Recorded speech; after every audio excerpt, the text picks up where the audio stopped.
Yeah, they tell you that you should try and you were too small and you were too young.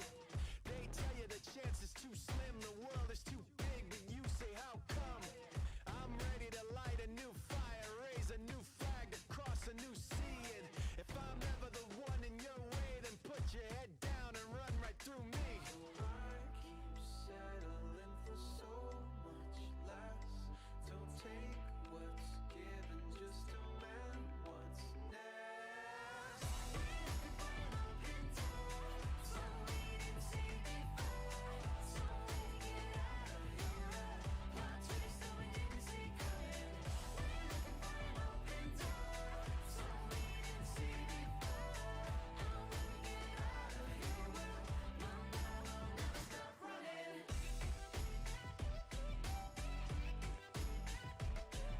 It's something like a shadow in the valley, colossal. Open up your eyes, young one, and be watchful. Behind closed doors, trying to write a new gospel. They are not God, they're not even apostles. I come with the dumb drum banging you breathless. Enemies freeze, left bent and defenseless. Straight for the chest of anybody against us. The more they resist it, the more that they tempt us. I keep settling for so much less. Don't take what's given, just demand what's next. We're looking for an open door, so we didn't see before. Alrighty. Give me 1 second, y'all. Hello, there we go. Nice. How we doing, y'all?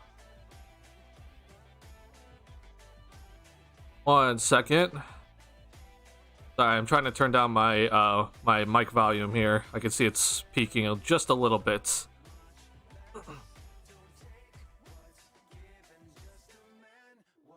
Alright, hold on, guys. Things are a little bit different for me this time, so just give me 1 second.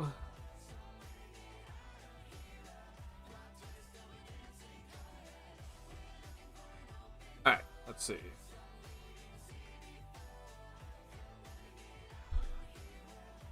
Alright, I'm trying to make my camera look a little bit better. It's looking a little white right now, and I'm not exactly liking the properties of it. Hold on, give me 1 second.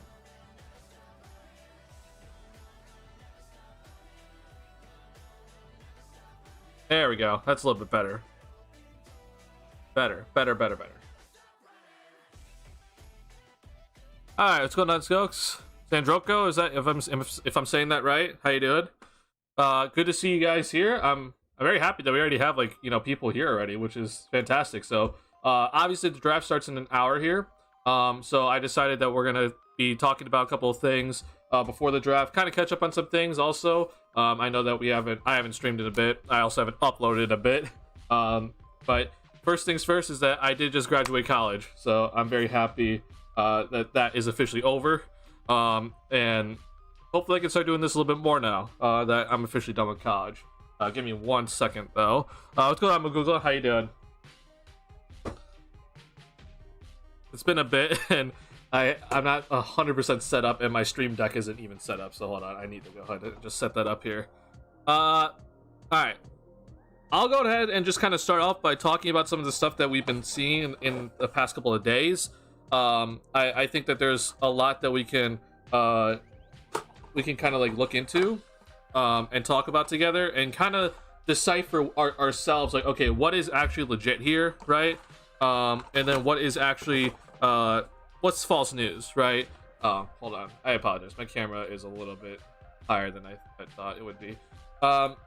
Sorry, I'm setting stuff up here, so give me just a second. But thank you for the congratulations, guys. I really appreciate it.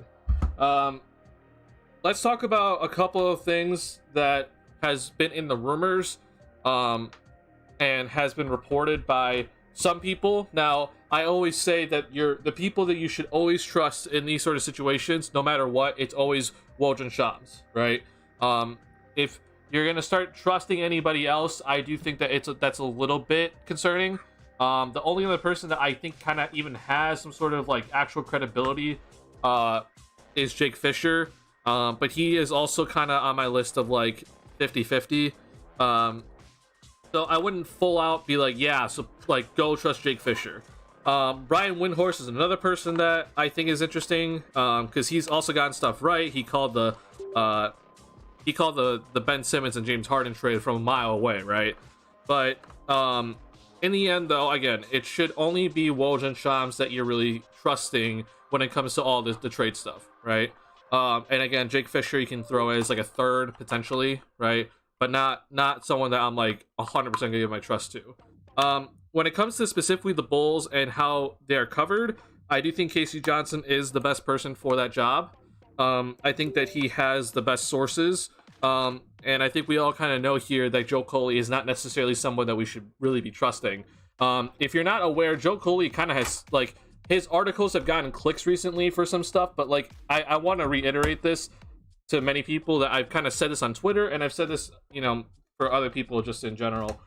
What Joe Coley just did recently with his, like, article, he just basically said stuff that was already being said, right? Coley just took stuff that was kind of already out there, right, and just put it in an article and then posted it. So, like, there wasn't much that Coley was reporting from his, like, inside sources, right? So that, to me, again, with Coley, is not necessarily a person that I would go to trust here, okay? So, that being said, let's talk about a couple of things that has been going around the loop, right? And I first want to talk about Zach and all these trade rumors, and the person I want to bring up here specifically with his article that I think when you see at least this sort of guy, you can at least start discussing it. Again, nothing is officially, nothing's like set in stone, right? But I do think that if Beagley here is making this sort of, you know, post, then it's interesting to kind of at least talk about, right? So Zach, now, if you've been to this channel before, I have consistently said on this channel how much that I'm not really in favor of trading Zach unless it's like 100% you're gonna win that trade and like you're getting good value out of it. I'm also just not in much of a favor of a rebuild. I think that a rebuild in general is pretty scary, but I'm also I can get with it, right? If the Bulls do the rebuild correctly, I can get with it.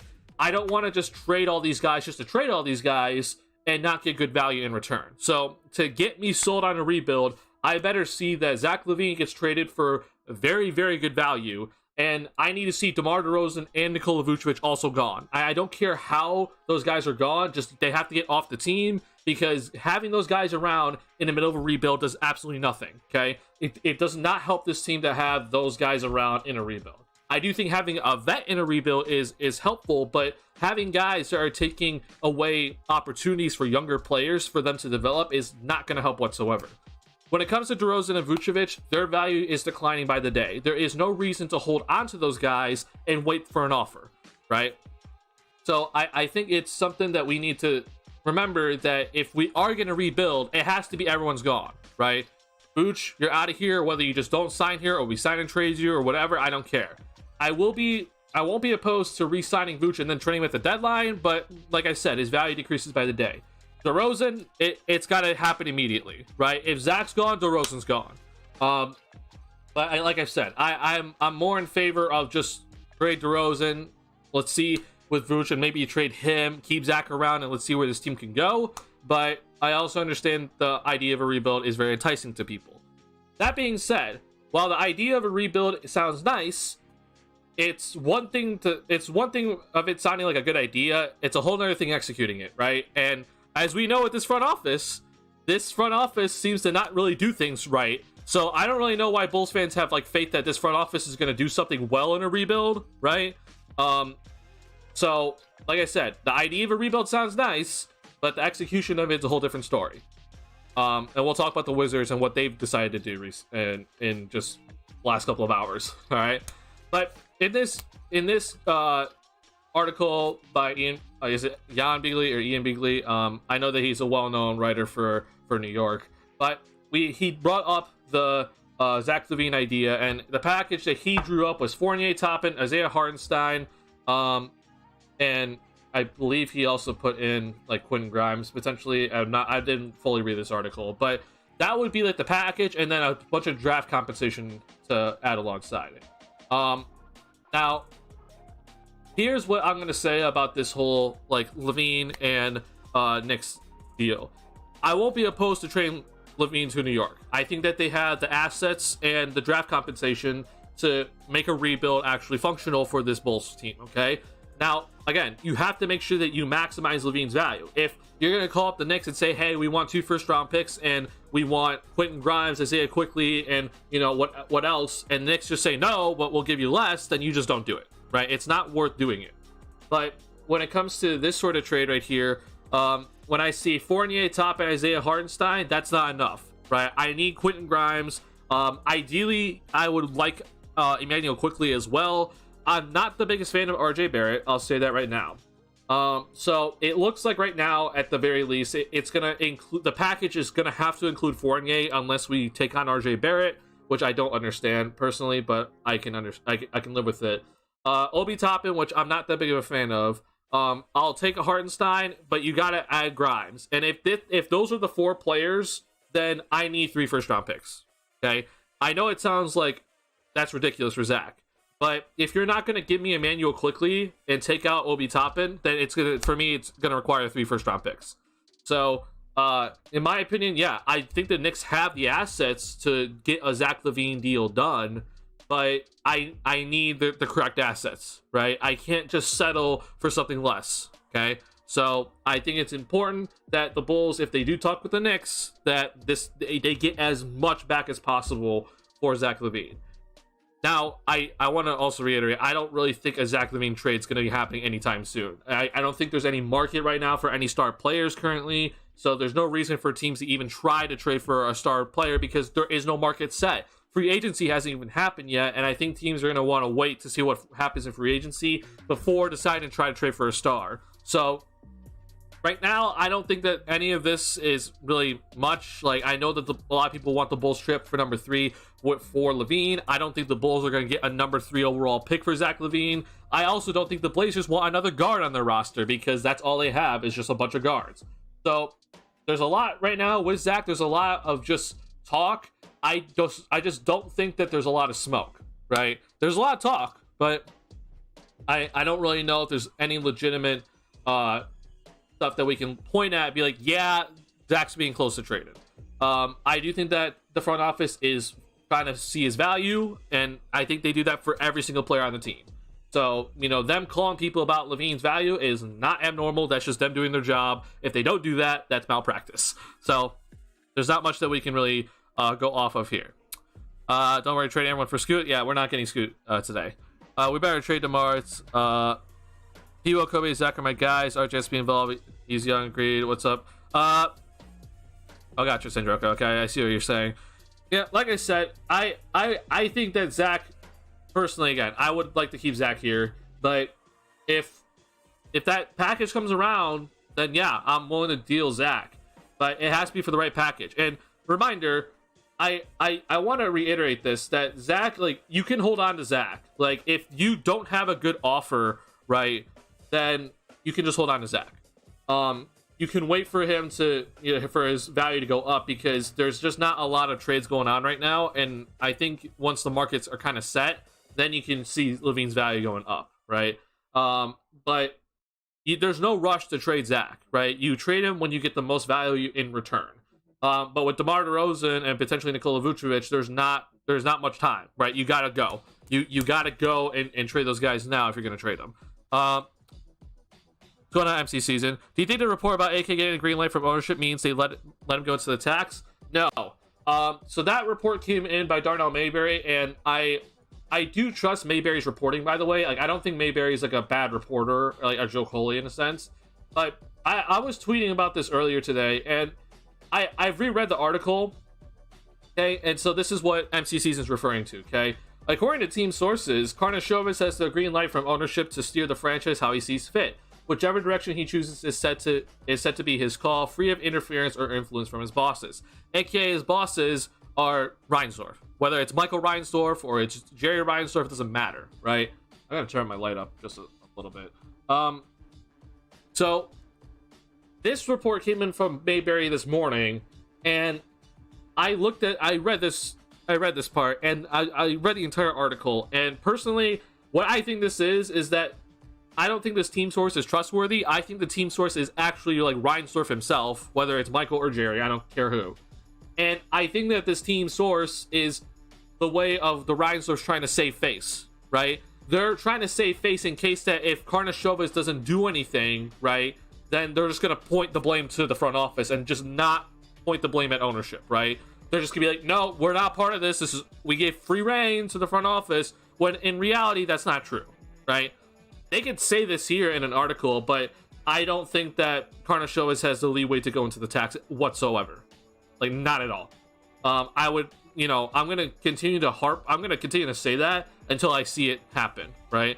I truly do not think that Karnisovas has the luxury of going into the tax. And not only that, I don't think Karnisovas has the ability to even go for a rebuild right now. I think the Reinsdorfs want Karnisovas to continue to be competitive just enough to bring in the ticket sales because the Bulls were first in attendance, and not be good enough to have to spend luxury tax money for a competitive team, right?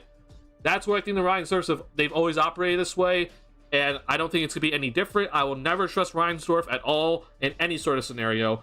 And like I said, if the front office, if the ownership is truly upset with how the front office is handling this team, then you know what? You fire them, right?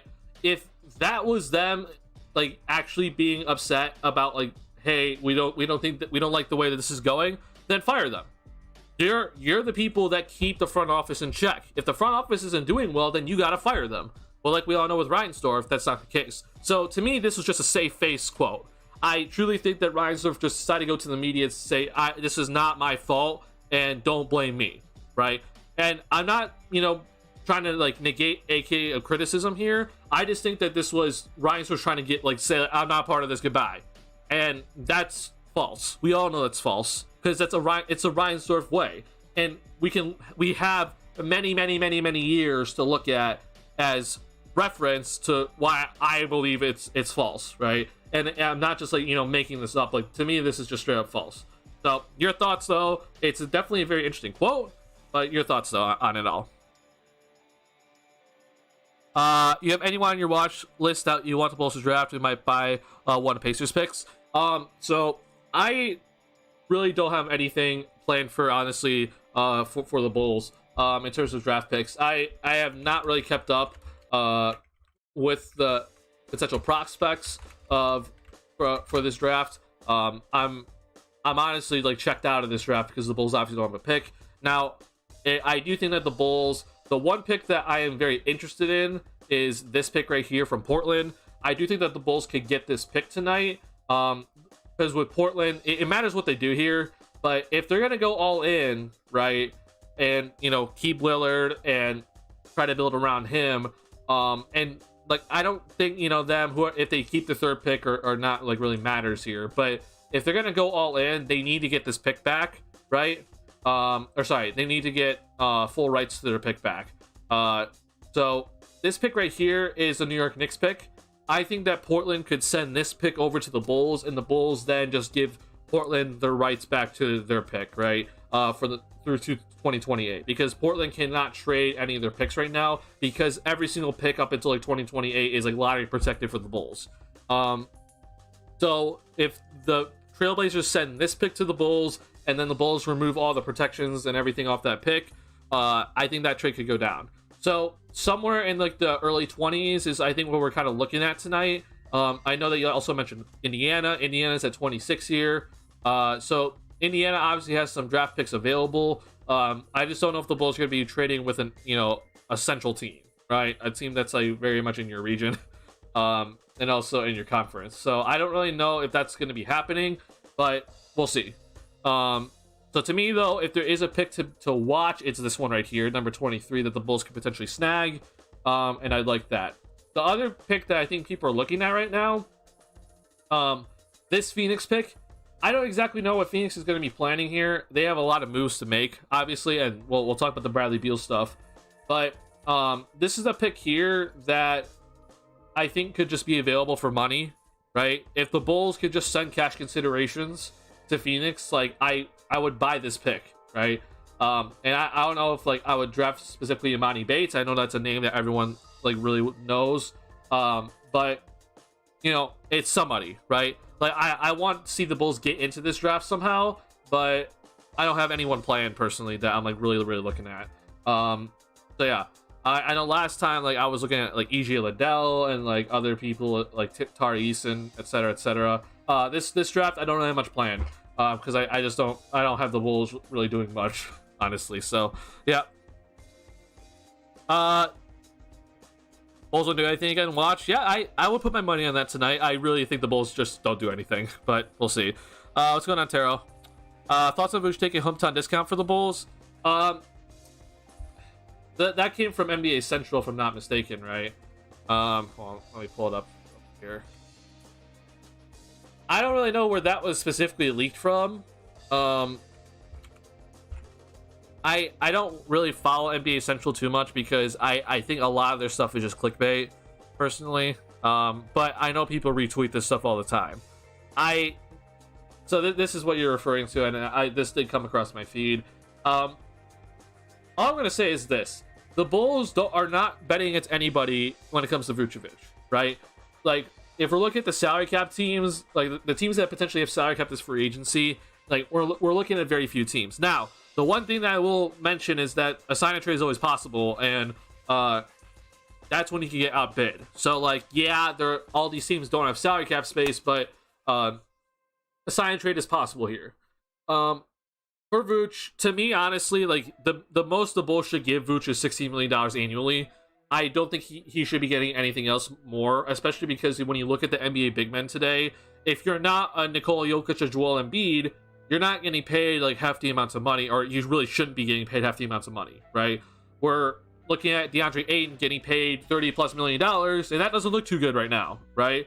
The one player that I kind of like make this comp to is like Miles Turner, which I think he's like making like $20 million now, but he was making $17 million in his previous deal, right? So I think he's at like flat 20 or like, yeah, around 20, and it goes down. And this past season he renegotiated, so it was like a $30 million, but that was, a renegotiation. So if you just look at, his previous earnings, right, we're looking at like 17, 16. It doesn't really make much sense for the Bulls to really be pushing past like the $17 million mark when it comes to Vucevic. I try to keep reiterating to people that Vucevic, he's not an all-star. Like, I think a lot of people keep like talking about Vooch as if he's an all-star. He's not an all-star right now. I understand he's the third option, but he could easily be playing better with this team, and I think he needs to play better to kind of put himself back up into that category. And a lot of people are saying, well, if Zach LaVine has DeMar DeRozan and Nikola Vucevic, two other all-stars on his team, and he can't lead his team out from the play-in, I'm like, well, that's just false. We don't have 3 all-stars on our team. Hell, we only had 1 all-star on our team this year. And Vucevic has not been an all-star since he's been on the Bulls, okay? So, it's just straight up false to say that Nikola Vucevic is an all-star right now. He is just straight up not an all-star. So, let's keep that in mind, and then think about what his actual value is. He is rapidly declining, in my opinion, in terms of value, right? I think his age is fine. I look at everything else, though. He's not a good defender, right? Most of his shots come from mid-range, which is very, early 2000s basketball, and his 3-point percentage is not high enough, and he doesn't take enough to the point where you're like, yeah, this is solid, right? So when you take all 3 of those things in, it's like, okay, we have a guy who produces double-doubles, and we all say it because Stacey King says it, and that's honestly it. And rebounding-wise, like, the only reason why, in my opinion, he gets all these rebounds is because there's no other size on this Bulls roster, right? I don't think that he'd be that dominant in terms of rebounding if there was actual size on this Bulls roster, right? And if you look at it in terms of the advanced numbers, his defensive rebounding is like not that good, right? And that's stuff from like it's like Basketball Index, like they post those stuff somewhere else. But again, it makes you really think, right? I honestly thought that when the Bulls traded for Vucevic that we were trading for an all-star. I truly did, and I was very hyped about it. He got here, and that very quickly, came a slap to my face that he just wasn't an all-star. And so, it's very, very disappointing to see that he's just not an all-star. I mean, 17 and 10, it sounds nice on paper, But when you really think about it, and the way that he gets that 17 and 10, post-ups, mid-range shots, slow, doesn't play in a fast-paced offense, right? Can't run the floor. It's tough, right? It's a tough thing to swallow. So, signing Vooch for the hometown discount, honestly, it might be the Bulls' saving grace to even get value back for Vooch if they're going to look to trade him. Or even if they're just going to re-sign him and try to run this team back, they need to sign him to that hometown discount to make sure that they have money to use their mid-level exception this offseason to go and get a shooter, right? Because the salary cap right now, it doesn't look good right for the Bulls if they're trying to avoid the tax. So, signing Vooch to the hometown discount, it honestly only helps the team, and I'd be much happier if they re-sign Vooch to the hometown discount than just re-signing Vooch to the projected 3-year, $60 million deal that everyone's saying. But we don't know, right? And I don't know which direction this team's going to go. But, getting Vooch for less money, I honestly just think is a win. So, let's see here. If Michael or Jerry did leak that, it could backfire because AK could just say he wasn't able to make use of all assets, meaning he couldn't go into the tax. Oh, 100%, right? But I don't think AK is going to publicly call out his bosses saying, like, I couldn't go into the tax and ownership wouldn't allow me to do this, right? Because then he loses his job. There's no reason for him to do that. So, in the end, the Ryan Switchers have a stranglehold on it all. Let's see here. Could you give your opinion on our restricted free agents and Derrick Jones Jr. opting out? Yeah, okay, we can talk about this. So, some of the bigger news that kind of came through was that Derrick Jones Jr. actually opted out of his contract, which was kind of insane. I personally was not expecting that because Derrick Jones Jr. back in April was like, yeah, I'm here to stay. I mean, I signed up for 2 years. I'm going to just opt in. And suddenly he opts out, which is just like, what? Okay. So that happened. Let me just do this. Oh, okay. I guess not. Further back. Honestly, my days are kind of like, I'm going in between it. You guys know the tweet, though, I think. I'm not going to scroll through all this. But, yeah, Derrick Jones Jr. opted out, which he had a $3.4 million player option that he could have accepted. Okay? Was it Shams that tweeted it? I'm honestly just confused now. Let me go to my profile. This move for the Bulls, it gives them a little bit extra wiggle room. It's not really much, right? Like we're not really looking at much room when it comes to all this, but it is like a little extra something that the Bulls could get. It's about an extra $1 million, okay? And if you're wondering about like how this all works out, right? I'm gonna bring up something that I think is gonna show you like, oh, okay, this is why the Bulls only get this much money in return instead of something bigger, right? Let's see. Okay, here it is. This is it. Derrick Jones Jr. opted out of this contract.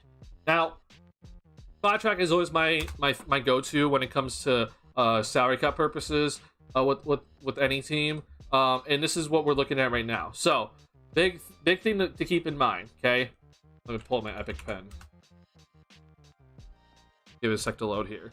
I'm gonna circle things for you guys to keep in mind here as we move through this, okay? All right, let's look at specifically here the salary cap, okay? So the salary cap this season is at $136 million, okay? That's projected. It's not confirmed, but it's the projected, and the NBA keeps coming out and saying it's higher than projected, right? So we're just for now it's $136 million. This is about a $13 million increase. The salary cap from last season was $123 million, okay? It was 123 like 0.6 or something. Sorry, I'm trying to figure this out. Okay, here it is. Here's the luxury tax threshold, okay? This is important to note because this is where you enter the tax, okay? Reminder, the Bulls can go above the salary cap space, or above the salary cap, and not go into the tax. There is a gap, but we're already looking at this Bulls team being very close to the luxury tax threshold, right? It's already at that point. So, those are two numbers to keep in mind when we're looking at all of this. Now, the free agents that we're looking at right here is, I'm going to circle the guys in green that are going to be restricted, okay? This is Kobe White. This is Ayo Dosunmu, okay? If you want to include Justin Lewis, he's also restricted, okay? The guys circled in green are the restricted free agents. Now, Kobe White, in my opinion, at least what we're kind of looking at, is going to be probably getting, at least his starting salary is going to be about $14 million, okay? We're looking at that specific number because with Kobe, we need to take into account what the mid-level exception is, okay? Now, the mid-level exception, obviously a lot of teams have that ability to go ahead and get it, but when we look at Will Gottlieb's little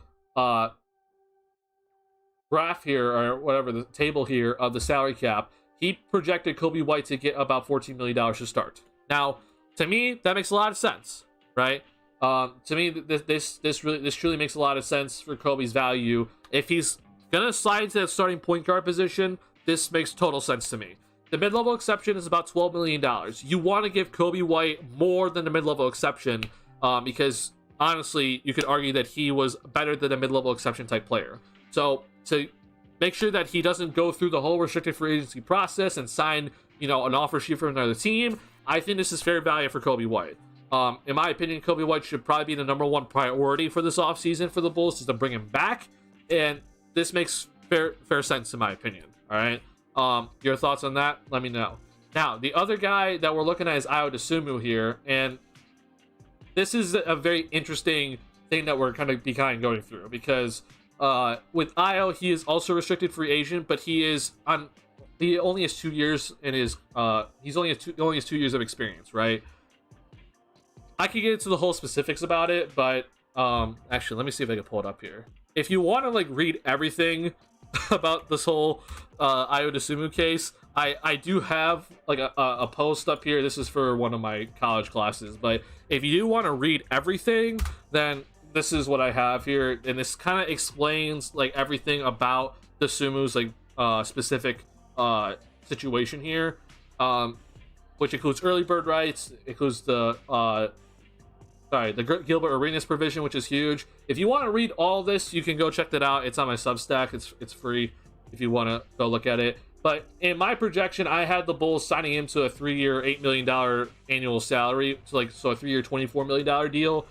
It seems like that's not going to happen, and if anything, he's going to sign for a lot less, maybe in the $3 million range. The Bulls, if they can sign him to $5 million or less, I think it's an absolute win. That will save extra money for this Bulls team to go ahead and use for the mid-level exception. And for Ayo, I mean, we're locking up a guy, in my opinion, that could be an impactful player off the bench, hopefully for multiple years. So I personally would bring both Kobe and Ayo back. I don't care whether it's for the rebuild or for just, we're running it back. I think it's worth it for both sides, because I can see Kobe already developing into a guy and being that starting caliber player. And then with Ayo, I'm looking at a guy that I think could also develop a little bit further too. I know he had a disappointing second year, which I was also disappointed in him, but I can see how a player like him is valuable around the league, right? And I would like to keep him around. So that's the restricted free agency stuff. When it comes to Derrick Jones Jr., okay, it's important to note that yes, we got rid of his $3.3 million salary that is not on the books anymore. But every single roster spot has a $2 million charge, okay, or a $2 million tax or fee, right? Sorry, it's a fee. This used to be $900K, so it used to be a little bit less, right? But when you think about it, right, Derrick Jones Jr.'s spot right now is being taken up by that $2 million fee. So in essence, the Bulls only got $1,300,000, right, out of that Derrick Jones Jr. opting out. It's not much, okay? And if you're wondering about okay, well, what if we just don't use the roster spot? The roster spot has to be filled by a minimum level salary, no matter what, right? So a minimum contract is I think it's $1.8 million to the salary cap. Again, we're looking at, it's still just, we're saving about $1 million. So Derrick Jones Jr., it gave us about $1 million in extra space, which doesn't exactly sound great, right? Honestly, because when you kind of think about it, you honestly probably would have wanted Derrick Jones Jr. to kind of resign or accept that player option, because he looked like he was going to be a significant part of the rotation if the Bulls decided to run it back, right? So it's a little tough, unfortunately, but that's where we're at when it comes to this Bulls salary cap situation, which again, it is not in exactly the greatest spot in the world when we look at it all. It sucks. It truly does suck. Sorry, I'm checking the time here. All right, 6:30. Cool. Let's see. I didn't even know who Vucevic was when we traded for him. I don't blame you. He was in Orlando. Hot take: the Bulls can get both Fred VanVleet and Kyle Kuzma in free agency. MC season. How exactly do you pull that off? Because I don't really see how you do that. I was surprised he opted out too. Yeah, I was very surprised, Taro, that Derek Jones Jr. opted out. Hello, beautiful people. How you doing? What's going on, Box? Good to see you. Hey, Calvin. What's your opinion on Vooch being part of Miami? I think it's a good match. Don't think they want Zeller again. I don't really see the point of it. I think Vooch in Miami makes no sense because they have Bam. And I don't think Vooch is going to come off the bench. I think Miami can go and get a more impactful backup center than trying to sign Vooch for, like, overvaluing Vooch for the backup position. Why is Matt Thomas still on there? I think, I'll have to look into this, actually, but I'll have to double check. I think this is just a glitch from their, like, previous stuff. Because, like, Matt Thomas was on this team, right? And then I don't exactly know what happened here. Yeah, I'm not exactly sure. Wait. Oh, it still says cap hold. So this is just a glitch from Spot Track, unfortunately, which it doesn't mean too much. Don't worry about this. Matt Thomas's salary or his cap hold just goes away. Doesn't even matter at this point. Let's see. Did you know Demar is the lowest career plus-minus playoff history by a significant margin? DeRozan is at a minus 371 all-time and second worst Carmelo Anthony. I did see that. I did see that stat. It is quite surprising in my opinion because I honestly don't think DeMar DeRozan is like that bad in the playoffs. I'm aware that he's had his struggles, but that it's just it's a little bit of a shocker because he also has been on teams that have been pretty decent until they ran into LeBron, right? But yeah, I'm shocked. And then you kind of think about it, and it's like, oh, it's a little upsetting. Let's see here. Maybe there's too much fiber less. I'm guessing you're saying that for Io. Yeah, and honestly, I think Io is gonna. So the other thing I should point out about this, so this right here, this yellow, $5 million on this cap sheet, it's Io's qualifying offer. The Bulls have to give him that qualifying offer to make sure that he stays as a restricted free agent, right? And a lot of people are actually saying that, like, for Io, because he's been healthy and he's only he's only has 2 years of experience, it might not be the worst thing in the world to just accept that qualifying offer because they think that the Bulls are going to offer less, like 2 years for like $4 million a year, right? So like a 2 year, $8 million contract, and he can just get $5 million at this moment, and then next season he can go into unrestricted free agency, which it honestly makes sense. So I'm gonna honestly say that like it's probably gonna be the Bulls are gonna offer him something less than $5 million annually. Or Io's gonna accept that qualifying offer, and I'm leaning towards Io just accepting the qualifying offer because again he's been healthy. There's like the only reason why you don't accept the qualifying offer is due to injury risk, right? Because if Io tears his ACL, then his value goes way down, and then he doesn't have any sort of financial security after, right? So, but with Io, he's been healthy for both of his seasons. I don't really see any sort of injury issues. He might just accept the qualifying offer, and it would be a very smart decision by him. Honestly. Is it a loss if we don't trade to the draft, in your guys' opinion? I think it's an L, but it's not like the biggest L, right? I think that there are bigger moves that need to be made, and if they're not made, those are the bigger L's. A can make an incredible pitch to Fred and Kyle and get them to sign for $6 million each. Oh. You know, I would love for that to happen, but that's not going to happen. Kyle Kuzma is getting paid like $20 million plus. Bam can't play power forward. I don't know why Miami would do that, right? If you're Miami, why would you play Bam at power forward? He is your center that allows you to switch everything on defense. He is also your center that is able to bring the ball up the floor, and they play small for a reason, right? They play small to switch everything. They play small to be fast on the court. They play small to make sure that they get as many three-point shots as possible, and independent of the three-point shooting. putting Bam at the four, in my opinion, limits spacing. It limits their ability to go in transition, and also limits their defense. It doesn't make sense to play Bam and Adebayo at the 4 unless they have a very quality center playing center next to Bam, which in my opinion, Vucevic just isn't that, right? Especially defensively. So it doesn't make much sense to me to do that. I think that Miami is going to be looking to add a guard that can attack the basket a little bit more because Jimmy Butler can't do it by himself. And we'll see about the rest of the bench because like Kyle Lowry and his contract's going to be interesting to look at and see if they can potentially get rid of it. Watching it boast about, he probably buys into the second round, puts in minimum effort with this team, very infuriating. Look, man, I don't know about you. Like, I'll honestly just like if we even buy a second round pick, I'll be happy just because it's something, right? We at least are doing something about this situation, not just sitting here and doing nothing, right? It honestly sucks, but like that's what we're at, right? Let's see. Drinking for tonight. 1 drink. A, we're confident in the group of guys we have. B, Billy's our coach. C, we improved as the year went on. Oh, I think every single one of those quotes are going to be said tonight during the media day press conference.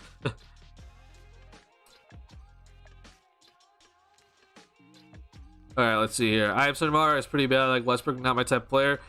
Look, Sandroka, I don't think that DeMar DeRozan is Russell Westbrook type. Like, look, I appreciate what DeMar DeRozan has done here. He is clearly like an all-star caliber player here.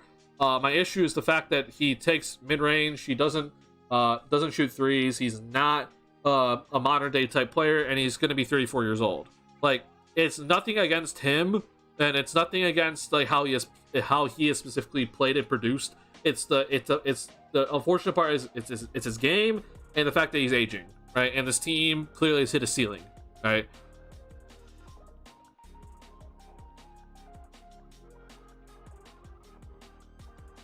We're looking to get into the draft tonight. We were happy with the moves we made. Baseball, at the moment, we have no update for Lonzo's timetable. Yeah. I'm not expecting any sort of update about Lonzo's timetable at all. That's the last thing I'm expecting from AK tonight. And again, I've said it consistently on this channel. I think Lonzo Ball is his career is over. And the Bulls, they need to make the right decision, which is honestly just to waive him, but they're not going to do it. And then obviously after you waive him, file for the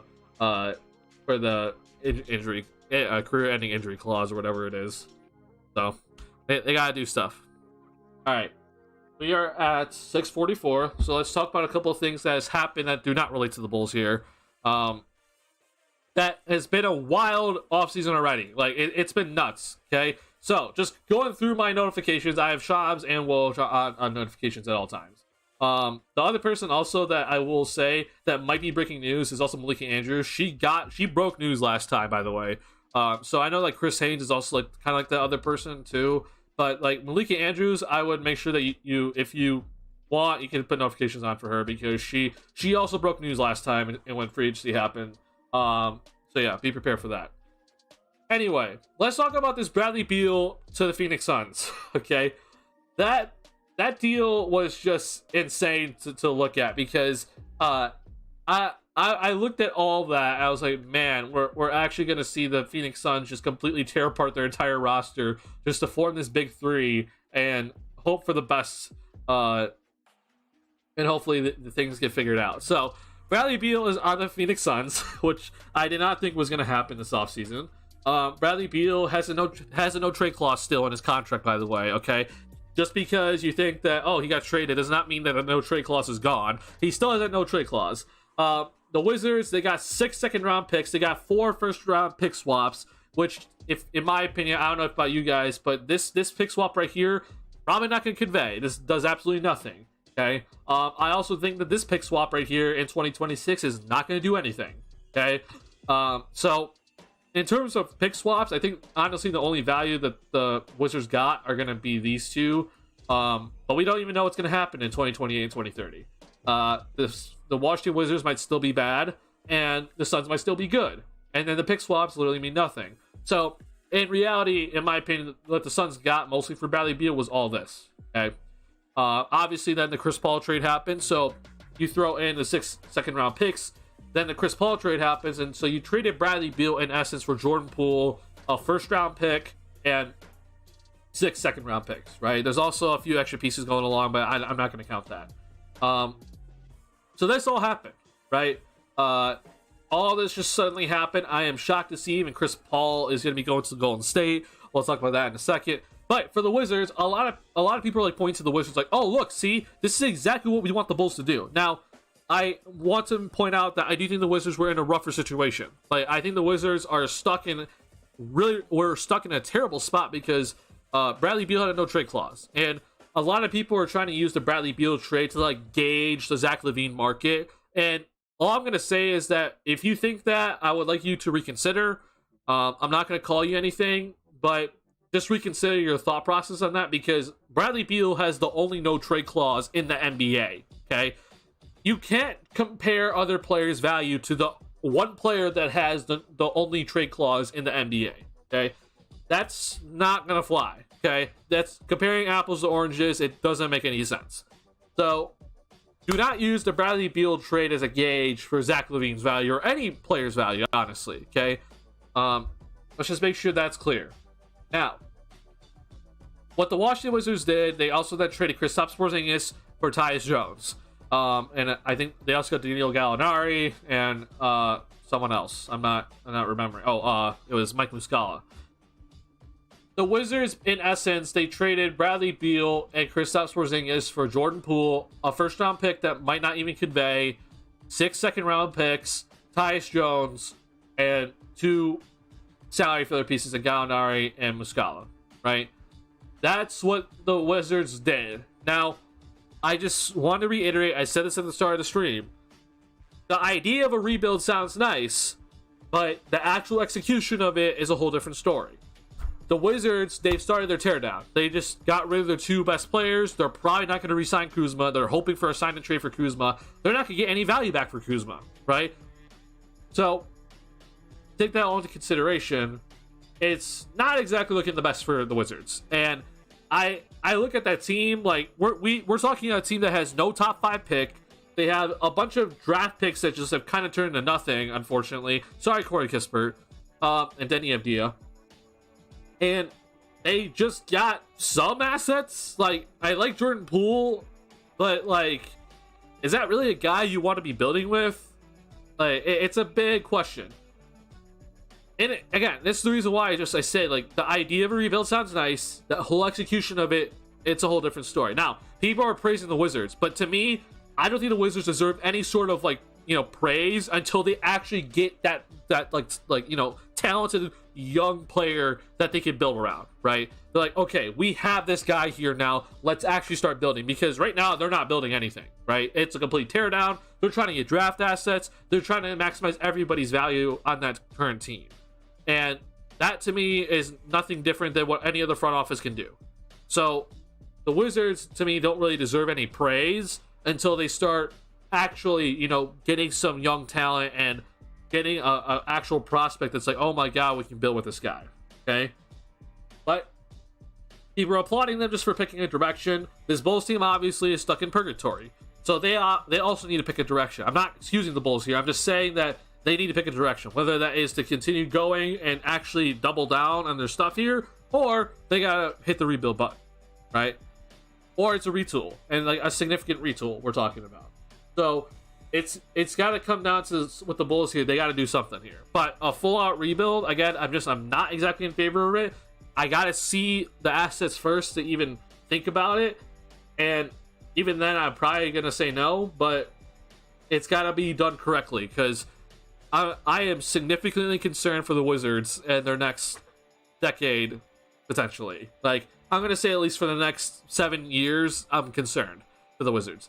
Because it to me just doesn't look really good. And again, I know that the no trade clause, screw them. Like, you don't get 6 second-round picks for Bradley Beal. You get more. But, that's the card they were dealt. So, and they decided to do it now. Yeah, it's a whole bad thing right now for the Wizards. So I gotta see more. let's see here. So let's say no team wants to pay up for LaVine. Do you still try to trade DeRozan? In my opinion, trading DeRozan is like your best move this offseason. Like, it's trading him and then trading Vooch if you're gonna bring back Vooch and sign and trade him or whatever it is with Vooch. To me, those are your two best options, right? And whether that is to either rebuild with Zach or to just completely strip it all down and rebuild, to me, it's trading DeRozan. Because this asset pool right now for this Bulls team is lacking, right? We have no assets right now to really use, except for some future picks that are coming down later down the road, which we're not going to use, right? So to reestablish that asset pool, you trade DeRozan, okay? He's not here for the long term anyway. Might as well get value for him now.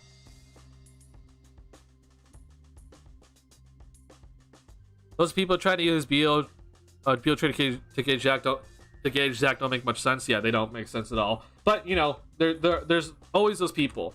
Like, I'm not gonna call out too many people in the stream. There are some people I'm already pissed off at in the Bulls community. But the Bloody Horns podcast we've kind of had a discussion about this, and like he thinks that LaVine's trade value is like nothing because of the contract, and I'm just like, what are you talking about? And so then when the Beal trade happened, he's like, see guys, the Zach LaVine's trade value is not as much as you think. And I'm just like, what are you talking about? Like, you're comparing apples to oranges. Now, I don't know how old he is specifically. I personally have not talked to him in person or anything.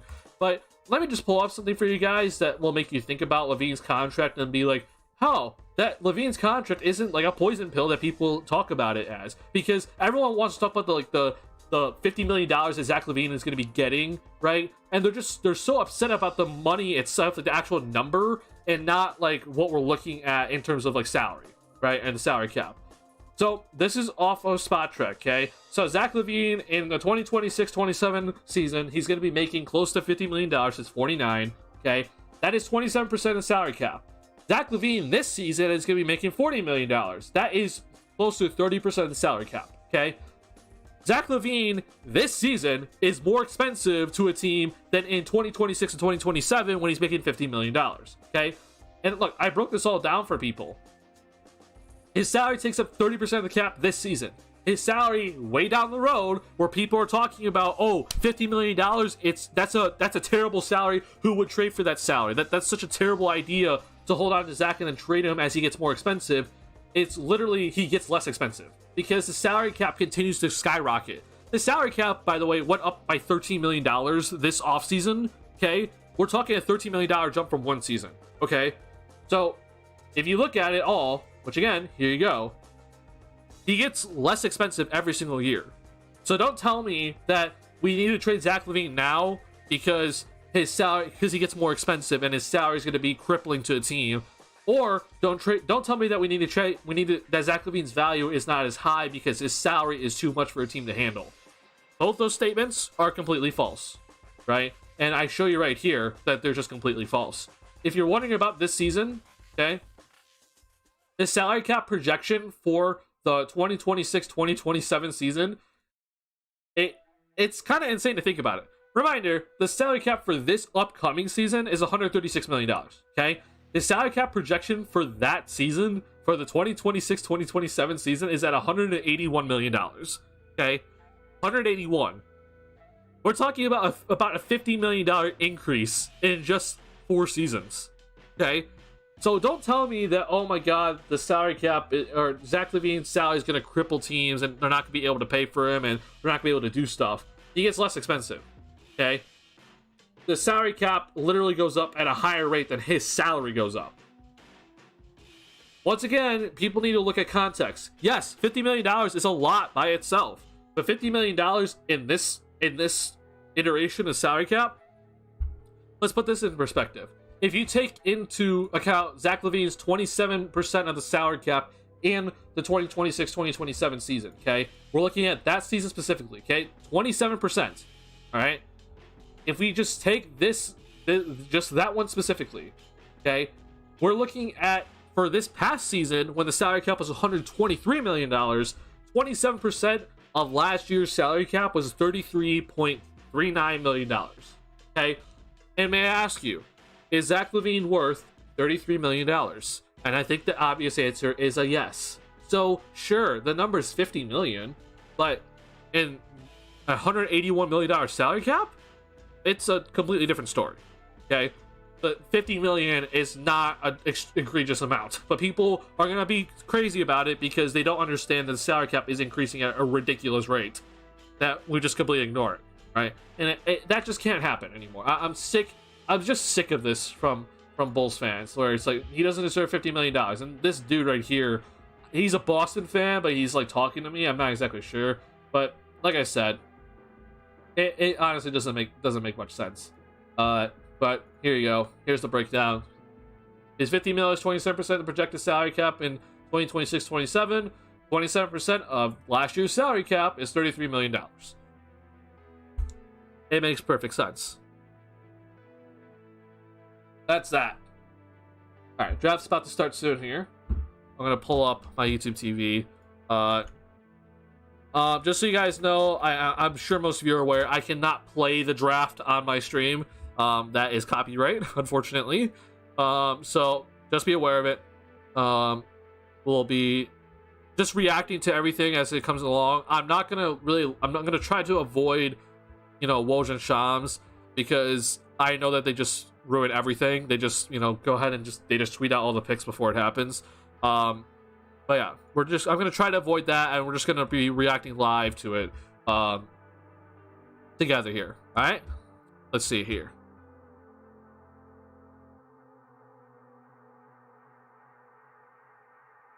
Man, we've been rebuilding for like 14 out of the last 25 seasons, stuck in purgatory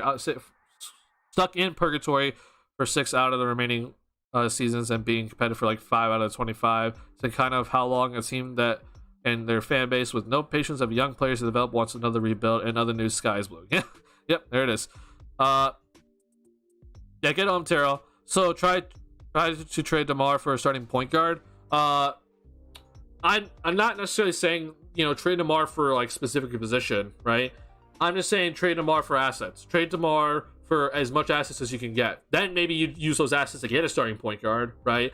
But I just want assets. I don't even know if you're gonna get even a draft pick with DeMar. I would think you do, but it's gonna be like a lottery protector or something.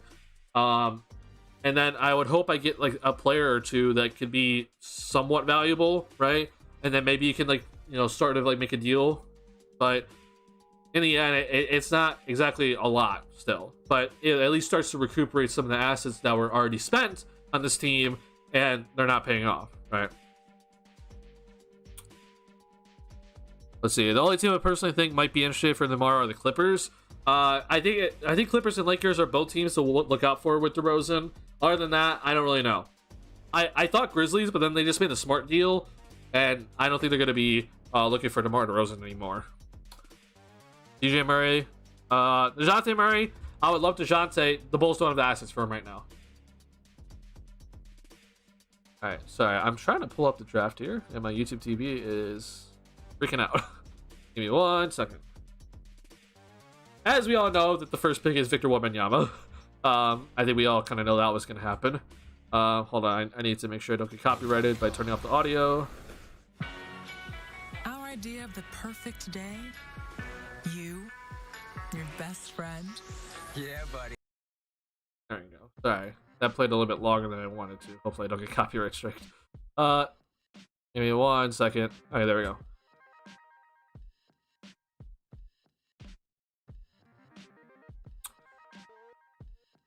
What can we get out of them? Covington, he's expired, but Batum expiring. They wouldn't add any picks there, would they?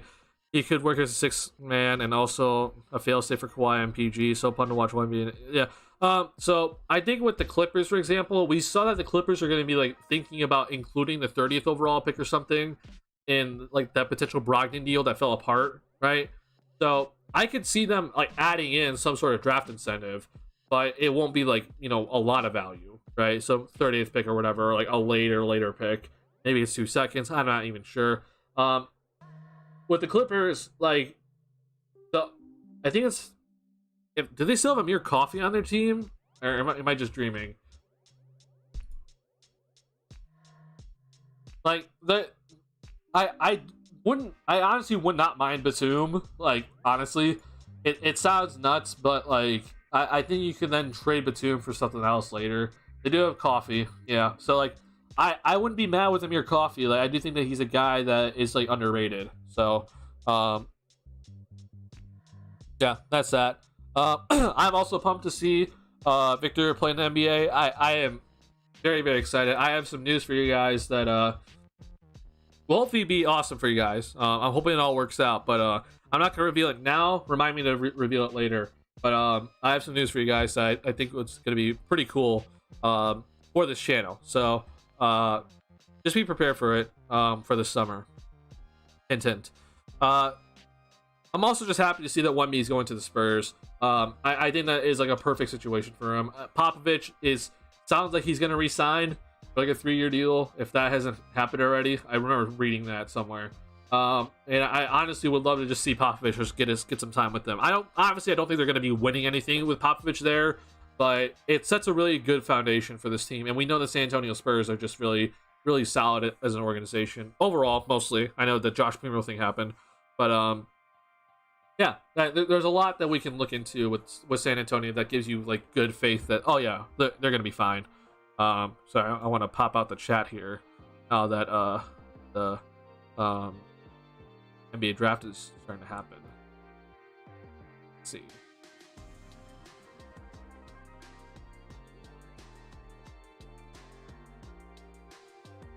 All right, we're still not started with the draft yet, but obviously it should start soon. Excuse me. And we know how ESPN works. It takes a little bit of time. And Adam Silver isn't even out yet, so we have some time here to talk about a couple other things. If you guys could, I would really appreciate if you hit the like button on the stream. Helps me out a lot. If you guys did not see that there's a new YouTube partnership thing that helps like smaller channels out, and I should be able to qualify for it soon. So hopefully I can start at least getting some things on YouTube here for some of my work, which I'll be very, very happy about. But once again, just if you could hit the like button on the stream, helps me out a ton. I really appreciate it, and I appreciate you guys being here. Again, for some of you that came in a little bit later, I am aware I have not streamed it a bit, but biggest news for me is that I did graduate college. So I'm very happy to say that I'm officially graduated and I'm done with schoolwork, which I don't plan on going back to school. that was a rough time, but I am thankful for the ability to go to school and get an education. So that's officially done for me, and hopefully I can get some more time here on this channel and make some awesome content on this channel for some other channels that I have in the mix here coming up. Yeah, I appreciate the congratulations, guys. It means a lot. Yeah, I'm honestly just I'm trying to be proud of myself here. All right, Adam Silver is talking, and I'm guessing this is just the congratulations to every pick and all the young men and families and stuff. So Silver's talking. Let's see. Okay, we're still all right. Let's see here. I'm happy if they don't make huge moves as long as we keep Kobe. He managed to make another big jump like last year at Golden. If Kobe makes a significant jump and Patrick Williams also makes a significant jump, I will say that this team looks a lot better, right? And we're not even like, if like we don't even make any moves, if like those two guys make a big jump, like this team looks significantly better. But I don't think that's something you should bet on, right? And I think we know that that's not something that we should be trying to let the front office do. Like their moves need to be made. Now look, if the front office is gonna double down with this core group of guys, and you're keeping Zach LaVine, you're keeping DeMar DeRozan, you're keeping Nikola Vucevic, and then Kobe and Puel are staying. You pray that Lonzo can somehow come back. You keep Alex Caruso. Then the front office needs to go into the luxury tax, and like someone convince ownership, okay, we need to go to the luxury tax. We need to spend our entire mid-level exception. We need to spend our biannual exception. We need to spend as much of our assets to try to get as many good players as possible. But we just know that this Bulls team is not going to do that, right? I'm going to say that until I see it otherwise.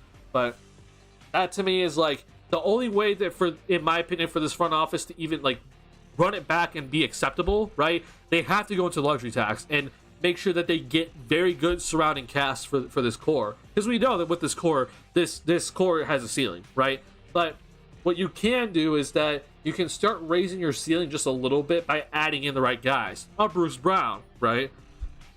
Like, those guys matter. Those guys significantly matter to any sort of any sort of winning team. This team still has a very slim margin of error, even if, let's say, they add the correct surrounding pieces, but at least it shows you that the front office is willing to make the right moves to try to win as much as possible and do everything in their power, which right now, clearly, they're just not. They're just sitting here and doing nothing, right?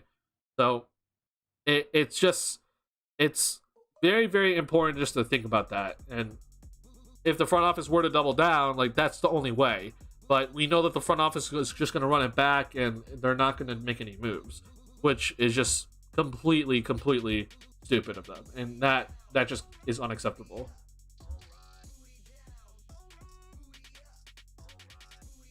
All right, changing the music here.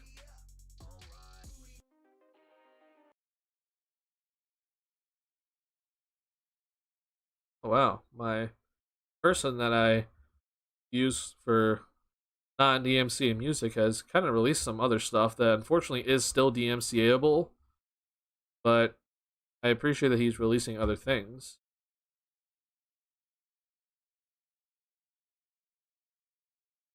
He also just made this interesting...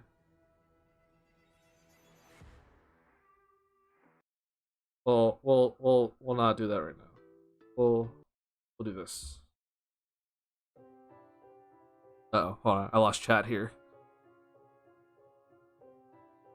Alright, if you guys see the pic come up, just let me know. I'm a little bit... I don't exactly have, like, all the screen space to kind of show everything on my second monitor. But yeah, if a pic's happening, just let me know. I think we obviously know who number 1 is. But I'm interested to see who number 2 is, actually, because I don't exactly know who's going to be going in any of these spots anymore, because the betting odds continue to change, and it's so interesting just to look at the betting odds like consistently changing, and I'm just like, huh. So if it were up to me, by the way, like, I don't even care that I have LaMelo Ball and I'm the Hornets. I am picking Scoot. It makes no sense in my opinion to try to argue, well, we shouldn't pick Scoot because we have LaMelo. Like, you pick the best player available. I don't care if you have 2 point guards. Figure it out, okay? I like Brandon Miller. I just don't think he's Scoot level. So that's just my opinion. Go on, Noel. We have a pick. We do not have a pick. Yeah, Noel. I'm also that's my hope. Honestly, I'm hoping for this pick here tonight. We'll see if Portland's willing to give it up, right? But I would definitely be calling Portland, saying, "Hey, we'll give you your pick back, and then we just want this pick tonight." I'll be very happy with that, personally, but I don't think they're going to do it. But if there is a move that could be done, it's that. That doesn't require much to happen. Alright, we're getting to see Victor Wembanyama at his family watching the lottery happen and watching the Spurs get the first overall pick, which was a very crazy situation. I'm glad that he's happy about it. I honestly think that San Antonio is like the great perfect spot for him. I hope to see San Antonio doing relevant again, because seeing San Antonio being like irrelevant is just so weird because they were so good for such a long time.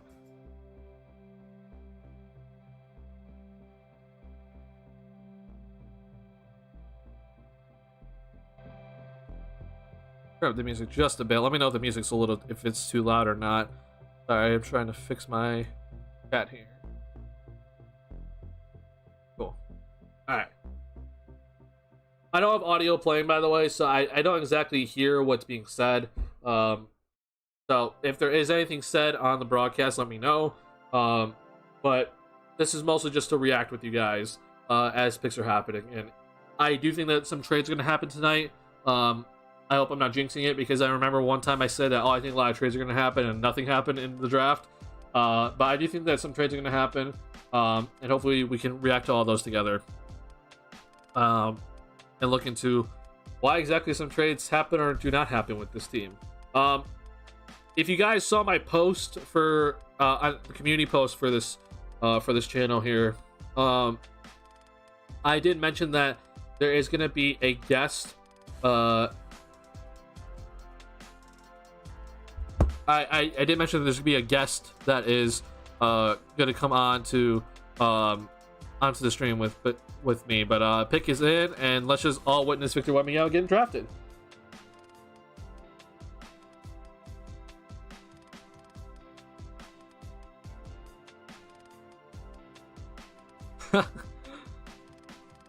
First fans already. It's funny seeing fans just have to wait just to make sure that it actually happens. There's Victor Wembanyama. He is officially drafted to the San Antonio Spurs now. Everyone should be absolutely shocked. There's that. And I think we've talked about this on this channel already, but I'm sure you guys have already like read about it on other places as well. But with Popovich, I do think that Greg Popovich is going to re-up with the team. His contract was I believe his contract was actually up. So I think that there was some question about him returning, but I do think that Greg Popovich is going to resign, and I think that it's going to be an awesome opportunity for Victor Wembanyama to get coached by Greg Popovich for at least 1 or 2 seasons. Who knows? This I don't think is officially reported yet. It's just that I saw that some people in San Antonio are already kind of speculating Popovich like signing like a 3-year deal that allows him to opt out after every single year, just in case if something happens with him. So I think that with Victor Wembanyama here, that Popovich is going to be very happy to coach for as long as he can, and I'm very, very excited to see Victor Wembanyama play. Let's see here. He is 7'5", and DraftNet says 7'2", but I'm sure we're all aware that he is 7'5". I know that Box here has talked about potential injuries with him. I'm not exactly someone that looks at like potential injuries when I'm drafting somebody. I am a person that I draft based off talent, and to me, it makes just complete sense to just draft him, even if you're kind of concerned about his injury history. Which again, he hasn't really had much of injury history, so not too much to really look at in terms of injuries. But we're looking at, in my opinion, the next LeBron type player coming into the league. So you obviously draft him.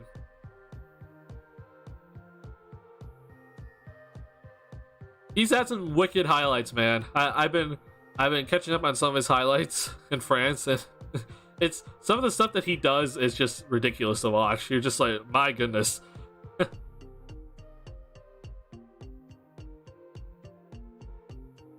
Like the one-legged threes are just insane to think about, but it's definitely a possibility with Victor Wembanyama if you're just that tall and you're able to just shoot over everybody, just do this one-legged threes.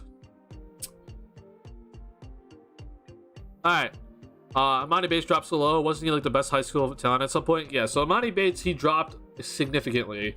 It is kind of shocking to see this, but I don't exactly know the entire story, but like I think there was some stuff with him like that was off the court, if I'm not mistaken.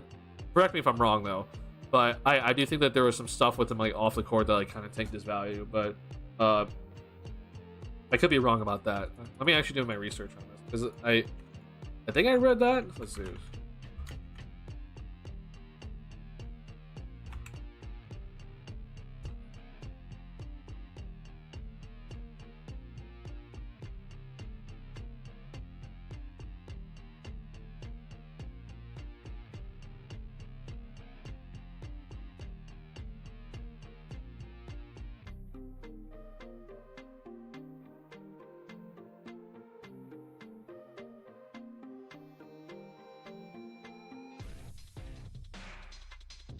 Interesting. I'm reading that like, so you reclassified.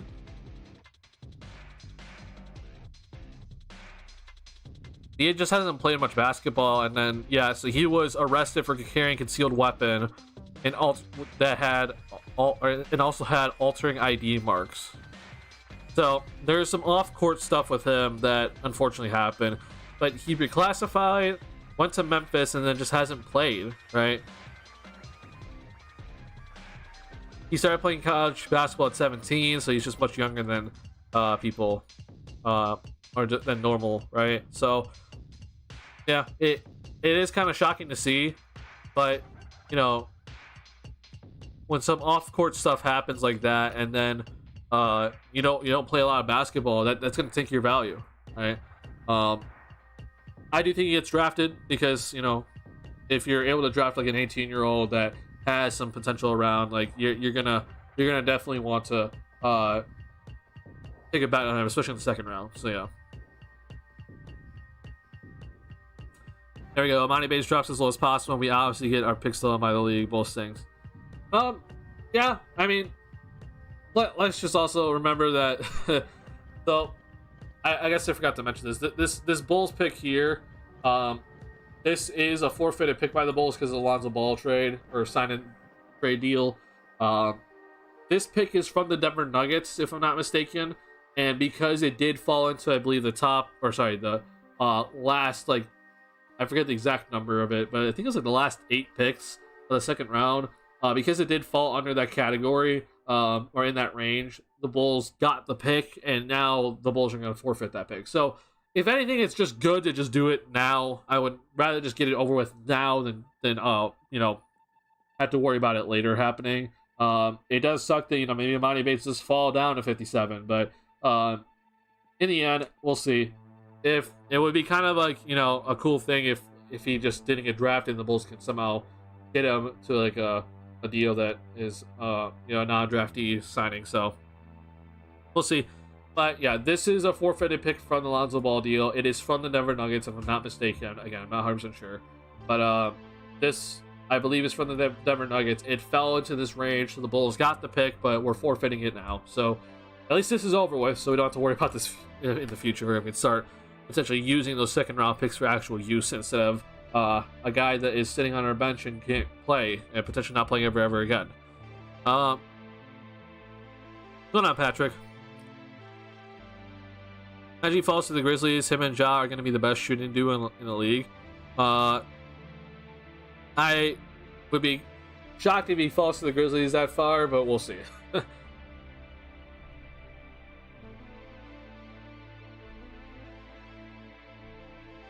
Wow, they actually went with Brandon Miller.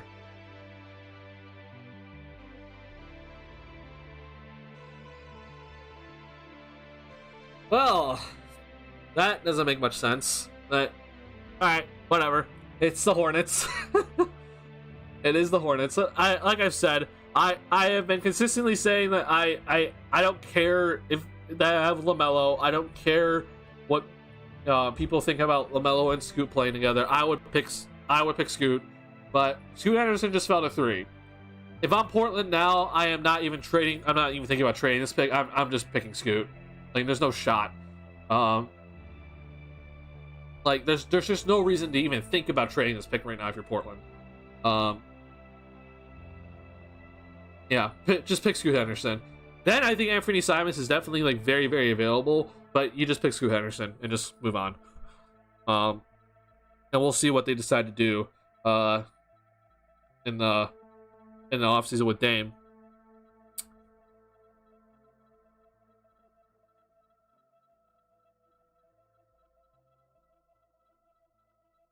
I think it's the wrong pick. I also think it's the wrong pick.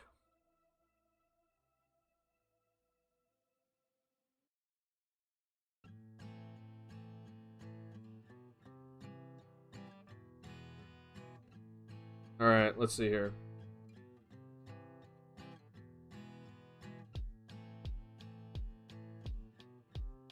Well, then obviously, then we know that Portland is going to be selecting Scoot, and that just got released by Shams. So I apologize for spoiling it on here, and I apologize Shams is just spoiling it on Twitter, but that just happened.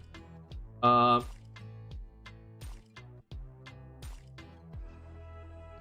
see.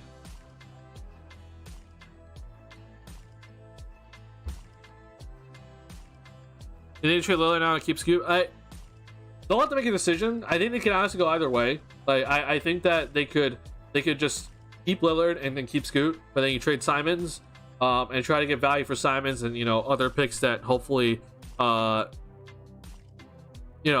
Bulls give back to them, right? The rights to that, and then we get a pick later tonight.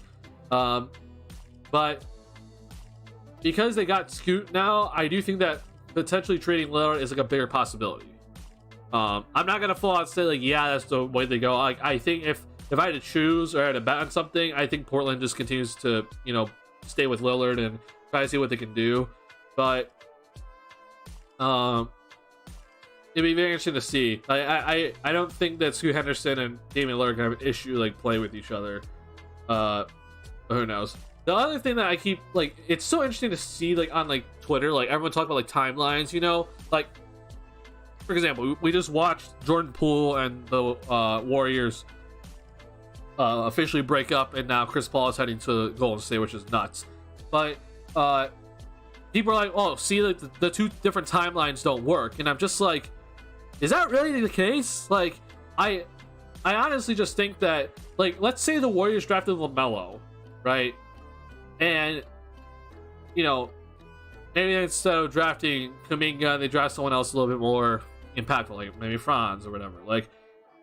I don't think it's that the two different timelines don't work. I think it's just that you have to get the right guys to do the two different timelines. And so if you're Portland, right, I don't think it's the biggest concern in the world if they keep Lillard and keep Scoot and try to have two of those timelines, right? But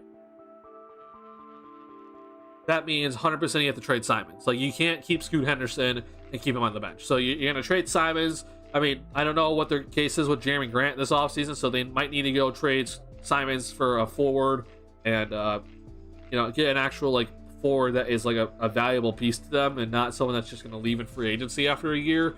There's just many ways to do this, right?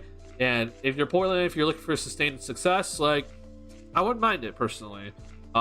The other option, obviously, is just trade Lillard and you strip it all down.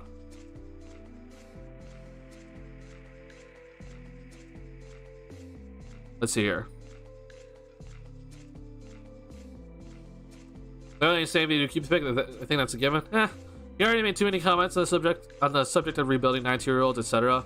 I mean, I can understand that, but it's one thing to say to the media. It's another thing to actually request a trade. What would the Hornets do with their other forwards, Taylor Bridges, PJ Washington? Yeah, I don't exactly know what the Miles Bridges situation is. I don't know if he's able to come back to the Hornets just easily, but we'll see. Yeah, Portland didn't wait at all. Yeah. What are your thoughts on the big trades from yesterday? Our last few days. We'll talk about it in a little bit here. Patrick, I need to answer a few other things here. One sec, David. I see ya.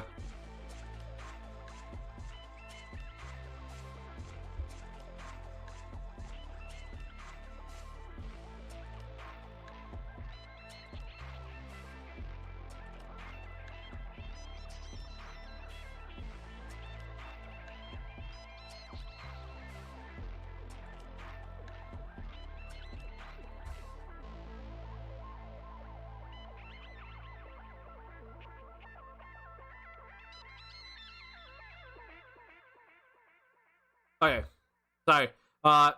Yeah. I did say that I do have a guest that is coming on later, and that is David, who just put in the chat here, asking how he's gonna come on. So we just had to set that up there. But yeah, my friend David is gonna be coming on later. He is a Magic fan, so I'm sorry to the Bulls fans that have to deal with the 11th pick going to the Magic tonight. But look, it hurts me too. But David is one of my best friends, and I do appreciate his analysis, not just about the Magic, but for the entire NBA. So he's going to be joining me after the 11th pick, which is the last pick in the first round for the Magic, unless something else happens. He'll be here to talk about all sort of stuff when it comes to all these picks that are happening, and then the trades that went down that we saw in the last couple of days. So Patrick, just kind of hold off for a second on that question. We'll be discussing a little bit more about the trades that went down in the last couple of days a little bit later with David. All right. To the people say 2 different timelines don't work, I would say the Warriors already made it work. They won the chip with 2 different timelines. The punch, on the other hand, messed it up. Like, I think the punch definitely, like, you know, it hurt the timeline for sure. Like, I think the punch was very ridiculous by Draymond. And I will say, like, I'm not exactly sure that Draymond even comes back here. Like, it is something to remember. Like, Bob Myers is gone, right? And he's the guy that was like, he was the guy that was keeping this core group of guys around, and now they go get Chris Paul, and it's like, okay, well, like, how in the absolute hell is Chris Paul and Draymond Green gonna fit together on the court? Like, Draymond obviously doesn't shoot. They're both guys that are incredibly smart, but Draymond doesn't, like, he just brings no scoring, and Chris Paul needs the ball in his hands, and I just don't know how Draymond is gonna be like that effective with Chris Paul. Like, I just think that they do similar things where they both like set up their teammates. So it's gonna be very interesting to see. Like, I don't exactly know what they're gonna do. Like, because I tweeted this out earlier, actually, like, when the trade went down. Like, and this was just like my initial reaction. But like, when I saw this trade, I'm just like, okay, I don't mind this trade in the sense for the Warriors, where it's like you get CP3. It's very obvious that like, the Warriors were kind of like they were lacking playmaking last season. Like, besides Steph, like, they just didn't have any playmaking, right? And this is what Draymond on the roster, which, again, I say that playmaking is different than, like, you know, being a good passer. What Draymond can do is set up his teammates very effectively, but what he can't do is bend the defense, right? Chris Paul, Steph Curry, those guys bend the defense. So I think it's a good thing to kind of, you know, get some of that responsibility off Steph, and so Steph can just worry about shooting and scoring a little bit more. But then, like, what's the lineup? Like, you got Chris Paul, you got Steph, you got Clay, and then who's the 4? Is it Wiggins? Is it Draymond? I don't know who's going to stay.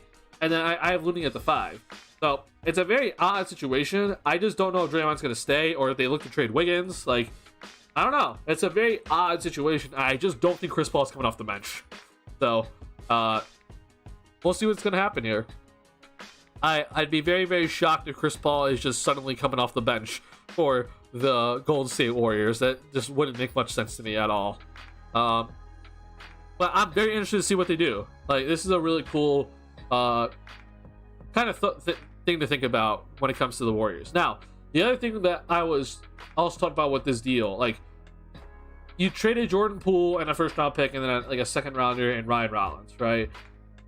Like, again, I don't exactly mind the fit for Golden State. I messed up the words here, but I just don't know if I would have made this move with these assets, right? Like, if I was going to trade Jordan Poole and a first, like, I probably would have wanted to address the defense a little bit more, maybe get a more size, right?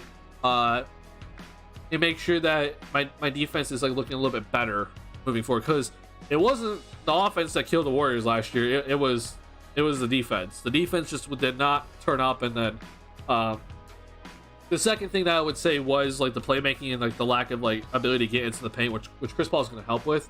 But to me, I think there's just a bigger priority. But maybe there's, like I said, I did add at this part, like, there are still assets left over for this Warriors team, so I can see them, you know, using those assets to fix the other issues that they have. But like I said, I wouldn't have used Jordan Poole and that first round pick for Chris Paul, but they still have assets left over. So maybe they address some of their other issues with the other assets that they have in play. So, yeah. All right, so 3 picks are in. We got, obviously, 1B, we got Brandon Miller, and we have Scoot. So, top 3, nothing too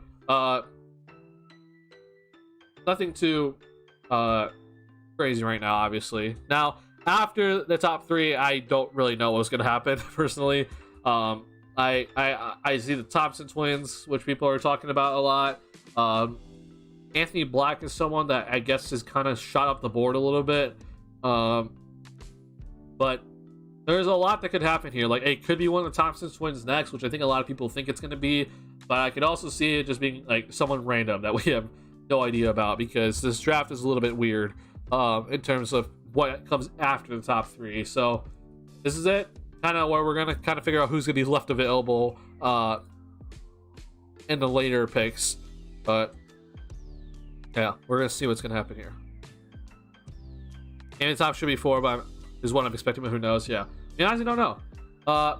You know, for the Rockets, like I know a lot of people think, well, they have Jalen Green, they got Kevin Porter Jr. Again, I do not care what position they play. You pick the best player you think is available, and who has the best potential. If they both play point guard, or if they play a position that you already have a player in, then you know what? It's okay.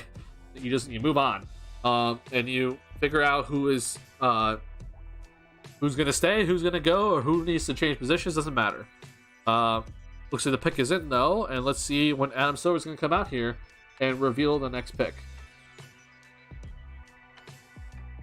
If you guys don't know, I don't really pay much attention to any like the college basketball or the G League stuff. Obviously, I was paying attention to Wemby because he is Wemby, but I really don't know much about any of these guys. I can kind of get an idea from these guys just like reading a little bit of their scouting report, but I haven't watched any film on them. So if you're gonna ask me like about a prospect and like what they bring to the team, like, I'm not really too sure.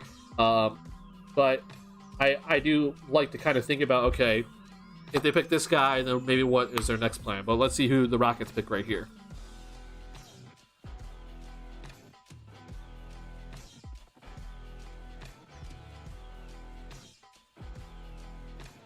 It is Amen Thompson. All right, so Amen Thompson goes to Houston. Point guard / shooting guard. Again, like I said, though, it does not matter that it's a point guard / shooting guard. They have Jalen Green. They have Kevin Porter Jr. They'll just figure it out, right? It honestly just does not matter that he plays a similar position to some of their other guys that they potentially could be building around. So I think at 6'7", he is very viable. Oh. I guess every draft that just decided to die. Wow, Cloudflare just is down suddenly. Let's see if this come back up here, or is draft that is just down, I guess, because so many people are on it. But 6'7" is good size. I think that the Houston Rockets can figure out a way to actually keep all of Kevin Porter Jr., Jalen Green, and Amen Thompson, honestly, or 6'6" is his size. So it just seems kind of like they'll figure it out. And well, who knows what they're going to be doing down the road here. But Amen Thompson is going to be going number 4 to the Houston Rockets, and now I have no idea what the Pistons are going to be doing, because the Pistons are. I said that they were the team that got screwed the most in the draft lottery, and I still stand by that. I mean, I think it's kind of obvious, which is the reason why I don't like tanking. Tanking is very, very scary. But the Pistons have a lot of decisions to make. Like, they're not exactly like a team that's like, oh, we don't really have guys to kind of really build with just yet. Like, you have Cade, right, which is, I think, very, very solid. But as we see, if one thing goes wrong, then the team can basically blow up. They have some other young pieces that I think are intriguing. Jalen Duran's a guy that I do like. Jaden Ivey is a player that played pretty well, but I haven't seen him play next to Cade yet. So they have some guys. I think like they're a little bit ahead of the Rockets in terms of their timeline, but you still want to add a piece here. So we'll see who they add. It could be a Thompson twin. We're not entirely sure who it's going to be here.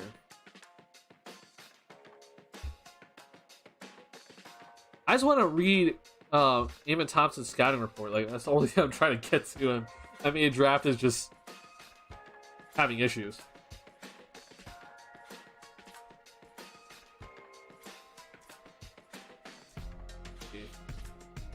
Oh, right, we get a little bit of something here. So it'd be great for the Rockets to get a more seasoned prospect to help get an adult in the room, but they can't pass up Amen Thompson here. Absolutely explosive elite athlete. Thompson has a limited upside on both ends of the floor, though it may take a while for him to fulfill it. So, looking like a two-way player-ish type player with Amen Thompson. 16.4 points per game is not too bad. Let's see. Okay, yeah. So, good size. Pretty solid all around. Not gonna lie.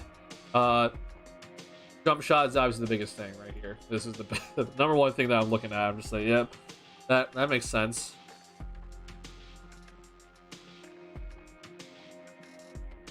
He just seems like that type of player that like can turn into potentially a Mikal Bridges, right? Or turn into like a very solid starting caliber player, right?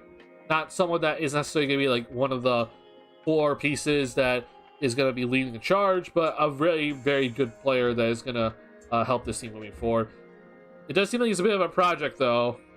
He is young, but we'll see. We'll see how this goes for him moving forward.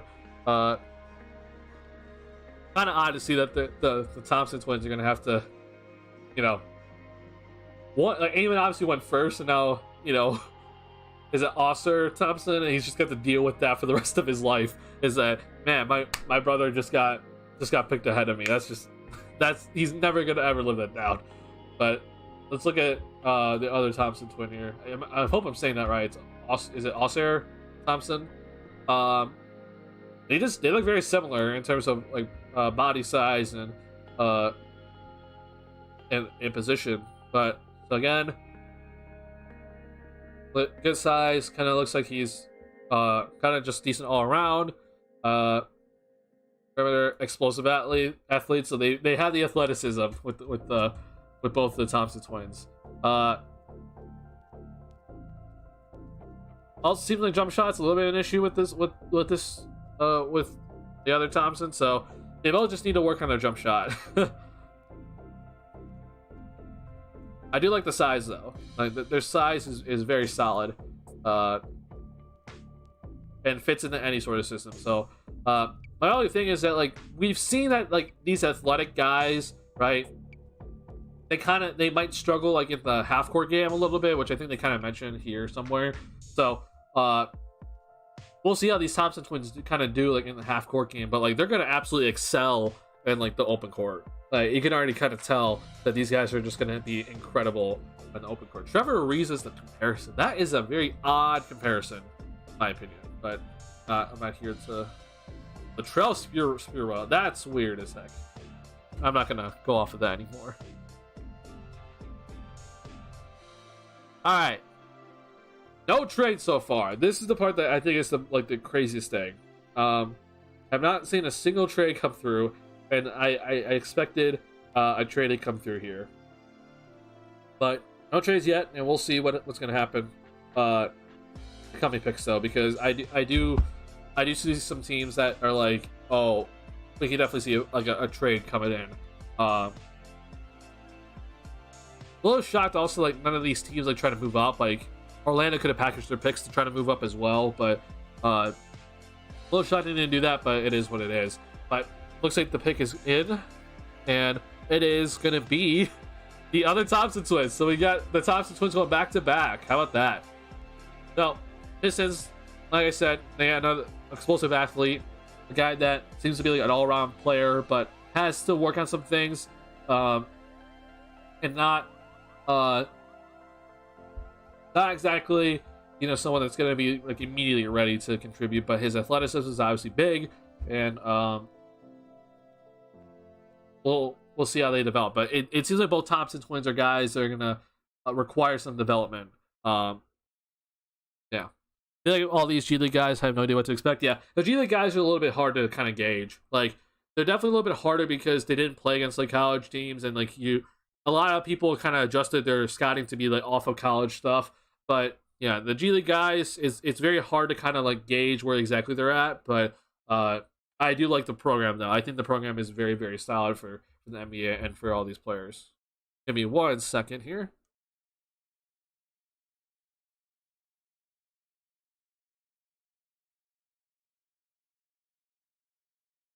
All right.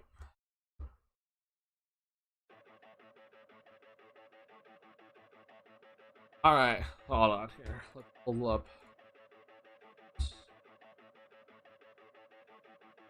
Oh, sorry. I just spoiled the spoiled the next pick. Dom's is just spoiling everything as usual. Not surprising, but next pick is in. I know that David's got some thoughts about it, but the next pick is officially in, and we'll hopefully get that news very, very soon because I did just spoil it. Thanks, Shams. All right. One of the things that I do want to talk about here is the Kristaps Porzingis, the Marcus Smart, and Ty Jones deal. Okay, so let me pull this up off screen here because I don't want to spoil anything on screen. But this to me was like a ridiculous trade that just kind of suddenly went down, right? Sorry,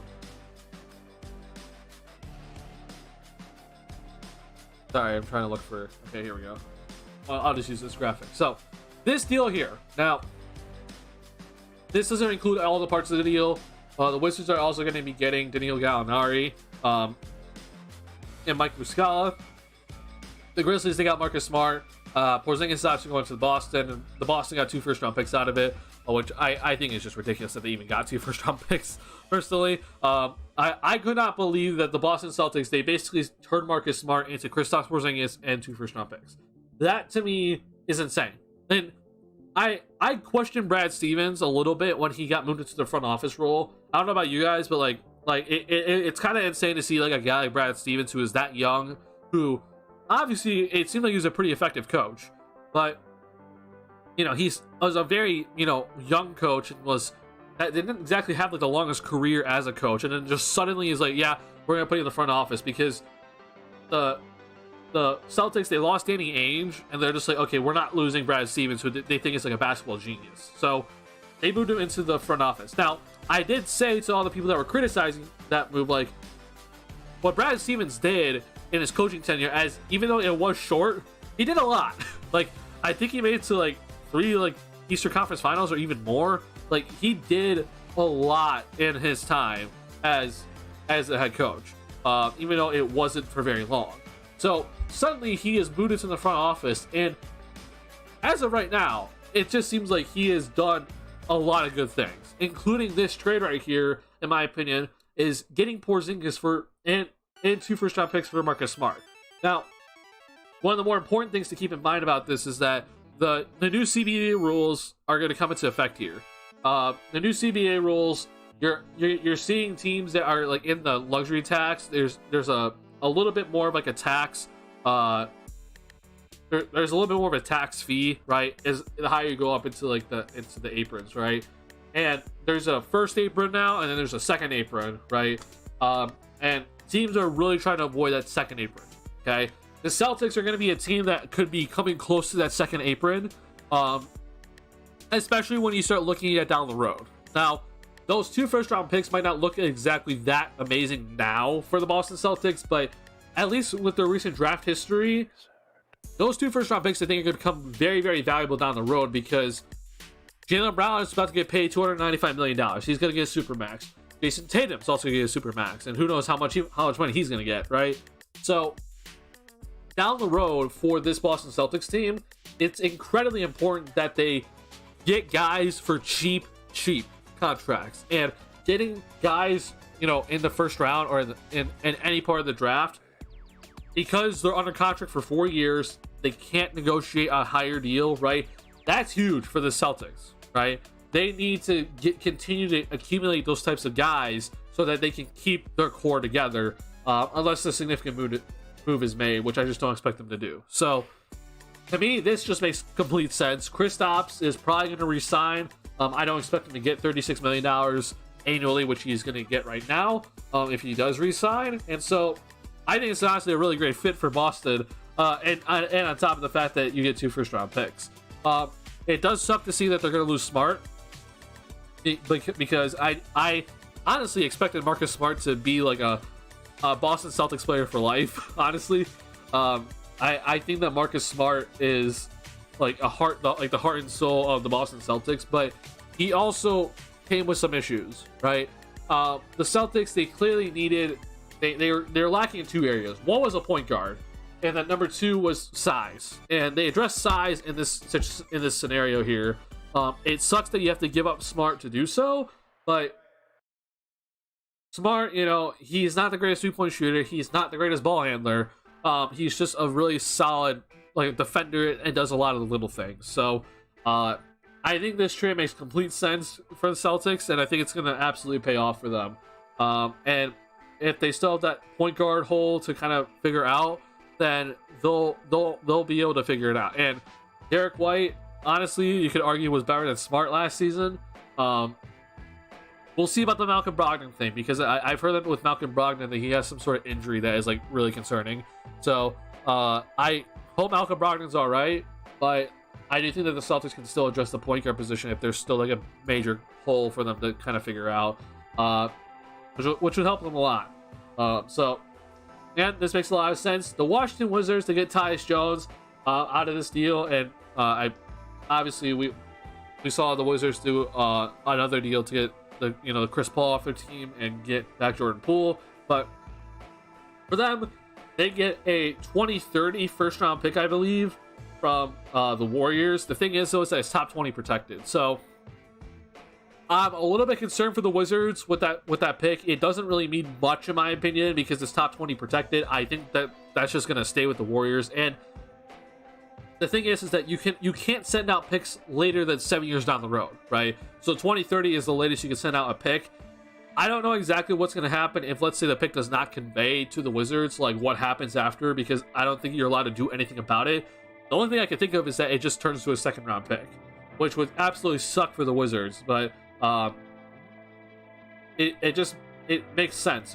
I forget exactly how the Warriors like structured that deal, but Wizards, though, they get Tyus Jones. I really wanted Tyus Jones for this Bulls team. I was preaching this for a long time now about Tyus Jones, because I honestly think that Tyus Jones is like the perfect guy for this Bulls team that addresses the point guard position. He's a better defender than people think. He can shoot the three ball, but the biggest thing is that he's a fantastic playmaker, and I think it would have been absolutely worth it for the Bulls to try and get him, but obviously the Bulls do not get him, and he's going to go to the Wizards, which I think that's a good move for the Wizards. Again, though, I just don't know exactly what they're going to 100% do with this team, because they got a long ways to go before we can really start looking at the Wizards and be like, oh yeah, that's looking good for them. And again, I like Jordan Poole, but the Wizards, they have a long ways to go. They have a long ways to go before we can start looking at them and be like, yeah, that worked out for them. And they're starting to build towards something. So Tyus Jones, he's on the Wizards. The Wizards now, they have a ton of guards. Even after trading Chris Paul, they have like a ton of guards. We're talking Monte Morris, DeLon Wright. I'm sure I'm missing someone else. So they just have a ton of guards on their roster. I would personally like Monte Morris on the Bulls, but I don't think he's someone that's available right now. So DeLon Wright would be the other guy that could be available. Excuse me.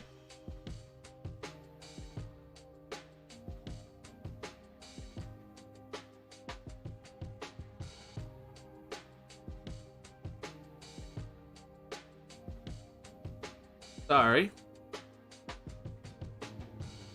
Bro. It is just allergy season.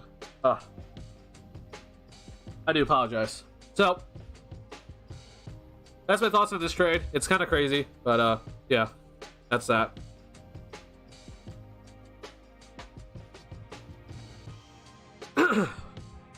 Alright, let's see here. Anthony Black, we know about that. Oh, okay. So, we have some trades coming in now.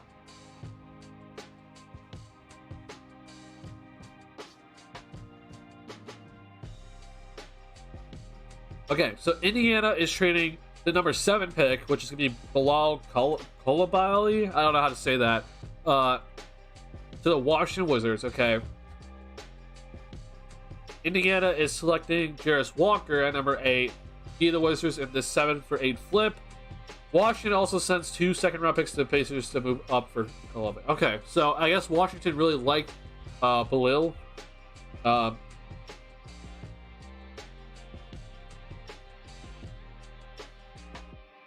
Which I really don't know much about any of these players, but I find it a little bit interesting that Washington is just suddenly like trading some of their picks away. But it is what it is. they got their picks. You might as well use them. Might as well use them for something that is gonna get you guys that you really want for this team. So Washington officially has got Khalil, and then Indiana's gonna get Jarris Walker. Okay. Not that exciting though. I mean, this is just a 7 for 8 swap. This is not something that I was really looking forward to.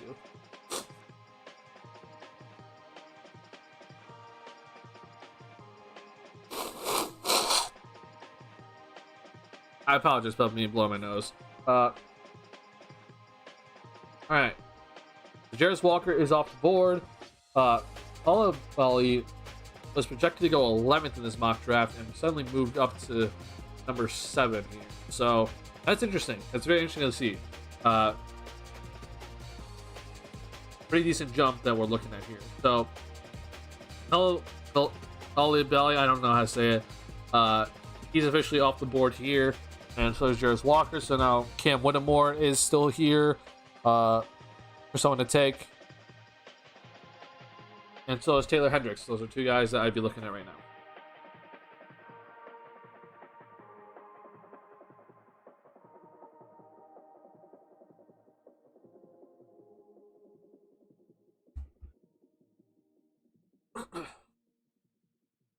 Alright. I don't know much about Anthony Black personally. I believe that we just saw him get drafted on television here, that he officially just got picked here. So all right, he's at Arkansas. He's 6'7" point guard / shooting guard. Josh Giddey / Steve Smith. That's just so interesting to me. So the Magic have like a boatload of guards. Like we're talking a bunch of guards that they just have to kind of filter through.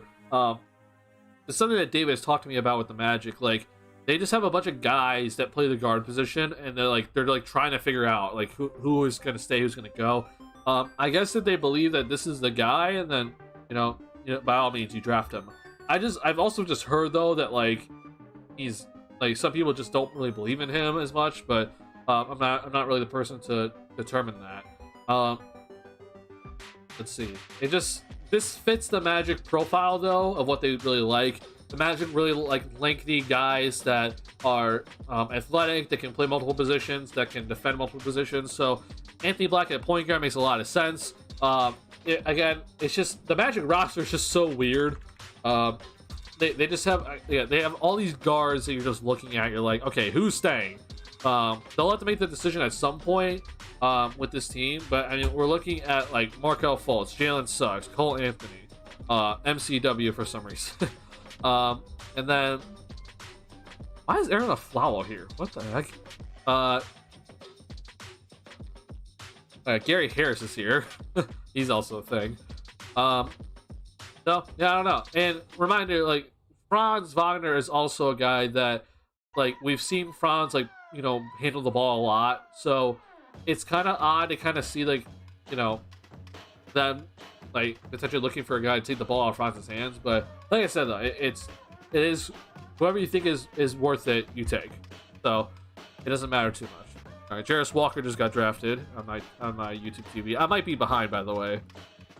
I was about 5 seconds. Not too. All right.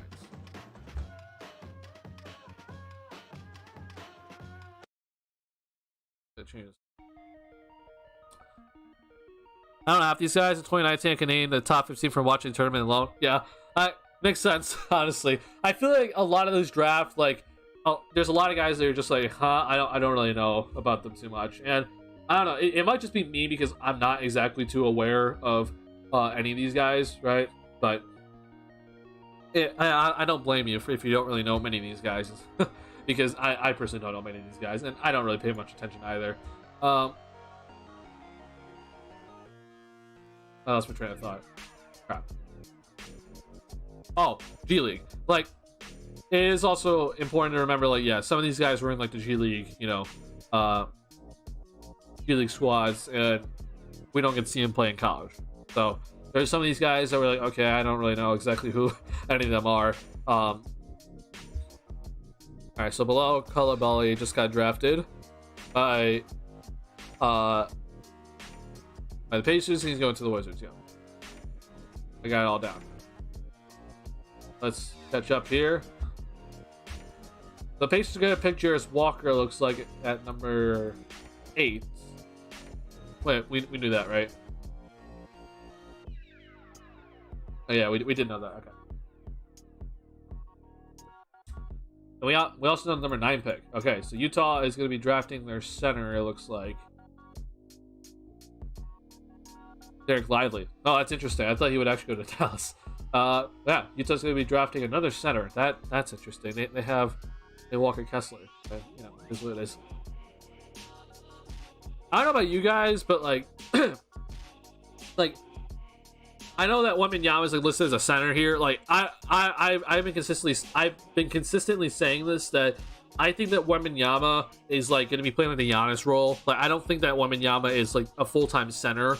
I know he's 7'5", but the way I look at it is that he's gonna be like in that Giannis type role, where you're allowed just to kind of do a little bit of everything. Okay, so Giannis obviously he plays with Brook Lopez at the center position, so he's not like the true center. There are obviously lineups with Wembanyama playing center, but to me, guys that are centers right now in the draft, like, I just don't see as much potential for them in like the future, and like now in the future. Like, it just doesn't make much sense, in my opinion, to be drafting a center right now, unless it's like a Victor Wembanyama, if you consider him a center. But a guy that's like a more traditional center, in my opinion, just isn't really worth drafting. And you know, a guy like Walker Kessler, for example, a lot of Bulls fans wanted to draft him instead of Dalen Terry, and the whole reason a lot of Bulls fans wanted is just to address the backup center position. But I've never been a person to draft based off positional need. I always draft based off of who the best player available is, and to me, any sort of center is just be lower on my list. So seeing Utah is like, okay, we're gonna go with, was it Lively that was being said? I'm trying to remember. Sorry. Oh no, Taylor Hendricks. Never mind. So it's a power forward. Okay, that makes a lot of sense. All right, never mind. Ignore everything I just said about Utah. But I just personally would not be drafting a center like at really that highly. Like, I think you can draft a center like late first round and get some decent value out of them, right? Kevon Looney, for example. But when we're looking at, you know, some of the lottery picks, some of the higher picks, it doesn't make much sense to me to draft a center, or a guy that was like listed as like a traditional center in college. The college game is just much different, right? The college game is completely different from the NBA game, and if you're going to be drafting a center, they better be having the capabilities to guard the three-point line, to guard perimeter players, to be able to be in multiple defensive pick and roll coverages. Like, there's a lot that does not happen in college for a center that's going to happen for them in the NBA. And I think it's a little bit of a risk to try to draft a center and pray that they turn into the next Jokic or Embiid if you're not 100% certain about them in the first place. So again, if it's the center in the top 3, go ahead. But even then, you have James Wiseman as proof, as like, maybe you don't do that, right? So it's a little bit interesting just to think about moving forward, as you know, the league is still in the pace and space meta, right? Centers that are traditional centers, you don't get much value out of them, right? So you better be drafting the right center. But if you're in the higher, you know, picks, I would be drafting someone else. You know, it doesn't make much. It doesn't surprise me that much that you see a lot of shooting guards / small forwards go in like the higher rounds, because you have a lot of flexibility with all of them. So, like, even if, like, let's say they're not like a shooting guard, they can play small forward. They can probably potentially play power forward. Like, it allows the team a lot more flexibility, and it just fits what this day and age of basketball is all about, which is, again, pace and space. You gotta have that in your arsenal, or else you're just not gonna be successful. And you know, you have the Bulls just to look at who don't shoot threes. The Bulls are just a prime example of how lack of spacing, lack of playing with pace is just gonna give you a terrible offense that doesn't put up enough points every single night, and it's gonna be too inconsistent. You can't be trying to beat teams that shoot a bunch of threes by shooting a bunch of twos. It just isn't going to work mathematically. Alright. I do apologize for kind of spoiling some of these picks, but I do keep refreshing everything just to make sure I'm not missing like a trade that goes down. Let's see here. Okay, nothing, no update from Shams as of yet right now since the number 9 pick. So we know up until number 9 right now for the NBA draft. Let's see here. Yeah. Jarris Walker's off the board. Taylor Hendricks is off the board. Was Whittemore? I forget. Whittemore is still on the board, so I expect him to kind of go next, honestly, after Hendricks here.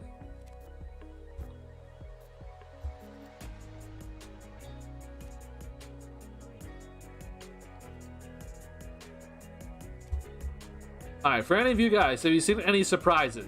Because, again, I did not make a mock draft. I'll be pulling up David's mock draft in a little bit here to show his and what he had, but any surprises for you guys that just kind of that you want to talk about? Because to me, the biggest surprise is the fact that Scoot Henderson went number 3 and not number 2. But other than that, though, I'm not really shocked with anything as of yet. I think Scoot Henderson going number 2, number 3, like. That's a big thing, obviously, for betting wise for a lot of people, but it just doesn't make much sense to me when a lot of people at Scoot Henderson is like, so a lot of people in their mock drafts, it's like, okay, here's my tier 1, which is Victor Wembanyama. Here's my tier 2. It's Scoot Henderson. Tier 3 was like Brandon Miller and onward, right? And until like, maybe pick 10, and then it's like tier 4. So like seeing that. The Charlotte Hornets went with like a tier below Scoot Henderson, at least in my eyes, and to a lot of other people's eyes. It's just like, what's happening? Like, you don't really ever see that sort of thing happen, like on draft night. But here we are. So yeah, that's like the only thing I think right now that's like, oh wow, that's kind of crazy to even think about. Nope, yeah, 0. It makes a lot of sense. The one thing I will say, if Derek Lively, his center here, 7'1", if he gets drafted, in the top 10, I'll be pretty shocked. We obviously know that he can only get drafted number 10 right now. That'd be the highest. I'd be shocked if Dallas picked him, but we'll see. We'll see what Dallas decides to do here. Waiting for trades, yeah, I'm also waiting for trades. Which honestly, the fact that we're already at like pick 9, there's not any trades. It's a little concerning.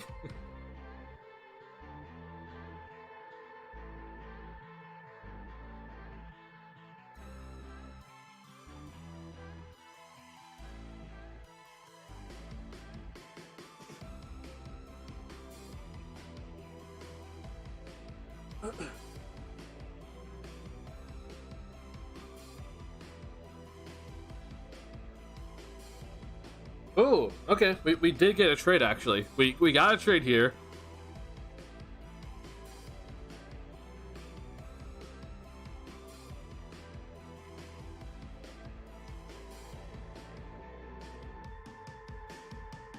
Oh, okay. Wait a minute. This is actually really good. I like this trade a lot. So, I'm gonna go ahead and spoil this. So if you don't want spoilers, you can click away from the stream right now. But I'm gonna go ahead and just talk about this trade that just went down. Okay, this just got released. All right. So the Dallas Mavericks are gonna be trading Davis Bertans and a number 10 pick, which is gonna be Caston Wallace, if I'm saying that correctly. Let's see. Where is he even projected in this? What? There he is. Okay. This is Caston Wallace. Am I saying that right? I hope I'm saying that right. So, Wallace and who's pick number 10 and Davis Bertans are going to be going to OKC. Okay? So, Oklahoma City Thunder, they get Wallace. Oklahoma City just sent their number 12 pick, and a traded player exception, which is to take on the Davis Bertans contract. Okay? So, traded player exception, we'll talk about this in a little bit here, but a traded player exception, you're allowed to use a traded player exception to take on a contract without having to send out any sort of money. So the Oklahoma City Thunder, they had a traded player exception that was big enough to take on Davis Bertans' contract and they're gonna use it to absorb Davis Bertans' contract from Dallas. In return, they're able to move up 2 spots in the draft to get a guy that they wanted and potentially could have gone before their draft pick, and they're gonna take on Bertans' contract. For Dallas, they get rid of Bertans' contract, right, which is something that they wanted to do, and then they also get to at least keep a first round pick, and just slide back 2 spots, right, which for them makes a lot of sense because we know Dallas is like in more winning mode than the Thunder are, so going back 2 spots isn't going to be too big of a deal. So to look at this deal, to kind of break it down a little bit farther, we're looking at the Bertans contract is $17 million. So let's see here. I think I can kind of figure out what exactly Oklahoma City decided to use here. How did they actually do this? Now that I look at it.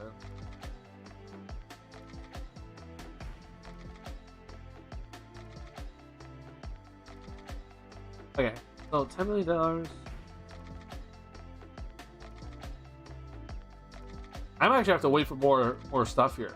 And TPE. What TPE did they use?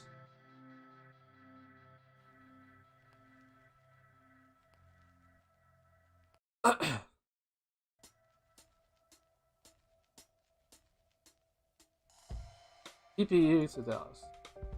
Okay, so what? Okay, if you do not know, you cannot aggregate traded player exceptions, which means that what you cannot do is you cannot, take a player exception. Like, let's say I can't take Derek Favors' $10 million traded player exception and combine it with Ty Jerome's traded player exception, right? I am not allowed to do that and, create a $14 million traded player exception, okay? That is not allowed. So I'm trying to think, like, the Thunder have a ton of cap room. I don't know if they exactly decided to... Oh, okay, now I think about it. So what the Thunder did actually instead... Alright, I'm getting it now. So what the Thunder did is that they absorbed Bertans' contract just with their cap space. The Thunder automatically, we're looking at like $30 million in cap space, or $34 million in cap space. They decided to take Bertans' $17 million and absorb it to that $34 million. But they also then, for Dallas, to make this more of an incentive for Dallas, they decided to send a traded player exception to Dallas so that Dallas can use that traded player exception for someone else, right? Which that traded player exception can be more significant for Dallas because they're over the cap, they have limited assets, and they have no cap space. They can now have a probably significant traded player exception to go ahead and get a player via trade and not have to send out money in return. So this makes a lot more sense now. All right, got it. That's smart, honestly. I think if you're Dallas, it's extremely smart because you're looking at trying to find more pieces to surround Luka and potentially Kyrie Irving, right? We're already looking at them being like $70 million over the cap with all their cap holds, right? They're not bringing back Christian Wood, which has already been talked about. So they have limited assets available to them already, and they're already over the cap. So they got to figure out ways to get in that traded player exception, or get players, and that traded player exception is going to help them a lot. So really good move for Dallas. I also like the move for OKC. Move up a couple spots, and use your cap space to get draft compensation. I would have liked to see a little bit more draft compensation, maybe like a second round pick is involved or something. That would make a little bit more sense in my opinion, but it is what it is. So OKC though, they're doing a pretty good job using their cap space for use their cap space to get assets in return, which I guess they really valued Wallace and number 10 there.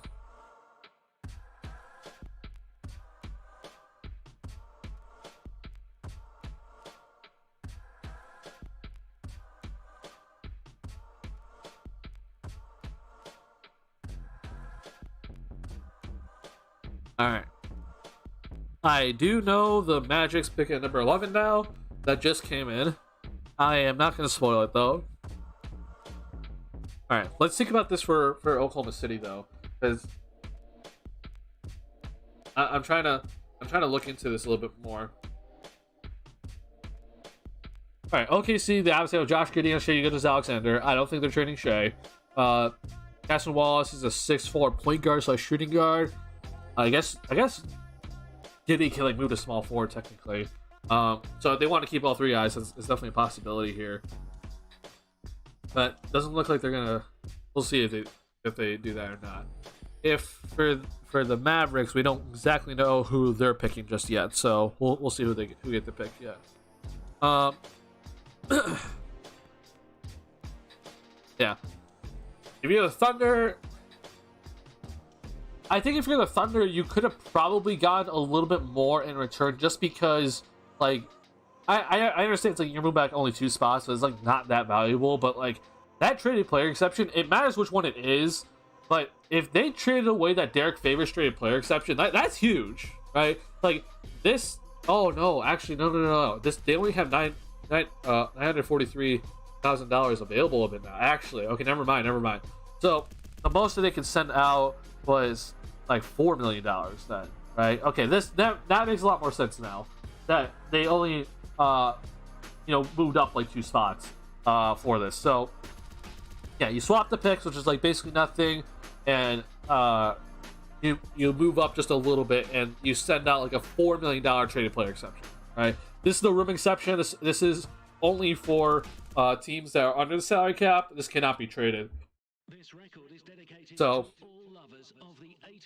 we're looking at, I'm gonna guess this one right here from the Darius Bazley trade to Phoenix. This is probably what was sent over to Dallas in that deal. And if I'm thinking about it, if I'm Dallas, right, with that $4 million, it's like a biannual exception, right? It's, or at least not as much. It's like similar, but you can get like a pretty okay player for $4 million.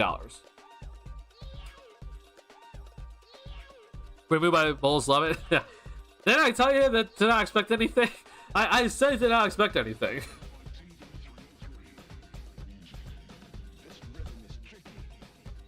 I would have honestly have been shocked if the Bulls did anything in the lottery. Like if they suddenly just moved into the lottery, I would have been absolutely shocked if they did that.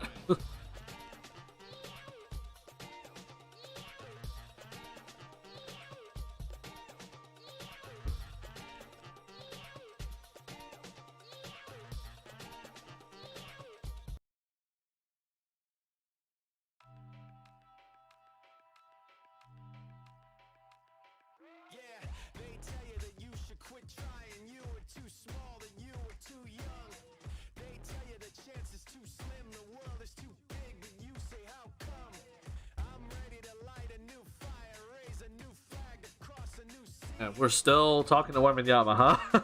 Bro, ESPN's just gonna milk this. Ugh.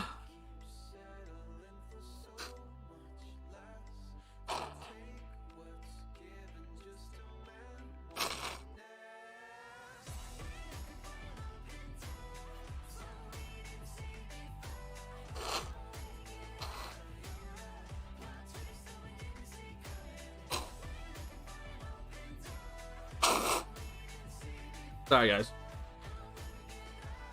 I gotta breathe out here. Oh.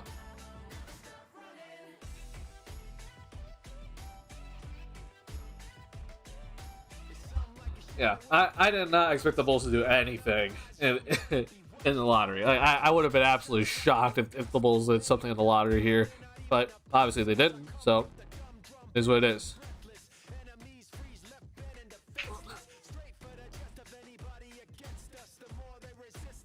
Let's go. We drafted Jet Howard. Yeah, we drafted Jet Howard. Yep. Let's look at the Jet Howard here, because I don't really know much about any of these guys. Like I said, Jet Howard is projected to go 24th in this mock draft here, so bit of a jump up. It's not shocking though. I don't think that's shocking at all. Let's look at the Jet Howard's like stats here, because like I don't really know much of anything about these guys. Let's see what the Bulls are potentially missing out on here. I think this also kind of shows you though, like after the top 3, it gives it's a little scary, right? Like you kind of really don't know, and like you're really praying that whoever you pick, like, because you get to pick from a sea of people, right? It's not like in the top 3 you have like 3 choices, and obviously this draft, if you're the first pick, you have 1 choice. So After that, though, it's scary outside that top 3. So I think this is kind of like a lesson for a lot of people. Like, yeah, rebuilding sounds nice, but you better be getting the right assets. And that's the reason why I'm like, if I'm training Zach, like, I need to get players that I already know what they're going to be, right? Hence, Quentin Grimes. Hence, Emmanuel Quickly, right? I can't just be settling for only draft picks. It can't be the only thing.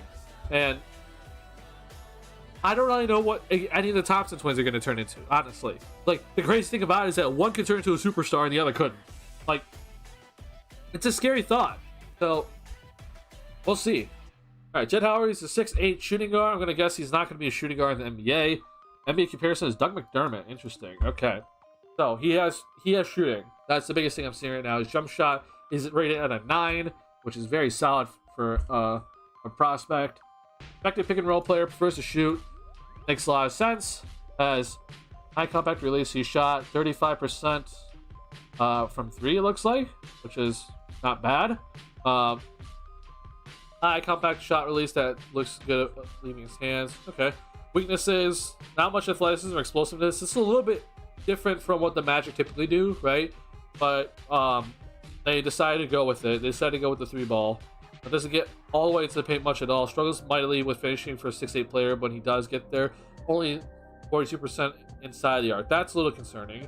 So, honestly, Doug McDermott makes a lot of sense for the comp here. Yeah, not sure about this pick, honestly, but we're going to get David here, as you saw in the chat. He's going to come in just a second here to give his thoughts about it. So, nothing too much to worry about with all of it.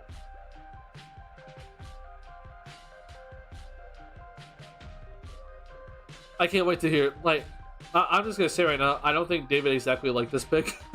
this Jett Howard pick. I don't think David liked this pick at all. So, be prepared for a rant when he comes in here, because I could honestly see this not exactly going too well in terms of David's happiness. But I could be wrong. That's just my guess, though. See here. And another guard for the Magic. Yeah, it is another guard for the Magic. The one thing that it does give the Magic, though, is that it does give them shooting, which is something that they have lacked. Like, the Magic have lacked shooting. Again, though, like, what I've always said, like, these sort of guys that are, like, you know, shooters only, right? Because when I look at these numbers here, I'm like, okay, I see a 9, I see an 8, I see an 8, right? I'm like, okay, I see some decent numbers here that are like, okay, he's good in these areas, but that's not exactly what I want to be, like, great in, you know? Like, jump shot ready is nice, but his potential's at a 7. Like, I would much rather just go with a player that I think has more potential here than a player that I think is NBA ready. He is a freshman, so, like, it's not exactly like he's old. He is 20 years old, which is very young. It's just that, you know, it's the thought of, like, you go with guys like Luke Kennard, you know, in an NBA draft. I'm not saying this is Luke Kennard. I'm just saying that the shooters only, right? It's a little rough, and there's a reason why, in my opinion, that NBA draft had him going number 24. When we see here, let's see, what does CBS have him going?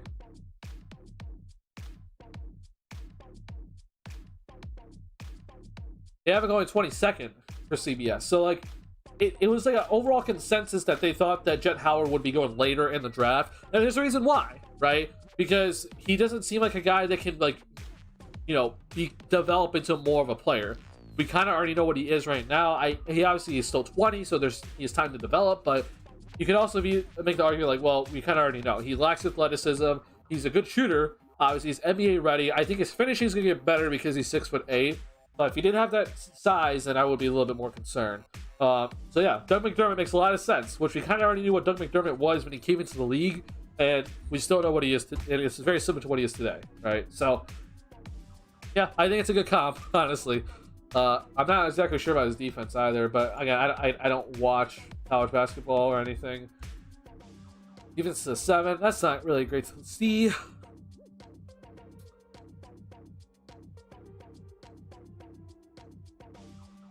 Yeah, he just seems to just be like a shooter only. That's like the only thing I'm seeing with Jett Howard. So I don't know. If you're the Bulls, like, I would not have used this pick on Jett Howard personally, but that's just my opinion.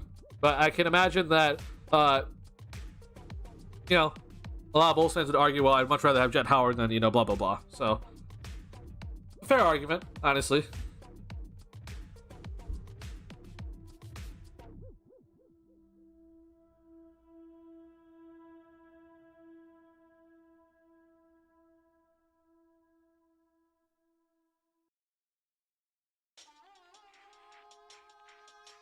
I just am getting to the Wallace interview, it looks like. Or at least that's what the ESPN broadcast is right now on.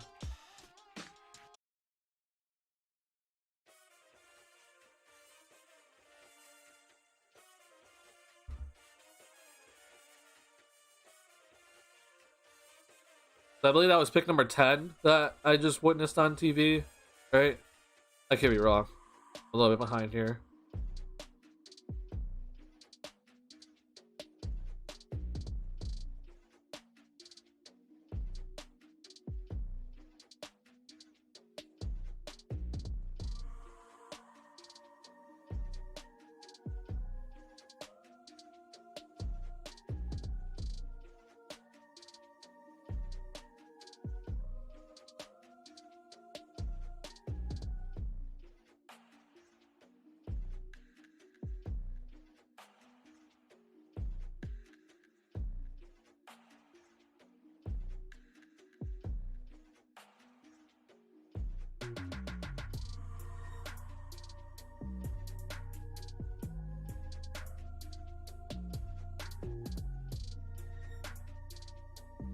Alright. Let's look here. So, Wallace was a little bit higher in this mock draft, it looks like. Okay, so you liked him at number 10. Good player. Alright. Cool.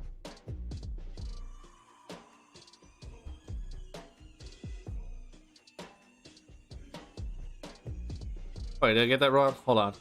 Jesus, I can't even keep track of everything. Yeah, okay, yeah. OKC liked Wallace, okay.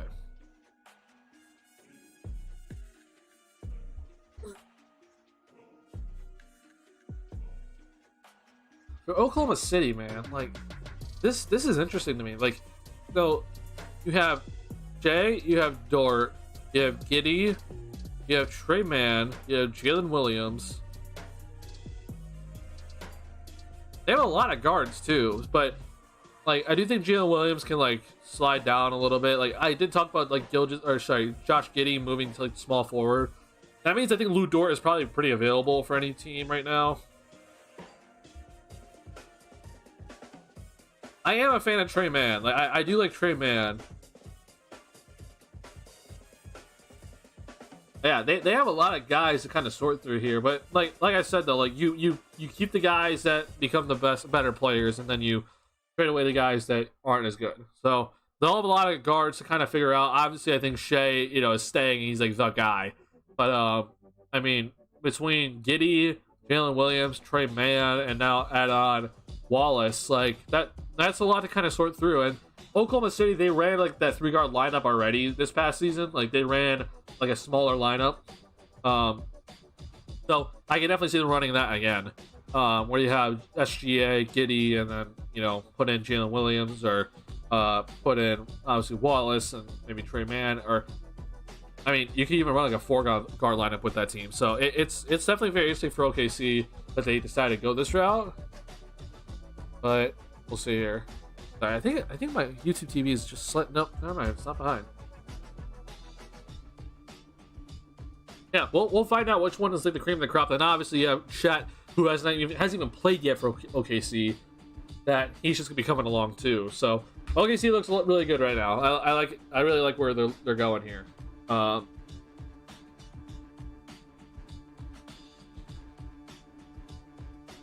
have to think though that Lou Dort is like he's got to be like on the trade market, because it wouldn't make much sense to be keeping him around and potentially taking away minutes for some of these other guys right now. Lou Dort is a guy that I do think he's underappreciated for what he does, and just adds another pick for Oklahoma City to kind of figure out, because they have a ton of picks that they have to sort through now, and they have to use at some point, right?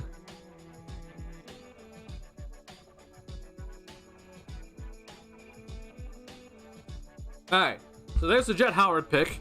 It's officially done on television. I hope I'm not behind. I could be behind. Who knows though? But I keep refreshing and I'm not behind. So it is what it is.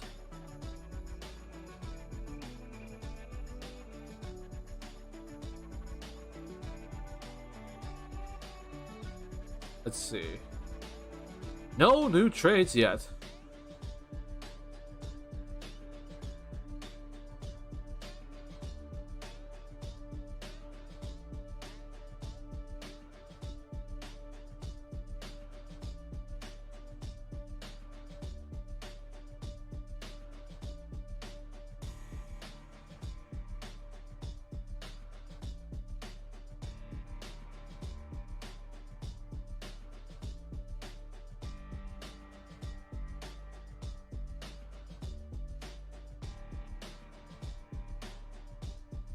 All right, we had Derek Lively at number 12. It looks like, so there's that.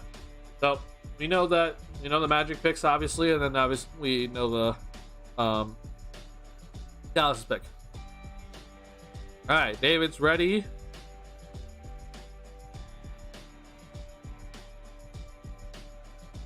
All right, hold on, give me 1 sec, David. For you guys on the stream here, I'm gonna let you look at. I'll just let you look at this, I guess. Sure. Hold on.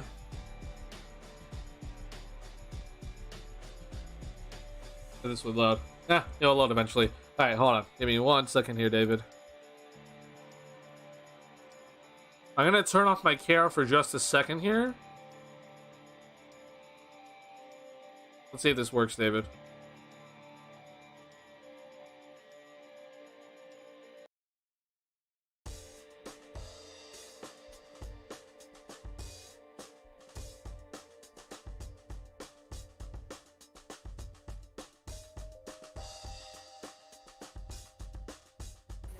Hello.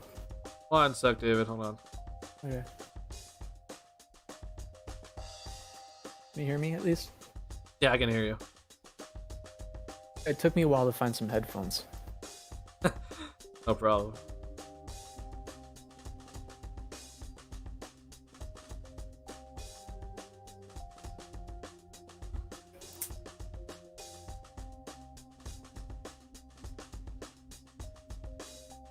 Okay. I unfortunately gonna have to use this cam for you Okay. because my other cam is for stream currently. Okay.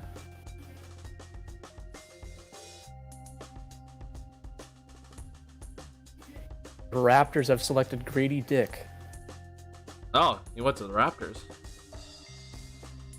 He's wearing the right color too. That's like Raptors red too. I mean, it's technically supposed to be Dorothy 'cause from Kansas, but Oh. 1 second. yeah.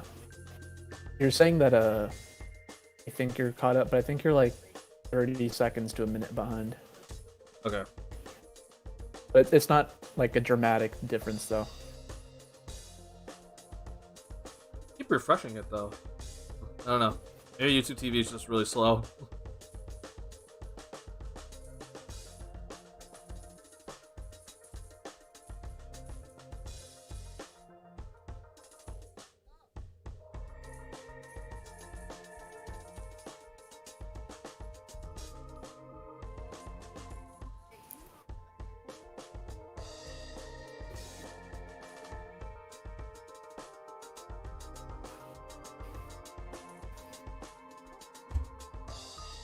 One second. This camera angle is not what I want. I'm trying to figure out ways, but I might have to do this, unfortunately.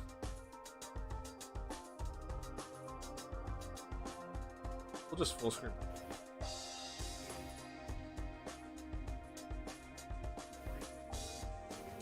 you look at my stream, I'm like compromising on the fly here.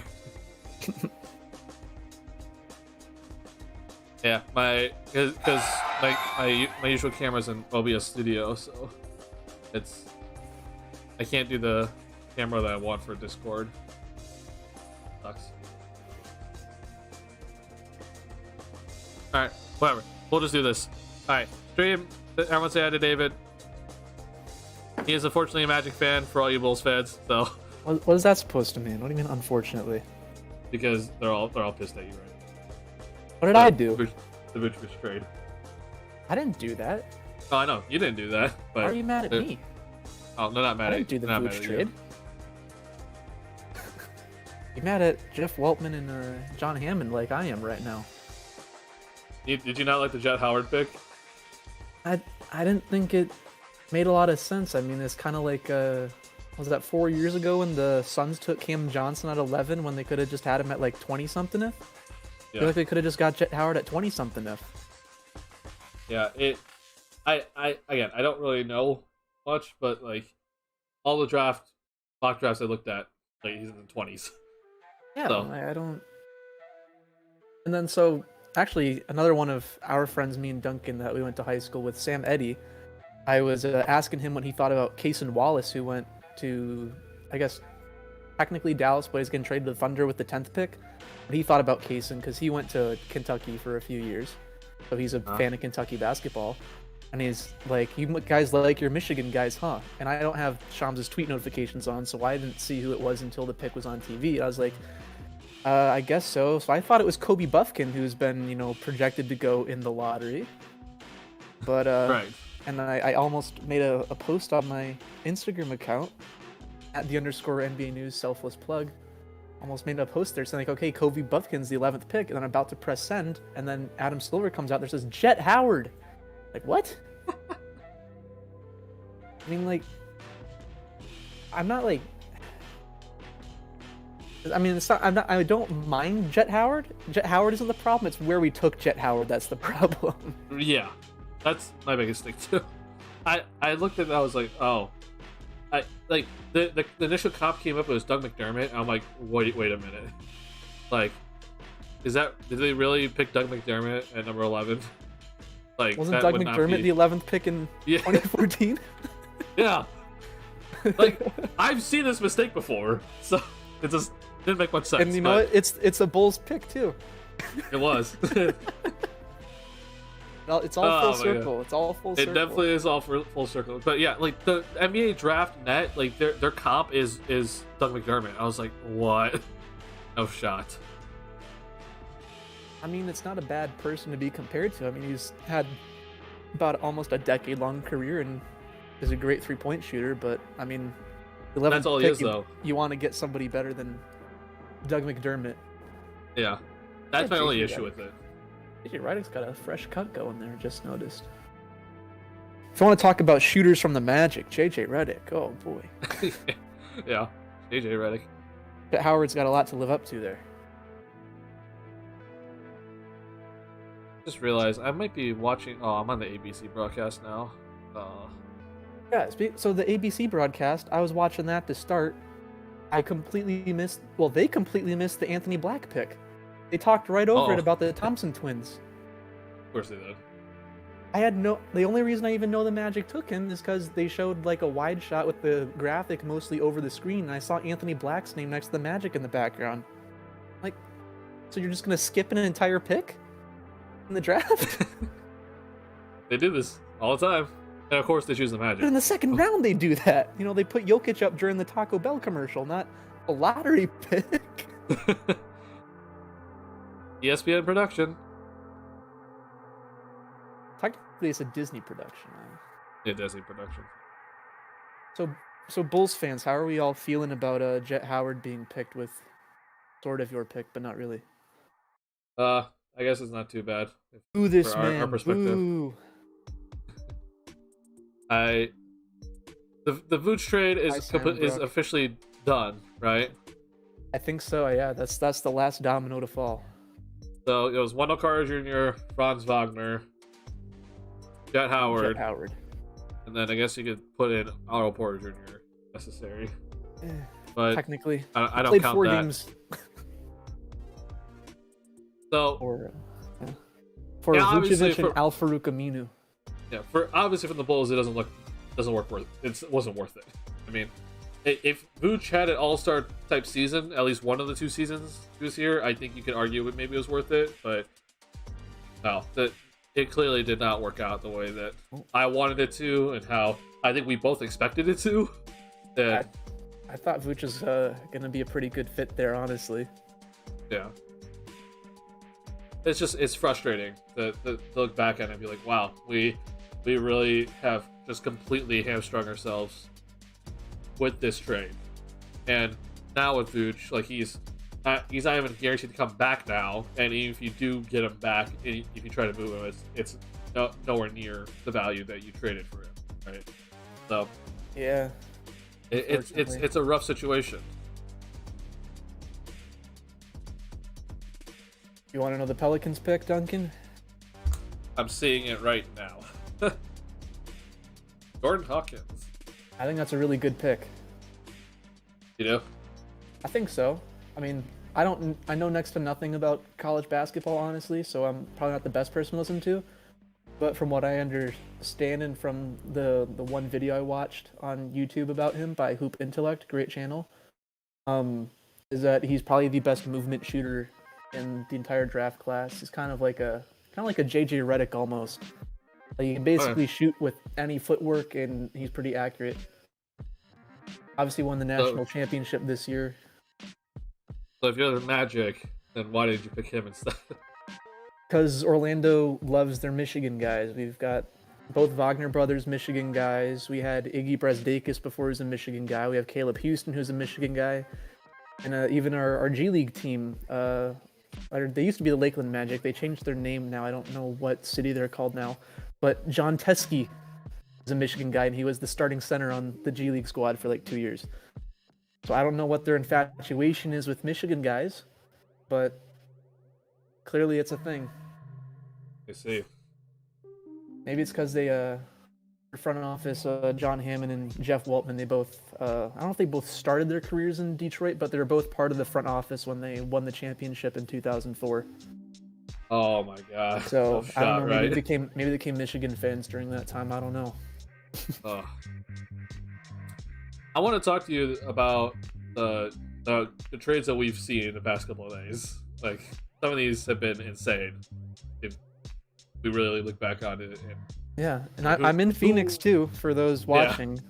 So I guess not technically a front seat to the Bradley Beal trade, but he's close to me now. yeah. If you guys do not know, David went to ASU.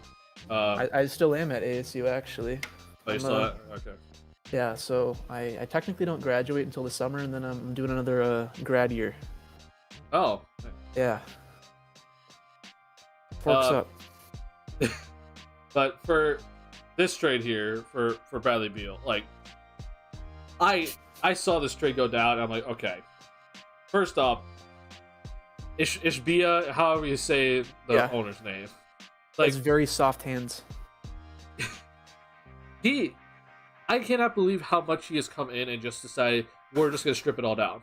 Like, I'm getting Kevin Durant, I'm getting Bradley Beal, I do not care how we get them, we're going to get them.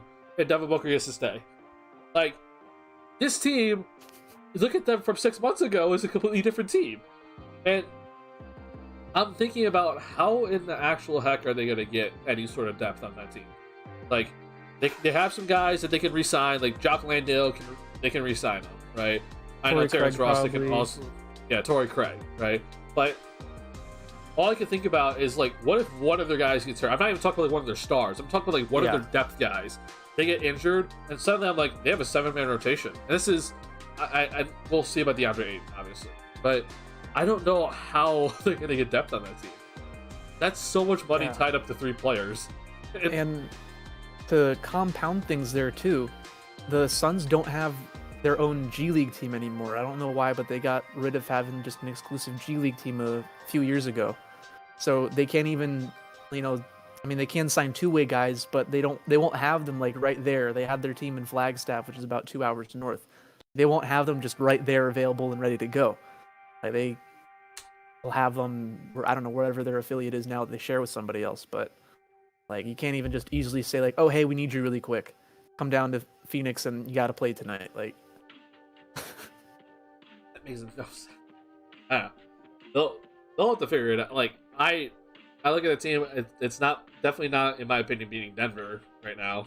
I mean, obviously Denver's top of the world, but oof, I don't know. That looks rough to me. yeah, but as a super casual Suns fan, I am all for this. I love having Kevin Durant here. I love having Bradley Beal here. Sad to see Chris Paul go because he was a good point guard, but yeah, Ishbia and apparently Isaiah Thomas are gonna have to do what they got to do. I cannot believe that report when Isaiah Thomas is like coming in and like, we're just gonna be letting Zeke try to control another team. Like we've seen this before. It doesn't work. Yeah, so I was at the introductory press conference for Matt Ishbia, and one of the questions was directly about the involvement Isaiah Thomas would have in the team. And he was like, you know, Isaiah's just a friend. Has no input whatsoever. Like, you know, I might ask him a thing or two here and there just because he has the experience, but, you know, his input isn't, you know, going to be any sort of end-all, be-all in terms of roster decisions. Then, you know, a few days ago, Chris Paul, unprompted, basically was like, yeah, Matt Ishbia and Isaiah Thomas. Again, Isaiah Thomas decided they didn't want me anymore. Oh my god, man. It's funny that Isaiah, out of all people, is like, yeah, I don't want CP3, because Isaiah has also, like, previously, like, gone on and said, like, he hates that the small guards, like, being eliminated from the NBA. And Chris Paul is, like, one of the few, like, remaining small guards that, like, have had, like, a very, very impactful career. And he's like, yeah, we're just gonna leave you. We don't need you anymore. I mean, like, I understand why they wanted to move on from him, but I don't know that it's the best idea. Because now they don't have a real point guard. And Campaign. Chris Paul, you can argue, is probably the best playmaking point guard in the NBA, maybe. And that's what you need with Booker, Durant out there to help them so they can work off ball, not be as tired having the ball in their hands all the time and get them open shots. Obviously, you know, Chris Paul's body hasn't really held up very well either, so. I just find it funny that they traded Chris Paul, who's like a mid-range shooter, for like Bradley Beal, who can shoot threes, but he's also like a mid-range shooter. Like it's just mid-range, and I kept reiterating in that Denver series for the Suns, it's consistently they were getting either beat from the paint or beat from 3-point range. They did not win in either category in that series, and they got wrecked. Like, yeah, it just makes sense, and so. Then your whole thing is like, okay, well then trade for another mid-range shooter. Yeah. Interesting fashion choice by Kobe Buffkin here. No shirt underneath the suit jacket. Oh boy. He was a 15th pick by the Hawks. I don't know. I think Kobe Buffkin. I think he's going to be a pretty good player. But the worst part, though, for him, though, is he'll never be the best Kobe B, no matter how hard he tries. That is true. Rest in peace, Kobe. You rest in peace. They're showing his stats up on TV. That's quite the jump from his freshman to sophomore years. That 3-point percentage is impressive. I understand that, you know, more minutes, but although he is a lefty. Improvement. He is a lefty, so he has to be able to shoot. You and your lefties. Aside from big men, I don't know any lefties who can't shoot. Ben Simmons. He's like 6'10". He's still a big. He's a big with guard skills. Sure. He's like probably kind of what Jokic would be, honestly, if he couldn't shoot. That's a. I know that's a stretch, but I don't know about that. yeah, you're right. Jokic actually has a post game and stuff. Never mind. I take that back. Don't quote me on that ever. I didn't think before I spoke. I wish Ben Simmons could do everything that Jokic does besides shoot the ball. It just, I don't know what's up with And Bulls fans want to trade for it for some reason. I don't understand. They do? Why? Yeah. They think that trading like either DeRozan or Levine and then getting picks also is like a good idea. It's like, oh, we get the point guard of the future. Yeah. Why would Brooklyn give up any picks? And I think if the honest thing about Brooklyn is that I don't think Brooklyn actually is like rebuilding. Like I think that they're like, okay, we got Bridges, we're gonna re-sign Cam Johnson, and then we have a boatload of picks from that Kevin Durant deal. Like they don't own any of their picks, right? All their picks. Yeah, that's why. Like I don't think they're gonna tank or anything, but I mean, you basically are swapping out those picks they traded away in the Harden deal for those picks that they got in the Durant deal. Right. And for like at least the next few years, I would assume the Suns are at least going to be decent. Like those aren't going to be high picks. So I don't really. I mean, obviously picks are picks, but I don't see the point in trading for Ben Simmons with some picks or Levine when those picks aren't going to be incredible. Okay. I think it's just everyone's mind is like, oh, they see an opportunity to get Zach off the roster, which I'm just like, Ben Simmons has a ridiculous contract.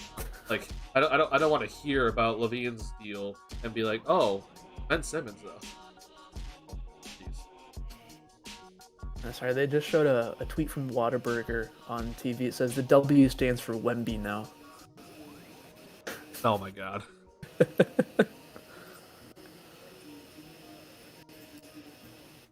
I am honestly shocked at how few trades have happened. Like I thought that this would be something that we were going to be looking at. I feel like we said the same thing last year. I think last year I was waiting for like a bunch of trades before the NBA draft happened, and we didn't get it. And then this year it's like I wasn't expecting anything, and then suddenly, oh, we get the Jordan Poole deal that just goes down. It's like, what? And so I'm like, okay, I guess teams are talking, and so far nothing has happened, really, except for that Thunder swap, and the Pacers and Wizards swap. All right, did I send you my mock draft I did, or did you get a chance to look at it at all? I haven't looked at it, but you sent it to me. So here, right. I'll pull it up on stream. Oh, okay. Okay. Let's say I'm actually doing pretty decent so far. All right. This is the here's David's mock draft. All right. So you also had Scoot Henderson going number 2, yeah. I thought it made too much. I wanted to put Brandon Miller there, but like it just makes too much sense to take Scoot. Like he's supposed to be the number 1 pick in any other draft but this year. Right. But I don't know. It just I could not believe that he actually like pull out. Oh shoot.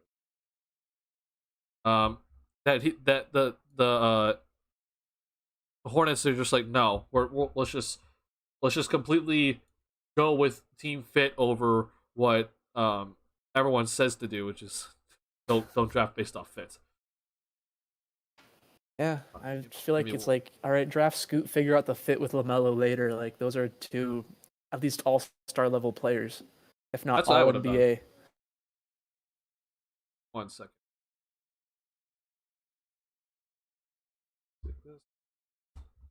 Sorry, I gotta reshuffle my screen. Okay. What do the comments say on the stream? Not much. It's been pretty quiet because it's because nobody cares about the Magic. Yeah, that's true. Well, Magic it's fans. also that the Bulls haven't done anything, which I said that's what to expect. We're not going to do anything. And yeah. I don't know. I think all the rumors got everyone hyped for today. I'm just like, don't expect anything to happen. Whole thing fits on one screen. Yeah. So, I sort of got Jarris Walker and Derek Lively right, just not at the right pick. Right. I got the right team. You did get the right team. So I'll give myself like half a point for those. But yeah, I had Jet Howard going 21st to Brooklyn. Makes sense, honestly. And then I have no idea where to put. Is it pronounced Derek or Derek Whitehead? It's probably Derek, honestly. But I had him going to the Hornets because he's a Duke guy, and the Hornets only ever draft guys from Duke or UNC. So I was like, well, that makes too much sense. So sure. Otherwise, it was pretty much mostly just based off of what I thought teams should do more than what I was seeing from mock drafts. But I took a little bit into consideration with the Magic taking Anthony Black, which they did do. And it looks like I just got the 16th pick right too. Keontae George, Utah Jazz. Cam Whitmore still has not been picked. I had him going 8. He's fallen significantly because a lot of mock drafts had him like in top 10. Like I didn't read an actual article about this. I just saw some unverified person on Twitter say this. Apparently his medicals sucked, and he's a terrible interview because I guess he's just an introverted guy by nature. I'll do it for you. Those medicals must be pretty terrible if he's sliding this far, or those interviews at least.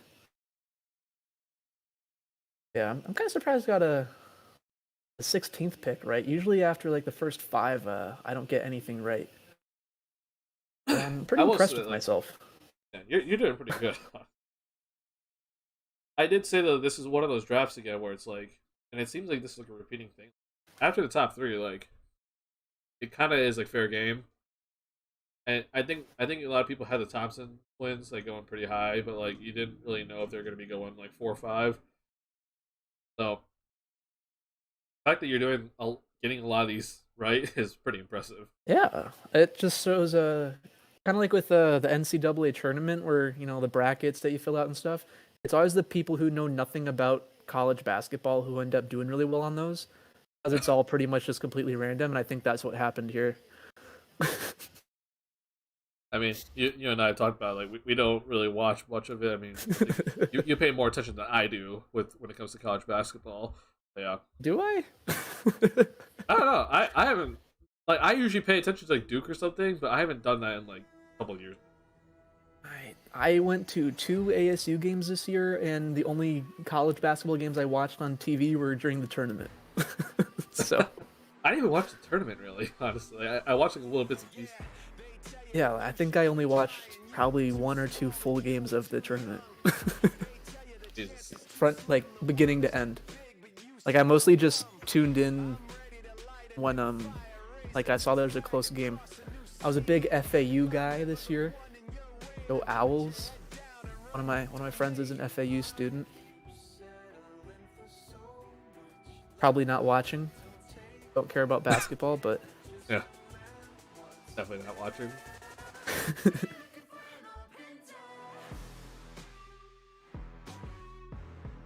Goddamn Bulls SOS, we do nothing. Yep, I said that we're not gonna do anything, guys.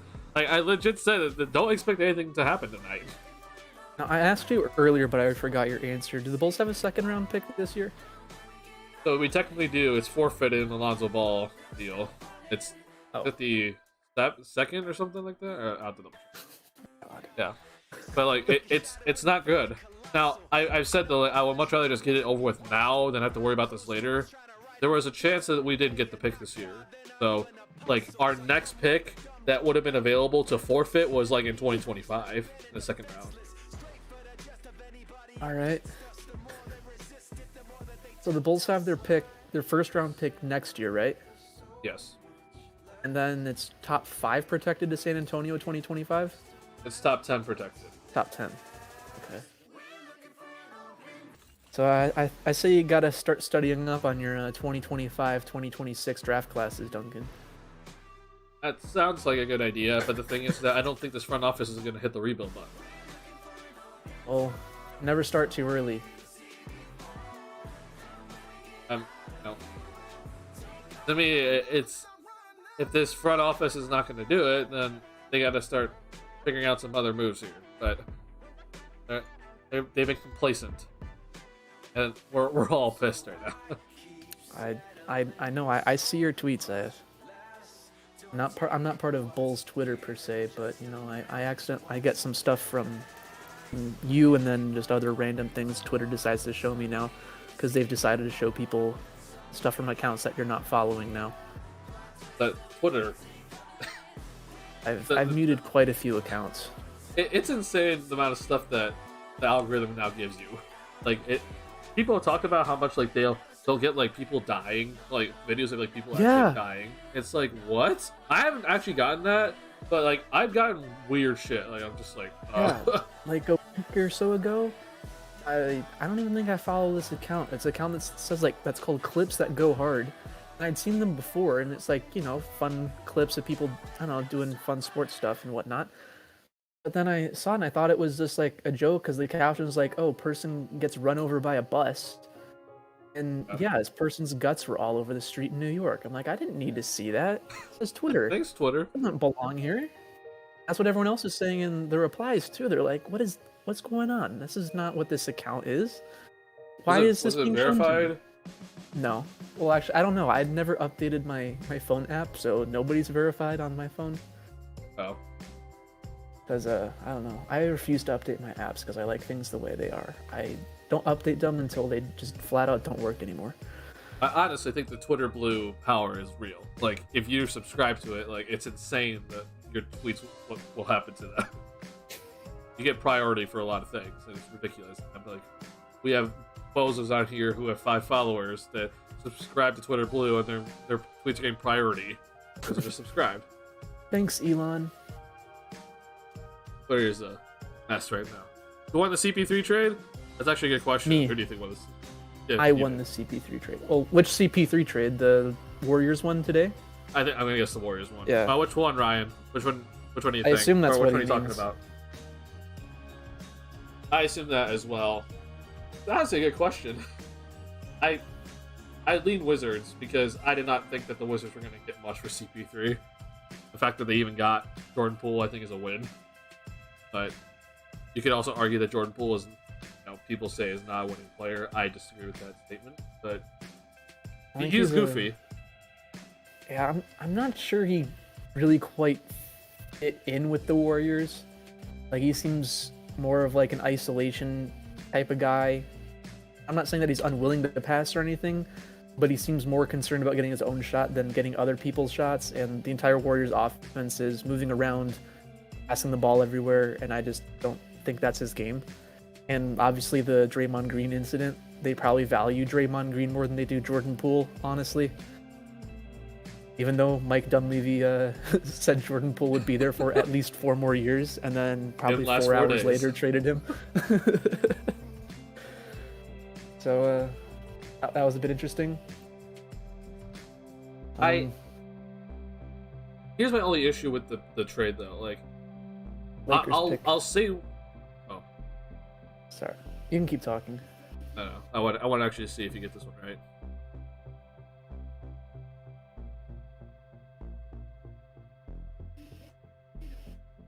Cam Whitmore still hasn't been picked? Oh my god. Jalen, I had him going 15 to Atlanta, so I was within 2 picks. I was within you're 2. close. I was within 2. Yeah.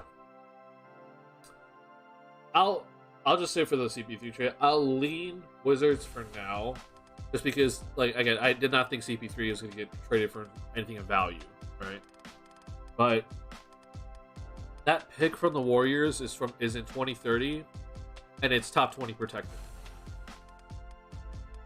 I don't think that pick conveys. And the more important thing about it is that the Warriors, or for any NBA team right now, you cannot trade picks that are past 7 years out, right? So the farthest you can trade a pick is 2030. What are the protections on that, right? So it's obviously top 20 protected, but then, like, what happens after? Is it just a second round pick after that? Because you can't be like, oh, well, then it'll convey to the next year, because you don't have control over that yet. So I think for the Wizards, it's like, it's a little bit sketchy that, like, okay, I guess we got a first round pick for CP3 here with Jordan Poole, but, like, I don't think that pick ever conveys. So, And I would think if you literally can't have control over it, I would think it just becomes an unprotected pick the next year. But maybe. I don't know. I'm not a cap expert or trade expert. I don't think anyone really knows, honestly. So it's just. Well, I would hope Washington and Golden State at least know. Well, yeah, I think they know. Yeah. Here's what I will say. I think that CP3, like, on the Warriors, it honestly, like, I don't really mind the fit at all. I think that the fit, like, people are like, wait, what? But I watched that team struggle in the playoffs where it just seemed like Steph was like the only ball handler on the team. Jordan Poole couldn't be trusted, right? And I think they were kind of relying on him to be like that secondary ball handler. And it put Steph in a position where he had to play make and he also had to score. Now this at least relieves a little bit of pressure off of him where he could potentially just focus more on his shooting and running around on the court, which he does best, and making the defense shift because of his great shooting instead of worrying about, okay, I need to also be the pick and roll guy to bring it up the court and also have to set up all my teammates and initiate the offense and everything. So I honestly think it's not the worst thing in the world. I think that the fit actually might be better than people expect. My only question is now is Draymond staying? Is Wiggins going? Like, unless that means Clay's gone, but that means CP3, Steph, Clay, who's your 4? I'm gonna guess Looney is your 5. I mean, my guess was that Chris Paul's actually going to come off the bench. Really? I mean, I think you're too small if you have Draymond at center, and I don't, unless you have Thompson or Wiggins coming off the bench, but I don't see that happening either. I mean, Chris Paul, I'm sure, wants to win a ring really badly. I'm sure he'd be willing to come off the bench if it meant winning a ring. I guess so. I just can't imagine Chris Paul coming off the bench. Yeah, I can't imagine him being a bench player either, but I don't see how else it could work. 6th man of the year. Maybe that will save his body. Maybe. That's what I was about to get to too. Like, I mean, his body's been breaking down every year come playoff time. He comes off the bench. I mean, he doesn't really have any choice but to not play as often. Hopefully that means he's healthier during a deep run, so yeah. I don't know. A lot of people hate Chris Paul. I don't really know why. I want him to get a championship. I think that'd be cool. I think it's just a lot of people, the term point guard, right? It's like, you haven't won a ring yet. You're a Hall of Famer. I mean, he's a Hall of Famer for sure. But people are like, why are you allowed to have that like term? And I think people are just kind of sick of him when he hasn't really done anything. Yeah. So, which I don't think. About to cry, by the way. Yeah, I don't think he hasn't done anything. He's a Hall of Famer. It's just that he hasn't won. I mean, he's been in the finals. That's more than Steve Nash can say. I know you hate Steve Nash. It's a discussion for another day. If you ever come to Phoenix, don't ever say something negative about Steve Nash. They'll kill you. I'm not planning on coming to Phoenix anytime soon. So. You don't want to see me?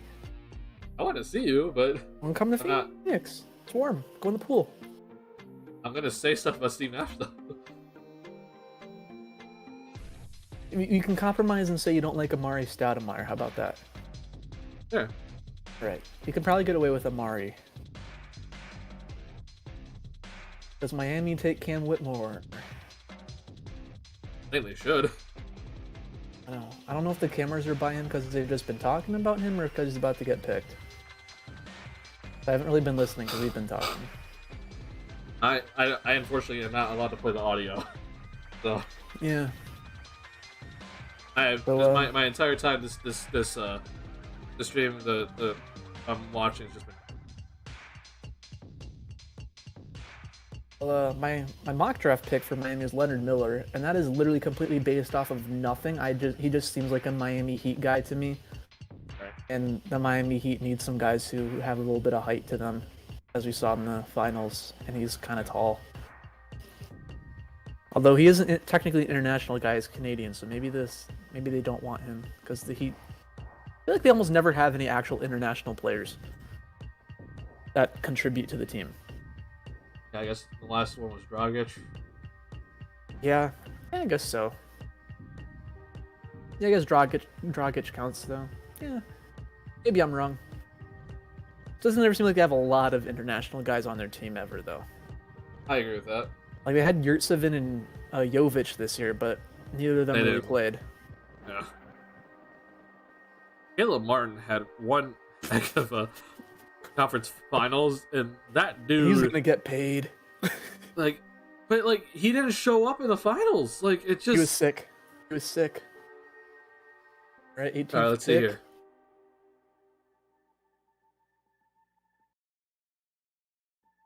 Jaime Jaquez, really? That high? Interesting. Well, we like all know it. he's going to be a good player. Well, I've seen Jaquez once in person, actually. It was last season, ASU versus UCLA. Went to double overtime. I honestly don't remember if he was any good that game, but I remember going like, oh yeah, I've heard of him before from like mock drafts and stuff. And ASU barely won that game, and we all stormed the court afterward, and I have a picture of me with Bill Walton somewhere. We know that he's going to be good now because the Heat picked him. But yeah, he's automatically good because the Heat picked him, and now I'm forced to not like him because I'm a Magic fan, so I hate the Heat. Who's that guy wearing a Magic hat back there, by the way? Who was that? Oh. Not Anthony Black, is it? No. Anthony I don't Black think is... so. I don't think that. Or maybe it was Jet Howard. It's probably Jet Howard. I think I just saw Joe Long back there. Yeah. Yeah, it was probably it's Jet Howard. I don't really know what Jet Howard looks like, honestly, but I guess I'm gonna learn. Yeah, you'll have to learn. I thought Jet Howard was like a little more pale, but I guess he's not. I like the flow on Jaquez though. Yeah.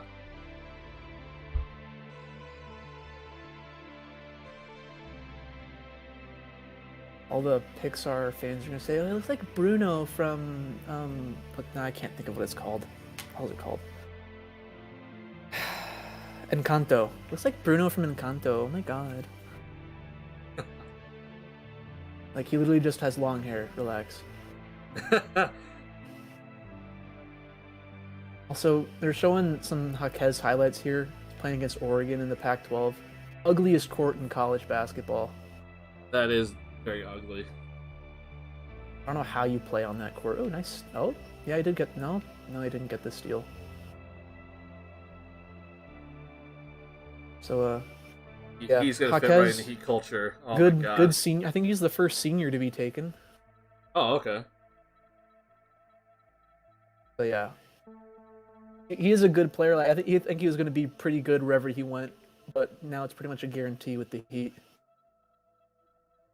I had him, I'd go in 26th to Indiana, apparently, on my mock draft. Yeah.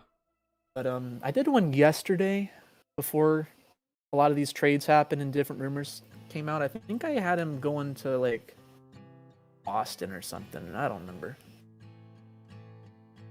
I don't know. Doesn't matter. Oh, wait, no, he's going to be good now because he picked up. Just from that highlight clip alone, I'm like, oh, he's Heat culture. He's not even on the floor. He's everywhere. Heat culture. Yeah. And he has a questionable three-point shot too, so he's definitely Heat culture. Yep. And they're going to turn him into a solid shooter somehow.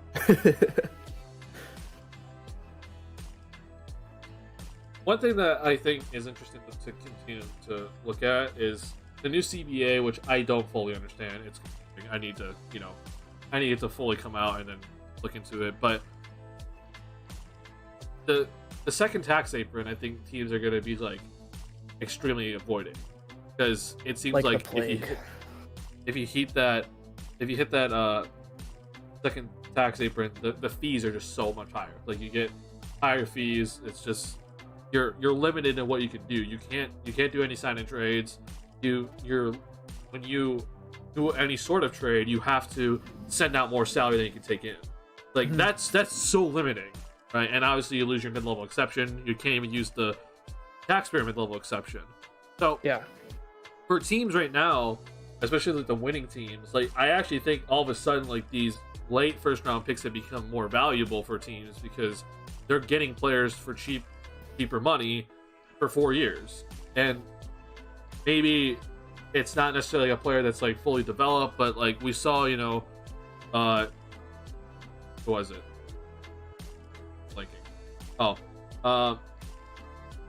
The Christian, was Christian Braun a rookie?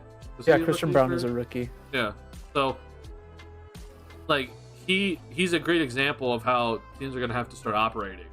Because you can't be spending all this money suddenly, even if you're way into the tax. you're gonna be limited in what you're able to do because they're just straight up preventing you from even spending more money. So I think that seeing a Miami Heat take Jaime Jaquez, it makes a lot of sense that they think that he could probably help immediately. Yeah. So I guess my Leonard Miller pick and well, this pick definitely is not going to count because I had Jordan Hawkins going to the Warriors, Oh yeah. and he got picked at 14. So that sucks. Bro, $243 million. Oh my god.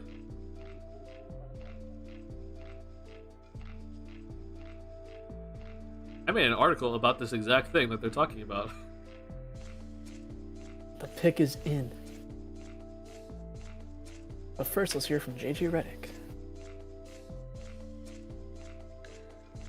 Oh, never mind. Dun, dun, dun, dun, dun, dun, dun, dun.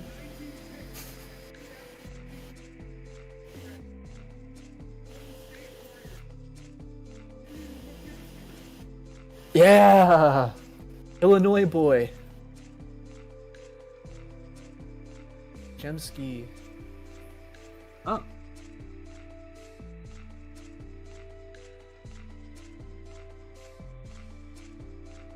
I had him, did I have him going to ahead. Boston at 25? I had him going there because he's white, and Boston likes white guys.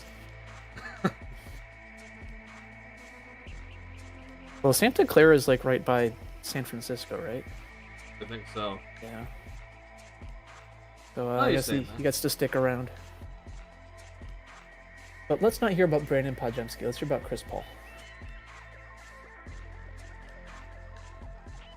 That's Brandon Podjemski? He played for the Suns?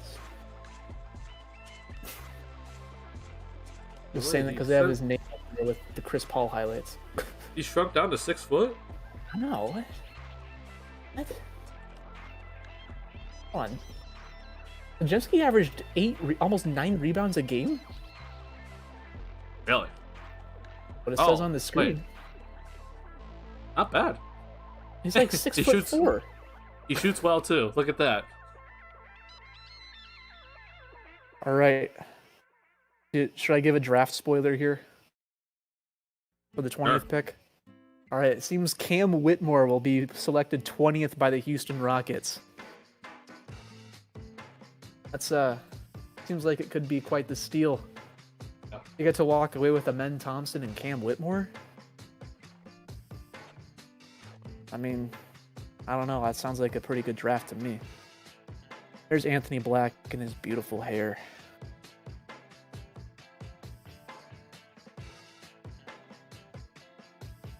All right. Let's see. So suddenly the Houston Rockets are gonna have like all these wings. Yeah. Which I mean, again, figure it out. I don't care. Like they all play the same position. They'll figure it out.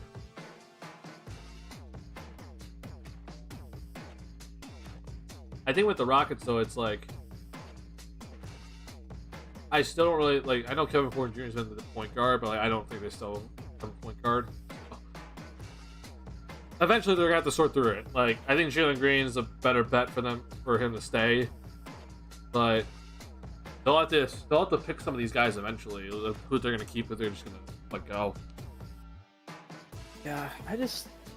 I still really stuck here on Cam Whitmore falling to 20. I mean, when the draft lottery happened, he was a guy who was looking at the Magic to take at 6. Like even like a week ago, I was like, that'd be pretty cool if we got Cam Whitmore. This is Is there anything else off court that we're like missing? not that I know of. Like all I know is what they said a few minutes ago, and what I saw on Twitter was his medicals, I guess, sucked, and he's just introverted and not good at interviews. But I don't know. It's very reminiscent of Michael Porter Jr. in 2018. I don't think Cam Whitmore has like the potential that we saw with MPJ, right? Yeah, that obviously, yeah, that too.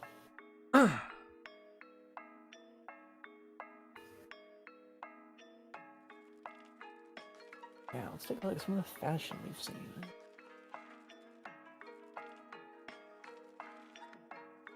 I guess it's not the worst thing in the world for the Rockets just to be like, okay, yeah, we'll just take a flyer here. Yeah. Like, seriously, I can't believe a team hasn't done that already.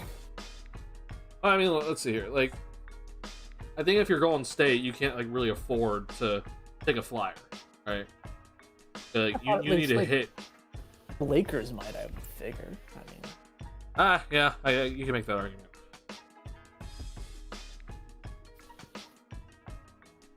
If he didn't go to the Rockets, I think the Brooklyn Nets would have taken one of their 2 picks. For sure.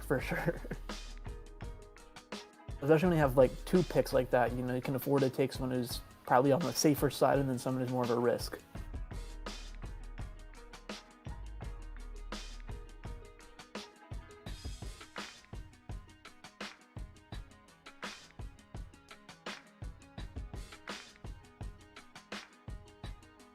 I find it funny that Bobby Marks player needs for Rockets point guard. Is that all like, it says? Well, it's a point guard and player development. Oh. But it just shows you like my whole thing. It's like I just think they have a bunch of wings. So figure it out. Is Jalen? Are they still trying to make Jalen Green a point guard or no? I think it's Kevin Porter Jr. They're just like I don't really know what they're doing in Houston, honestly. I know Ime Udoka's now there, so maybe he'll figure it out. But like, oh, Ime, watch out, ladies. Yeah.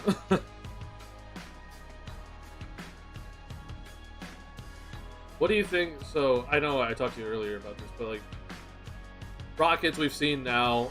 I mean, how many years has it been since that Harden deal? Been 3 years? 2.5. 2.5. Okay. So, but 3 seasons, yeah. 3 seasons. So they got the 2nd pick, the 3rd pick, and now the 4th pick. So they've never been able to choose number 1. Jabari Smith showed me something earlier, like later in the I was worried about him initially. Like he did not look very good. It kind of scared me with the way he kind of came out.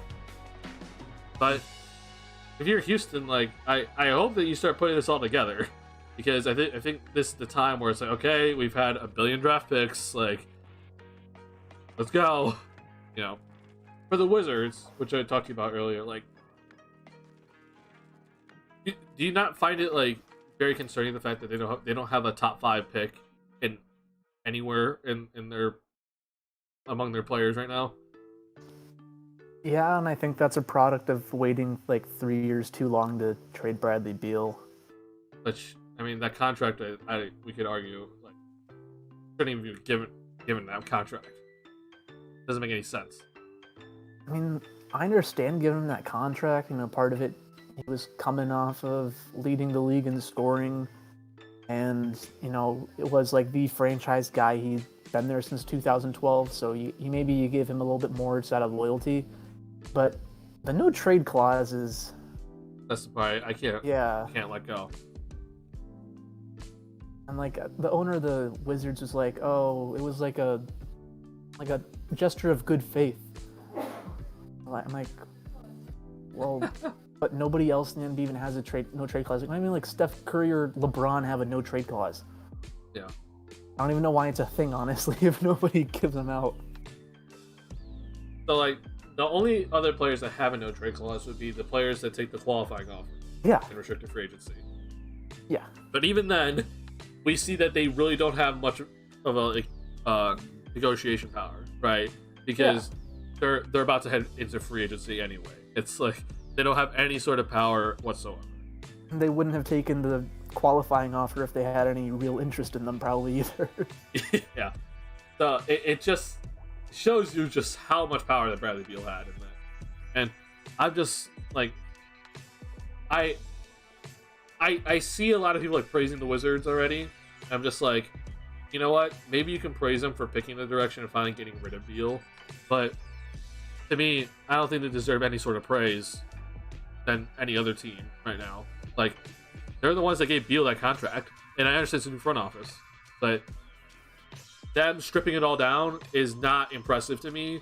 It's the next part. It's like you have to get that player, and you have to start building. Then we can start praising them, right? Stripping it all down and doing nothing, like, I'm just like, okay, you got assets. I don't think they're great assets. Obviously, you know, bad situation, but they gotta start really showing some stuff here for me to be like, yeah, I have faith in you guys. In like the next 5 years, I see some growth. I'm not saying you gotta be a playoff team. I'm just saying you're moving in the right direction. I can make an argument that I don't think they're gonna move in the right direction. Yeah, and I also saw on Twitter that Denny Avdia is now the longest tenured Wizard. That's crazy to think about. Like, I remember watching the draft with you, I guess, 2020, when he was picked. That's insane. Like, Oh my I can't God. believe it's almost an entirely different team from 3 seasons ago. He hasn't really turned into anything that's like, oh, like we need to keep him around, and like, because if he's suddenly the longest tenured player, I could just be like, oh, well, you trade him then. Get assets. I mean, he would be a good player to trade, but I mean, with how bad the team is, I mean, you kind of have an opportunity to see what he can do as one of the leaders on a team. I don't know think if he's you- gonna turn into anything. Keep him around and see how he can do there, and maybe that ups his trade value, or maybe he plays so well that you decide, okay, we're keeping him around. But I mean, if they couldn't get an actual first rounder for Porzingis and only pick swaps for Beal, I mean, I don't know what you're gonna get for Avdia. True. And like, what was it, a 2030 first for Chris Paul? Yeah. Like, that's the best you can do for those guys. I mean, Top 20 protection. you're getting cash considerations for Avdia. That's Also, true. speaking of cash considerations, the Magic have not sold their second round pick yet, from what I've seen. Getting a little worried. I don't know what we're doing. It's an annual tradition. And you think that like having 3 rookies is not normal, right? There's no way the Magic come in with 3 rookies. I don't think.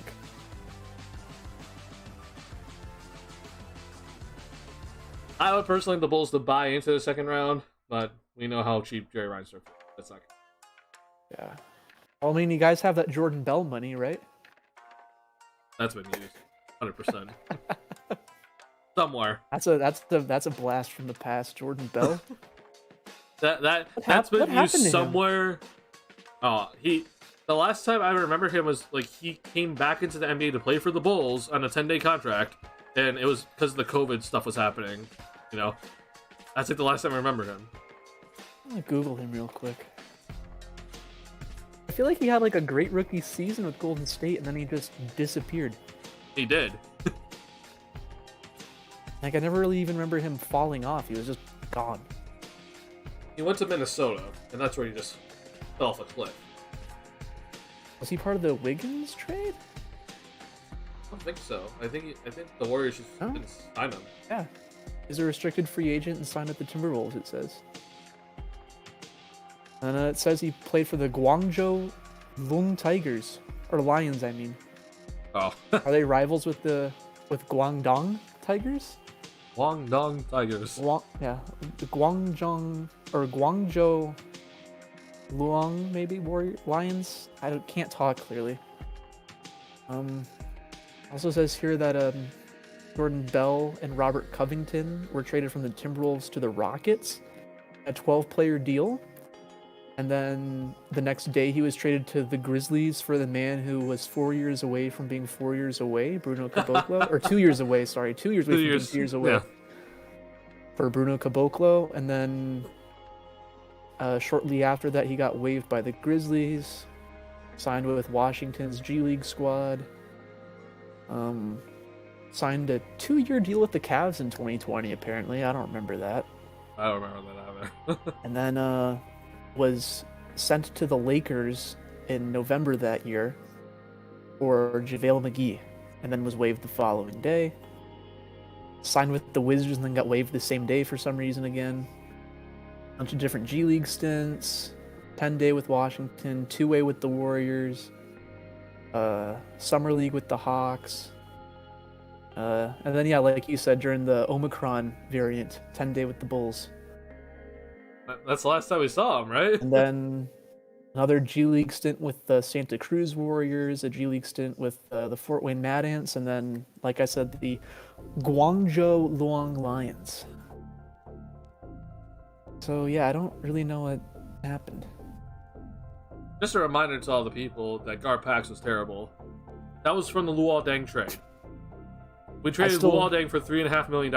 That I want to reiterate that. And Andrew Bynum. Who we waived immediately. Never forget how good Andrew Bynum was before the injuries. Yeah. I can't believe he actually went. Like, he went to Indiana and then just didn't play. Yeah. We waived him, and it's just like, okay, Indiana took him, and then we got a bunch of picks in return. It's like, okay, we got some picks for Luol Deng. None of them conveyed. I remember Deion Waiters was supposed to come to the Bulls. I was a that whole rumor. thing. I remember being in the locker room, 7th grade in gym class, going, "Oh, Deion Waiters has A potential in 2K. I think he'd be really good for this Bulls team." Yeah. I was also high at Deion Waiters. Oh boy, the 21st. What's taking so long to make these picks? It's ESPN. Hey, Noah Clowney. I was within one there, I think. Ooh. Right? Yeah. Hey. I'm gonna turn on a light. It's getting really dark in here. Yeah, just something got dark in your place.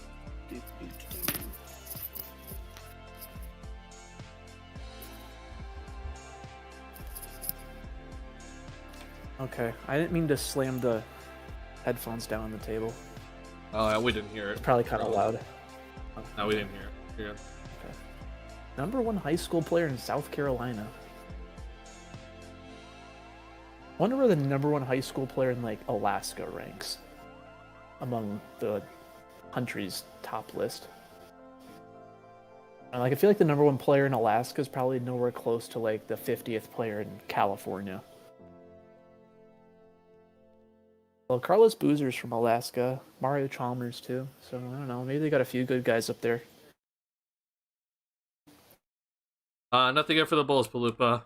I said to not expect anything, and we're getting it. The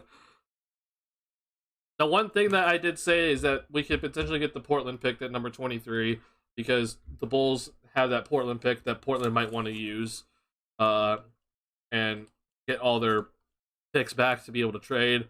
So then we get that Portland pick, which is technically the next pick from the Cam Reddish deal. But, I mean, I feel like a trade would have had to have happened by now if the Bulls are going to even try to use that pick or get that pick from Portland. So, looks like nothing's going to happen with the Bulls.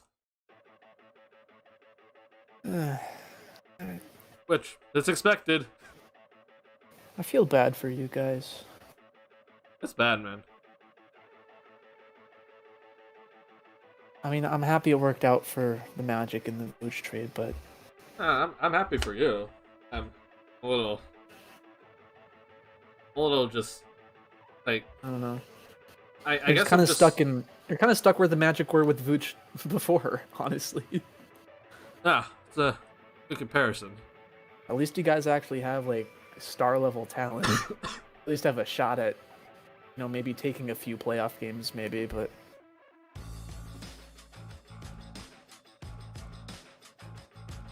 Noah Clowney. I know nothing about this guy, really. I just, I don't know. Rockets seem like they could use a center. But, Nets can too, I guess. I guess they don't believe in Day'Ron Sharp. Well, maybe Clowney's... I think he's actually a power forward, so I don't know what I'm talking about, clearly. Like I said earlier, it's the people who don't know what they're talking about that do well in the NCAA tournament brackets. And that's what I did for the mock draft, so...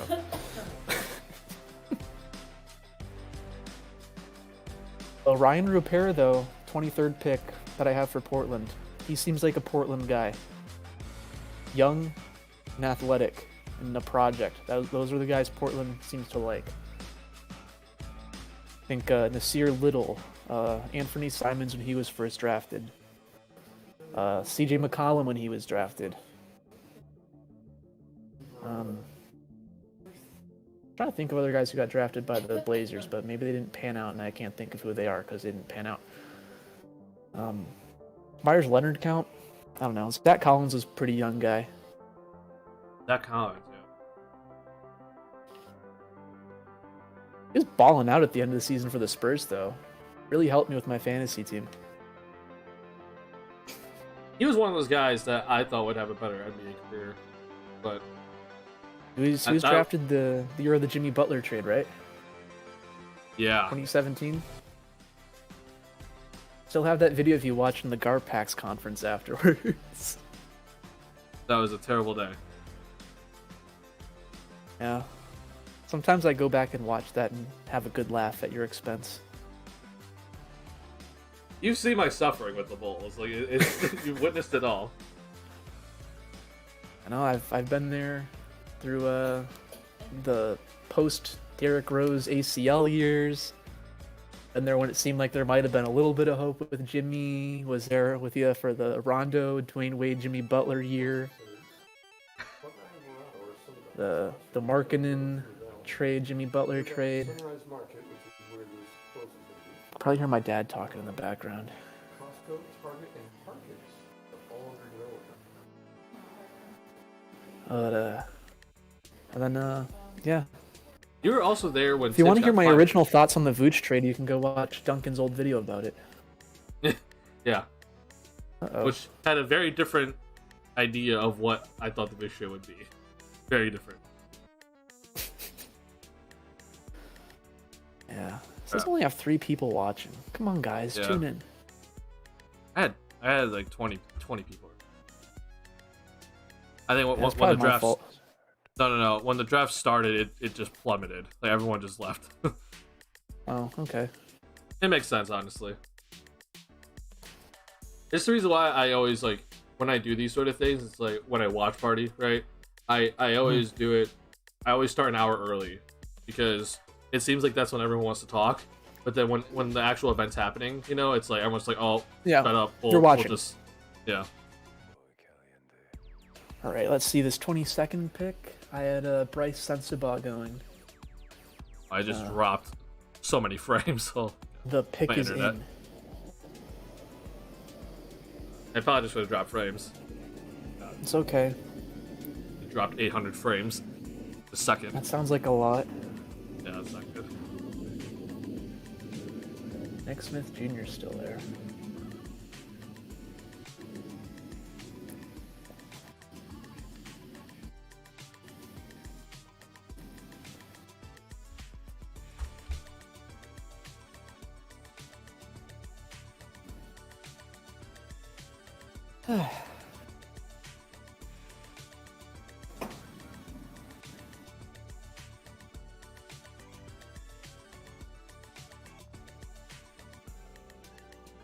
I feel like we're true draft analysts on TV. I mean, it's hard for us to be like really big analysts when I'm like we neither of us really know these players. I'm just. Which I is the just reason think why the I'm like, draft's cool. I'll bring up other topics though, like Oh, the pick. They're about to read it. The music happened. That's my favorite part is the music.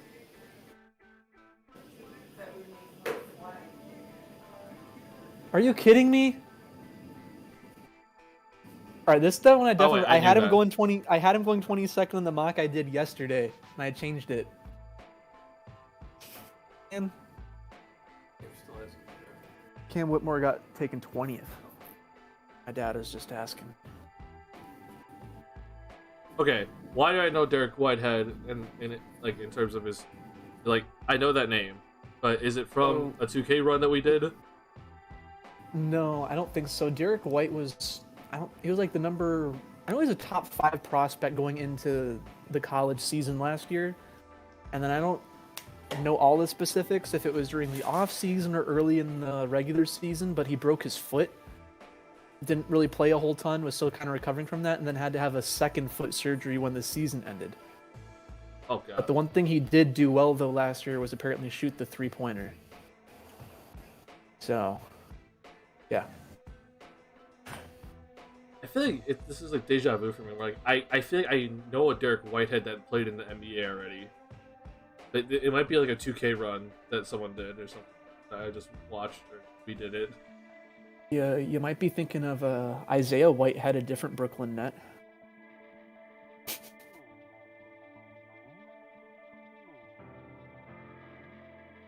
Like I remember that the way it's spelled. Like Derek, I probably watched a 2K run or something. Oh, you have 7 people watching now. Cool. People are coming back. Yes. Hello to our good, 4 though. new viewers. I got a lot of what I want to talk about out before the draft started. Well, for the people that weren't here, like me, rehash it. I went over the Levine rumors, and I reiterated yet again that the only people you should trust when it comes to any sort of rumors is Shams and Woj. And you could throw in Jake Fisher a little bit in there. But if we're going to be talking about Joe Coley, who is a very well-known Bulls beat writer who works for the Sun-Times, he's not trustworthy. But yet people seem to like go to him and be like, oh, see, he said this. I'm just like, he rewrote and he just took what has been rumored already and put it into an article and just posted it. Like, he's not reporting anything.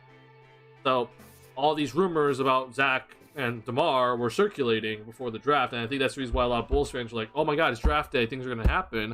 I'm like, I'm willing to bet that nothing's going to happen today. But I rehashed, though, that is it Ian Bigley? Or is it Jan? I never know. But for New York, he writes for the New York Knicks. He put out a post about Levine and potentially him getting traded to New York and what it would cost.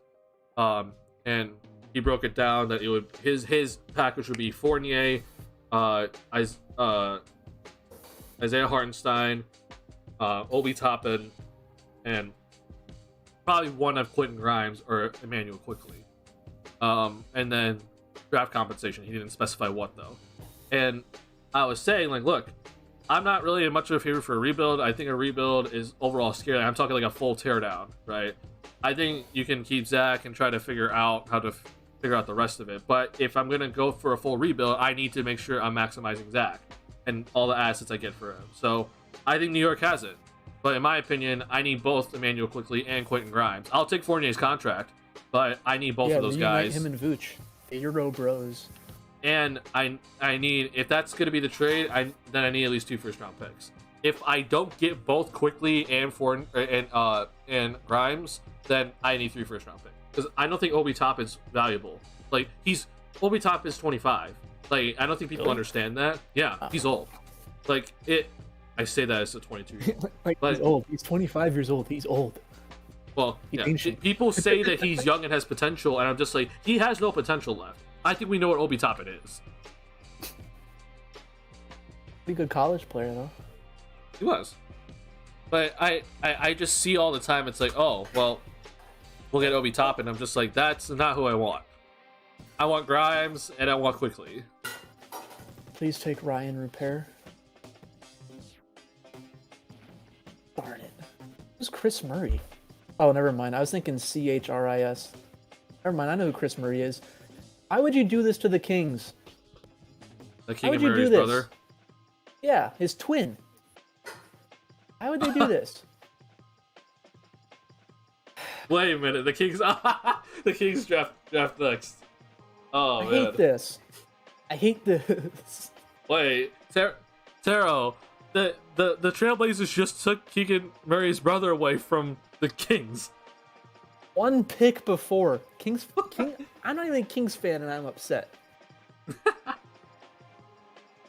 I like that pick with Dame stay around with the young guys. I honestly think with the Scoot Henderson pick that there's a higher chance that Dame is traded now. If they didn't draft Scoot, then I think Dame kind of sticks around. But we'll see. I brought up the 2 timeline thing earlier in my draft in the stream. Like, I honestly think that like 2 timelines like, isn't the worst thing in the world. And people were arguing like, well, look at what the Warriors just did. Like, their 2 timeline thing didn't work. And I'm just thinking to myself, like, yeah, maybe their two timelines didn't work, but like they also won a championship, and they were 1 pick away from LaMelo, and you could also say 1 pick away from Franz. Like, yeah, you could. It's like, I honestly think the 2 different timelines would have worked a lot better, and it's not because of like it didn't work because 2 different timelines. It just didn't work because of the players that were picked. Yeah, I think it's a big miss when you draft Wiseman and he turned into that. Like, I mean, that as screws much you as up entirely. as much as I like Jonathan Kuminga, I mean, there's a big difference between the 7'2" Kuminga and Franz Wagner. So Kendrick Perkins is an absolute disgrace. It's like what I'm hearing being reported, what my sources are telling me is that Kuminga is now 7 feet tall. The Kings are trading Rashawn Holmes and the number 24 pick to Dallas. Well, yeah, because they couldn't take Chris Murray. Is that a salary dump? No shot, right? I guess it's a salary dump onto Dallas. I don't know what Dallas is doing with all these centers, though. So I know that they're not re-signing Christian Wood. Like, Well, they're not resigning Christian Wood. They could bring back Dwight Powell. I don't know if they will. But do they have now JaVale? They've got JaVale McGee for, I think, another 2 years. And they just took Derek Lively. So, I mean, I don't know. I don't know about this trade.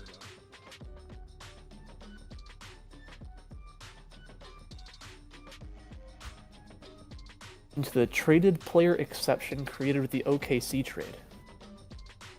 That was fast. Hey, how much did Rashawn Holmes make though? I want to say like 10 to 15 million. Although most players Wait. make 10 to 15 million, so that's not any sort of expert take. 12 million. I was right there. What did OKC trade then? Like in the traded player exception, because I don't think it was see the- a TPE that is over 12 million from OKC.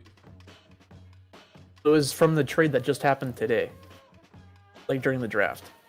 Oh, I know. That's what I got. But I looked at that earlier. But the highest traded player exception they have is Derek Favors at 10 million, but most of that's been used already. No, I'm saying like, is that updated like right away? Because I mean, that Yeah. trade's kind of just happened. And I looked at when the trade happened, right? I Okay. looked at the traded player exceptions, and Okay. they didn't have any. So I'm trying to understand. Maybe there's a trade that's not listed here.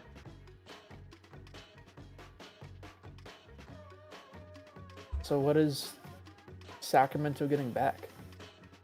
Good question.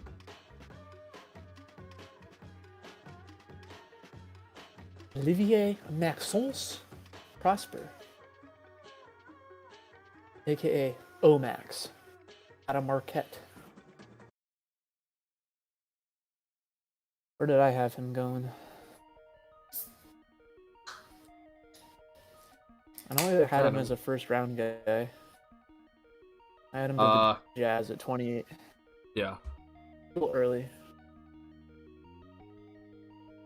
Played in high school in Latin American Academy, Mexico. Oh yeah, of course it's a Latin American Academy. It's in Mexico. Haitian Creole. I think Lou Dort's. Ah, there it is. The Magic are the Milwaukee Bucks, I should say, are acquiring the number 36 pick in a deal with the Orlando Magic. There it is. Of course. There it is. All right. Annual tradition. Draft's over. Took a little bit longer than expected. So excited for cash considerations.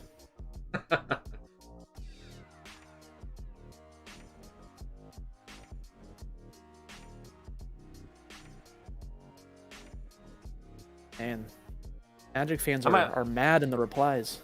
I have to look at Bobby Marks because I don't understand how OKC or what OKC had in terms of a player exception.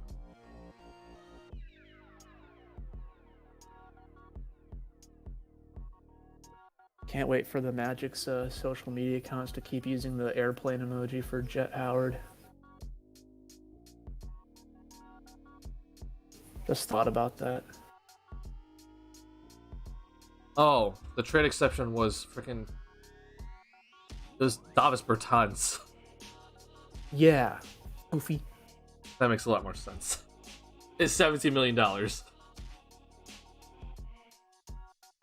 I thought OKC was trading a TPE to Dallas. No. Oh my god. Okay, that makes so much more sense now. Oh boy, it says the Memphis pick is in. Well, really, it's Boston's pick. Oh, an anonymous badger. That's probably you. Is on my mock draft thing. Yeah, it's me. You're an anonymous badger, Duncan. Are you anonymous? I don't know. Really, you're not. I know who you are. Oh, we lost a viewer. Sucks. This sucks.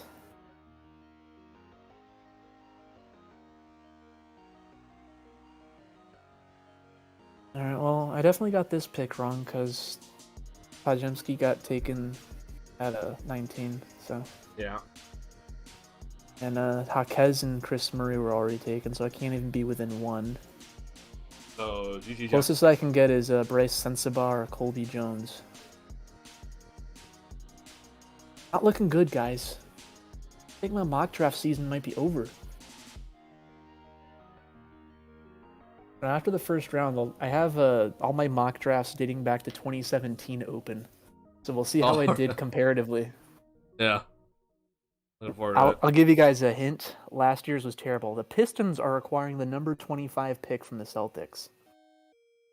Oh. According to Woj.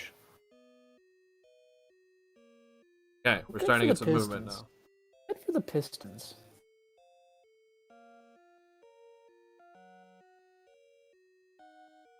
So the Celtics get the number 31 pick.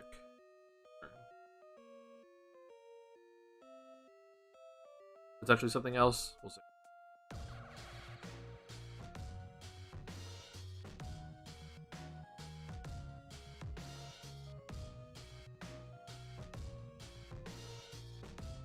You know what's nuts? The Jordan Poole and CP3 trade, Woj actually won that one. He won it by 5 seconds. Nice. Chops has been bodying Woj this entire offseason, it feels like. And Woj actually won that one by 5 seconds. Yeah. He said, "Hey, not so fast, buddy." It's like you said the Pistons are acquiring that pick from the Celtics. Like Shams tweeted out a minute ago that Boston's drafting number 20 or Boston's drafting Marcus Sasser. Oh, Marcus Sasser. I had him going in the first round in my mock draft I did yesterday. But I was like, senior point guard, I don't know. And then Detroit, that is going to Detroit for number 31. Cool. Honestly, that just might be a cap saving move for Boston Celtics. Yeah.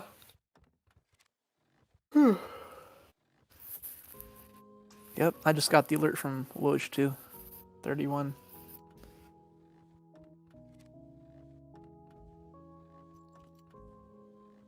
Anything good for the Bulls? Still not true. Bro, we're No, not that's an getting old anything. comment. Oh, Why? I mean, the Magic could have at least sold their pick to Chicago. Come on. I like the one pick that I'm looking at in like the second round that the Bulls could just like buy is like the Phoenix Suns 52nd pick. James Jones has publicly said he does not like drafting or scouting. I'm like, dude, that's literally your job.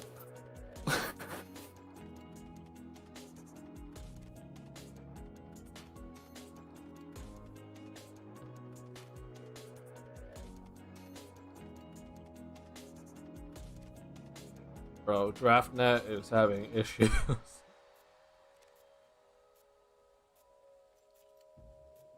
Makes sense, honestly.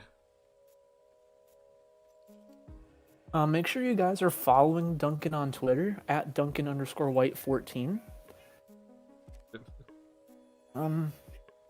Remember to like and subscribe, guys, and comment in the chat. Hit that subscribe button too, by the way. And if you want, you can follow me on Instagram at @the_NBA news. It's a pretty cool account. Here's David's For you Twitter. Bulls fans watching this, actually, my profile picture on Instagram for the NBA news is of Derrick Rose, so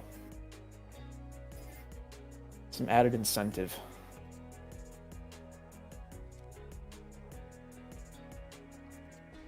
Pull up this. Yeah. I put David's Twitter in the chat. Here's David's Instagram. Oh boy. Now in chat. I just realized that they switched my account for some reason.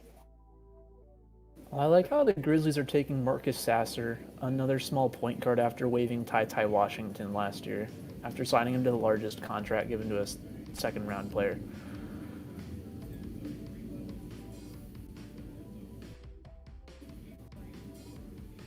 But, cool. 1.6 steals per game, that's pretty nice. Alright, who's the random guy taken in the second round that's going to pop up this year and play pretty well? Like a Herb Jones. I guess we could try to figure that one out.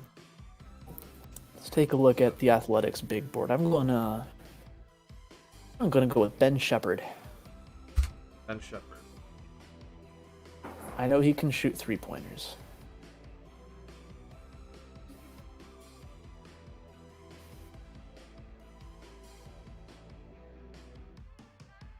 What are your thoughts on Taylor Hendricks?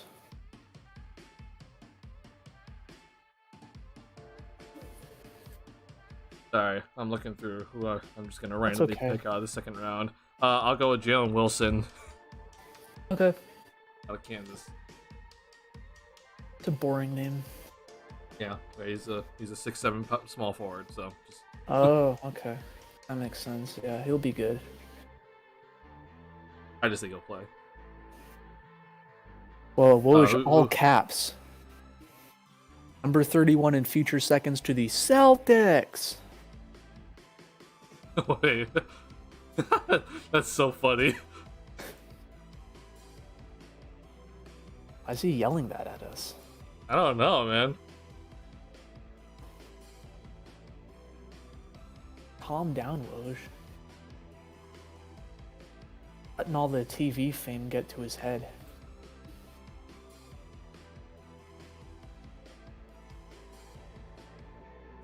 And the Pacers still have 4 picks left to make. Yeah, I think they had like 5 picks in this draft or something. Well, I thought no, they traded the 29th pick to Denver, so that's technically Denver's pick. So it's I guess 3 then. Oh. Yeah, thank you, Jay Churdick. Tyus Jones is a starter. I've said that for a while. Pacers are keeping 26 and eyeing a mid-major riser on boards, according Okay. to Wojnarowski.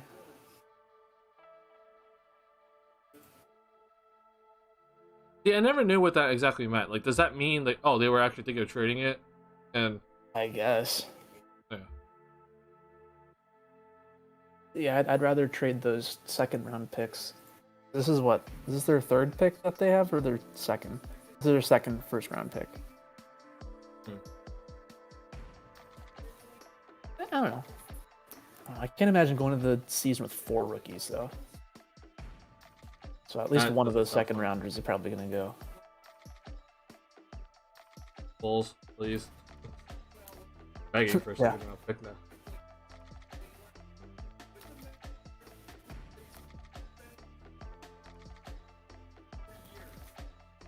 I think that the Magic should sign Dylan Brooks. You wrote that article, man. I could not believe the amount of stuff people were saying. Like, I seriously thought they read it. Just I mean, I wasn't really being all that serious writing the article, I know.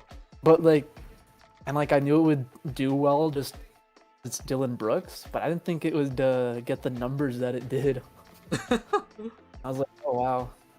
And one of the other guys that I write with at the Sixth Man Show, he's actually also from Chicago. His name's Fazan. He's much more on like the intricately breaking down a game and like a defense type of side. Whereas that's not really my kind of style. I'm more of like, okay, why is like this guy's pretty cool, he's pretty good. And I don't know. I'm not as I'm more artsy with my writing, I guess.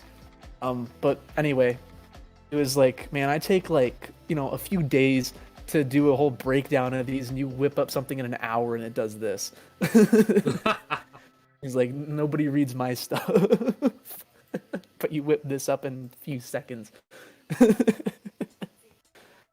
I'm like, I mean, I guess you're not wrong. But Isn't maybe, it partially his fault though? Like, yeah, like maybe write better, Fazan. Oh, like, oh. Ah, great. There goes my second round pick. Wasn't my guy Ben Shepard, I said? he did say Ben Shepard. Darn it. Man. Out of Belmont. Like, what was his name from the Warriors? Ian Clark? Oh my god, yeah. He was a Belmont guy. Was it Belmont? I think, the Cavs' favorite injured player, Dylan Windler. I think he was a Belmont guy.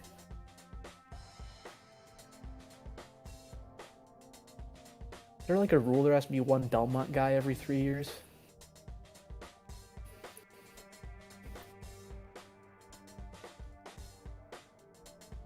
Sorry. Oh. You say that there's at least one Belmont guy? Oh, yeah. So is there a rule that there has to be like one Belmont guy in the NBA every 3 years? Oh. Who else is from Belmont? Let's actually look this up. I don't know. Although, back to Ian Clark, made me think of other random Warriors players that have fallen off, like Jordan Bell fell off the face of the earth too. Quinn Cook. What happened to Quinn Cook? What happened to Quinn Cook? What happened to Patrick McCaw? What happened to Alfonso McKinney? Actually, Alfonso McKinney was a Bull for a little bit, wasn't he? He was. He After actually the Warriors? Yeah, it was during the COVID stuff. Yeah. Huh. He actually played alright, that he got an actual contract, then he got waived. Who else? Who else? Nemanja Bjelica. Where's he? He also fell. Oh my god. So he was on that Warriors team, right? He's on the Warriors that won the championship in 22. Where is he? Seriously, what team is he on now? I honestly don't know. Let's see. A different Warriors Nemanja Nedovic. Where is he? His last transaction was just getting waived by the Warriors. What? Really? He hasn't signed with anybody?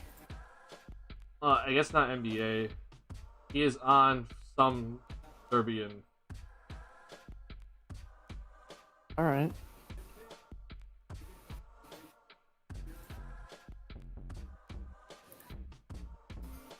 But like, I don't think he technically he got waived, right? Like I don't know. from that Warriors team, if I'm not mistaken. I don't know, he's just gone. Nick Smith Jr. Oh wait, no, finally drafted. never mind. No, he was on that team. I'm so sorry. I'm Their thinking Mike Scoot Dudley. Henderson. The Hornets got their Scoot. Nick Smith Jr. I'm thinking Mike Dunleavy. Mike Dunleavy got waived by the Warriors when it was just like. No, It he's was their like he GM. Well, yeah, sorry, earlier. Yeah, He just traded he Jordan leads the Wizard. Poole. Was he really? I don't know. Remember when Nemanja Bjelica put Aaron Aflalo in a headlock a few years ago? Oh my god, yeah. That was cool.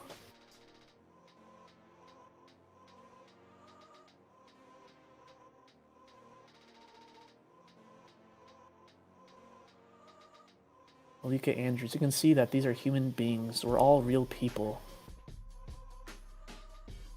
Yeah, Uh huh. that's so true. So true. At least they're not asking this year about everybody's dead parents like they did a few years ago. Oh my god, that year was so bad. Was that 2021? I think so. Oh my god, that year was so atrocious.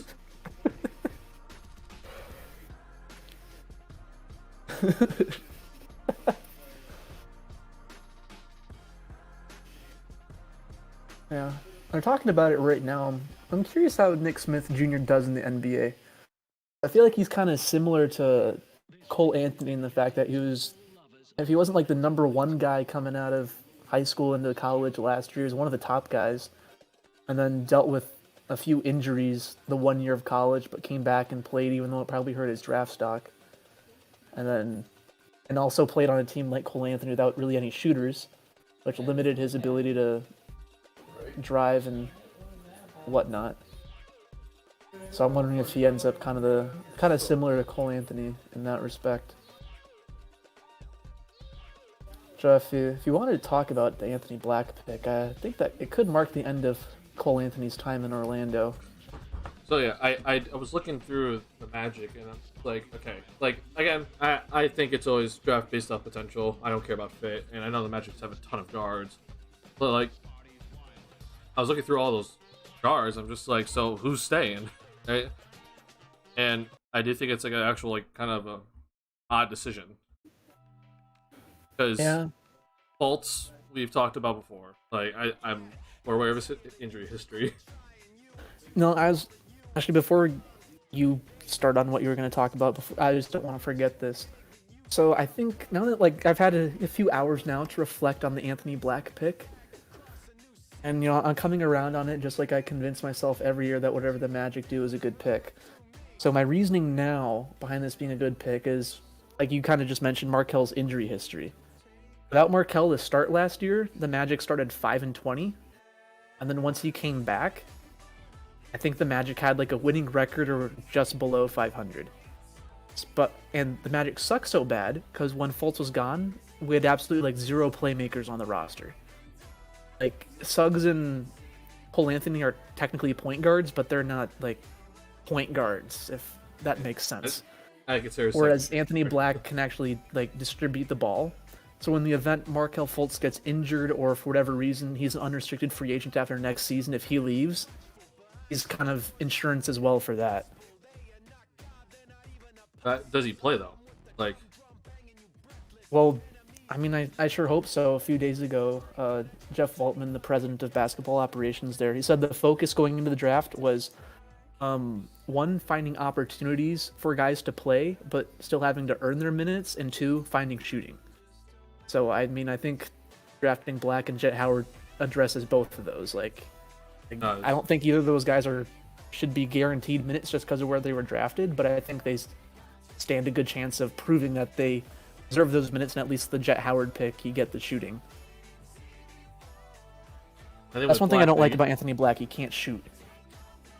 With Black, you got to at least try him. Like, it's not like he can just ride the bench to start the season. So yeah, obviously he has to earn it, but like he has to get some sort of minutes here to start, and that's like the only thing. Like I think Gary Harris is the guy to get moved here. Yeah, which is unfortunate because I really like Gary, and he shot a career high, I think 43% from three last year. I don't know how he was this year from the left corner in regards to the entire league, but in 2021-22 he led the entire NBA in corner 3-point percentage. So if you're a defense, make sure you keep him out of there. But I think Gary Harris, he might be the oldest guy on the team. But he's only like 27. I think Michael Carter Williams is older, but he doesn't play, so I don't really know how much he counts. I think MCW is basically the Magic's Udonis Haslem at this point. I guess like, so. He's definitely not there to play. No, he's not.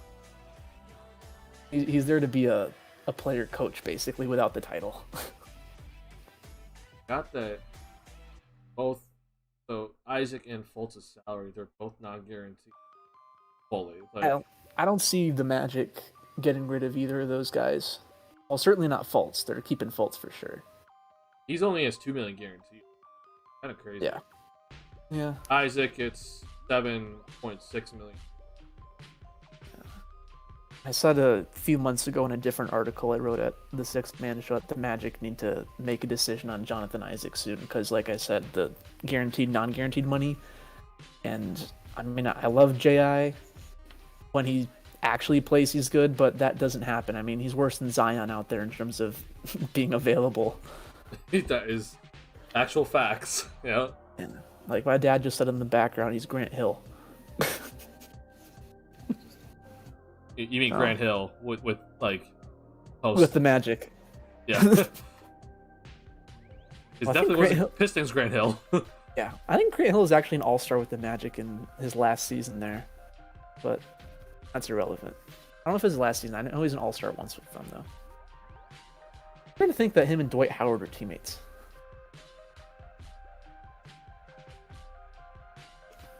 So I'm looking again at your roster.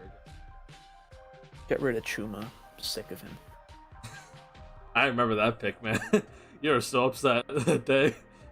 Made no sense, and it still doesn't make any sense. He's somehow gotten worse since he was a rookie. That. And then this doesn't have anything to do with his basketball abilities, but it took him and apparently the rest of his family until last year to learn that his last name and his family's last name was actually pronounced OKK, not Okiki. Oh boy. I'm like, what? What do you mean it's OKK? Like, what do you mean you just found out that's how you pronounce it? But I guess I don't know if they did like Ancestry.com, but they somehow got in contact with some relatives of theirs, and they're like, yeah, it's pronounced OKK. They're like, oh, we've been saying it Okiki.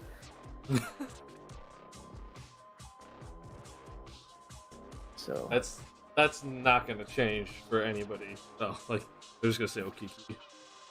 I know, like even like the Magic, David Steele and Jeff Turner, they're play-by-play and color commentators. Like they had to try really hard this year to remember to say it as OKK instead of Okiki. There were quite a few times where they slipped up and accidentally said Okiki. Even I slip up and say Okiki a lot too, but it's not OKK to say Okiki. Ah, there you go. I really thought Chuma could actually be something after his rookie year, man. This is so sad. The Timberwolves are sending the Spurs 2 future second-round picks. Okay. Ooh, I like the Woj tweet announcing Bryce Sensabaugh at 28 to the Jazz. Ohio State's Bryce Sensabaugh has been a pre-draft target of the Utah Jazz, who are picking at number 28. Bro, didn't Woj say that like he wasn't gonna do anything this year, and he's just like, "Nah, I'm still doing it." He's like, screw it. Julian Strother? No, I said Colby Jones, guys. That's not. That's Julian Strother, not Colby Jones. All right, welcome to the Denver Nuggets, Julian Strother.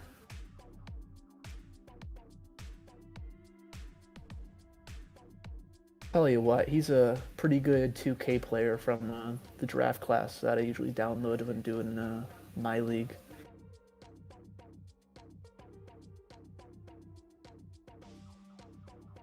Why? Strother's just a fun name to say. I like him. Just based solely off his name.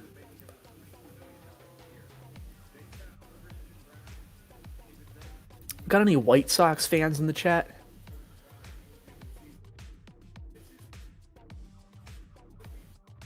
I wanna talk about Lance Lynn. Do we really need to talk about him right now? Did he We'll do say something? that after. We'll say that after the stream. I have a lot to say about Lance Lynn, but that's after the stream. I want to talk about Zach Remillard, guys. Oh my god. I got some big Oscar Colas news, some big Peyton Pallett news. That's how you say his name. Palette, yeah. Yeah, close enough. Who won 29? Julian Strother. Not Colby Jones. I hate this. Well, for the 2 people that are watching, I am going to end stream after this 30th pick by the Clippers here. For the people that do watch the VODs, I want to say thank you for watching post stream. But thank you guys for coming into the stream tonight. And I know that a lot of people showed up earlier and are now officially gone. But dude, come back and watch it. I do appreciate you guys coming into the stream and being here, even though I haven't streamed in like 3 weeks. So thank you guys a lot once more. I put David's social medias in the chat, links to his Twitter and his Instagram, so go ahead and follow him there. Yeah, that'll also show up in the VODs if you're watching that part right now. But I will end stream after this 30th pick by the Clippers, so I could go spend some time with David here. So once again, thank you. And yes, the Bulls did not do anything tonight, which we should have all expected. Maybe they go into the second round, but I won't be here alive on stream to react to it. Yeah. Bro, the Bulls front office is holding a press conference after this draft. For Like, what? I'm just like, bro, like, you didn't have to do this. Now, I'm glad you did it, so you can go ahead and face the scrutiny you're gonna face. But like, you didn't have to do this. Yeah, that's interesting. Earlier I was looking at the comments from before I joined. The first one in the chat says drinking game. Drink A, we're confident in the group of players we have. B, Billy is our coach. C, we improved as the year went on. Yeah. It's bad. If this were a Magic press conference, you'd have to have just like a whole bottle of something when Jeff Waltman enters and says, "Well, it's a great day for the Orlando Magic." Every single press conference. Yeah. A great day for the Orlando Magic, or it's a great day to be an Orlando Magic fan. Every time.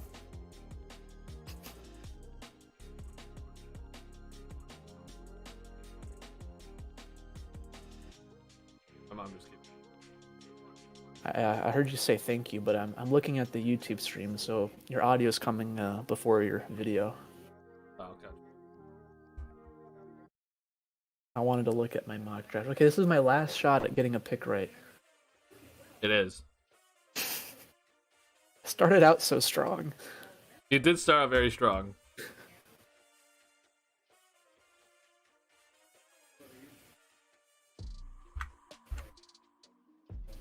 I was debating whether I wanted Colby Jones here at 30th or 29th, where I had him going to the Nuggets. I was like, you know what? I think the Nuggets take a guy who can probably contribute right away, in Colby Jones. And then I don't know why, but the Clippers just seem like they would take a guy who's more of a project. Surprised Leonard Miller hasn't been taken yet. I had him going 18th.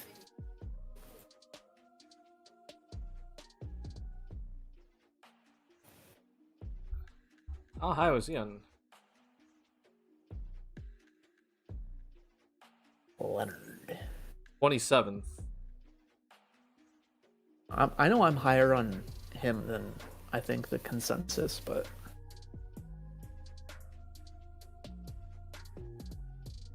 yeah, Jaquez got taken by the Heat. I was about to ask who took him. All right, here's the final pick of the first round. Thank you, Adam. Mark Tatum, we'll take second round. Ooh. Kobe Brown. Oh. He'll never be the best Kobe B either. He might not even be the best Kobe B in this draft. Yep. Bro.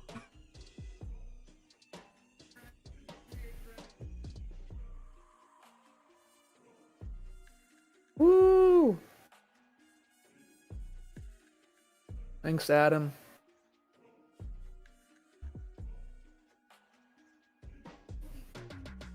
All right, only 28 more picks left. Yep. Alright, y'all. That's gonna officially do it for the stream. If you're currently watching the VODs, I appreciate you guys. And if you could, I would appreciate hit that like button on either the VOD or the stream. And please give a big thank you to David, whether it's in the chat or in the comments down below, for coming on and doing this draft watch party with me. But thank you guys a lot, and I'll see y'all in the next one. Yep. Bye.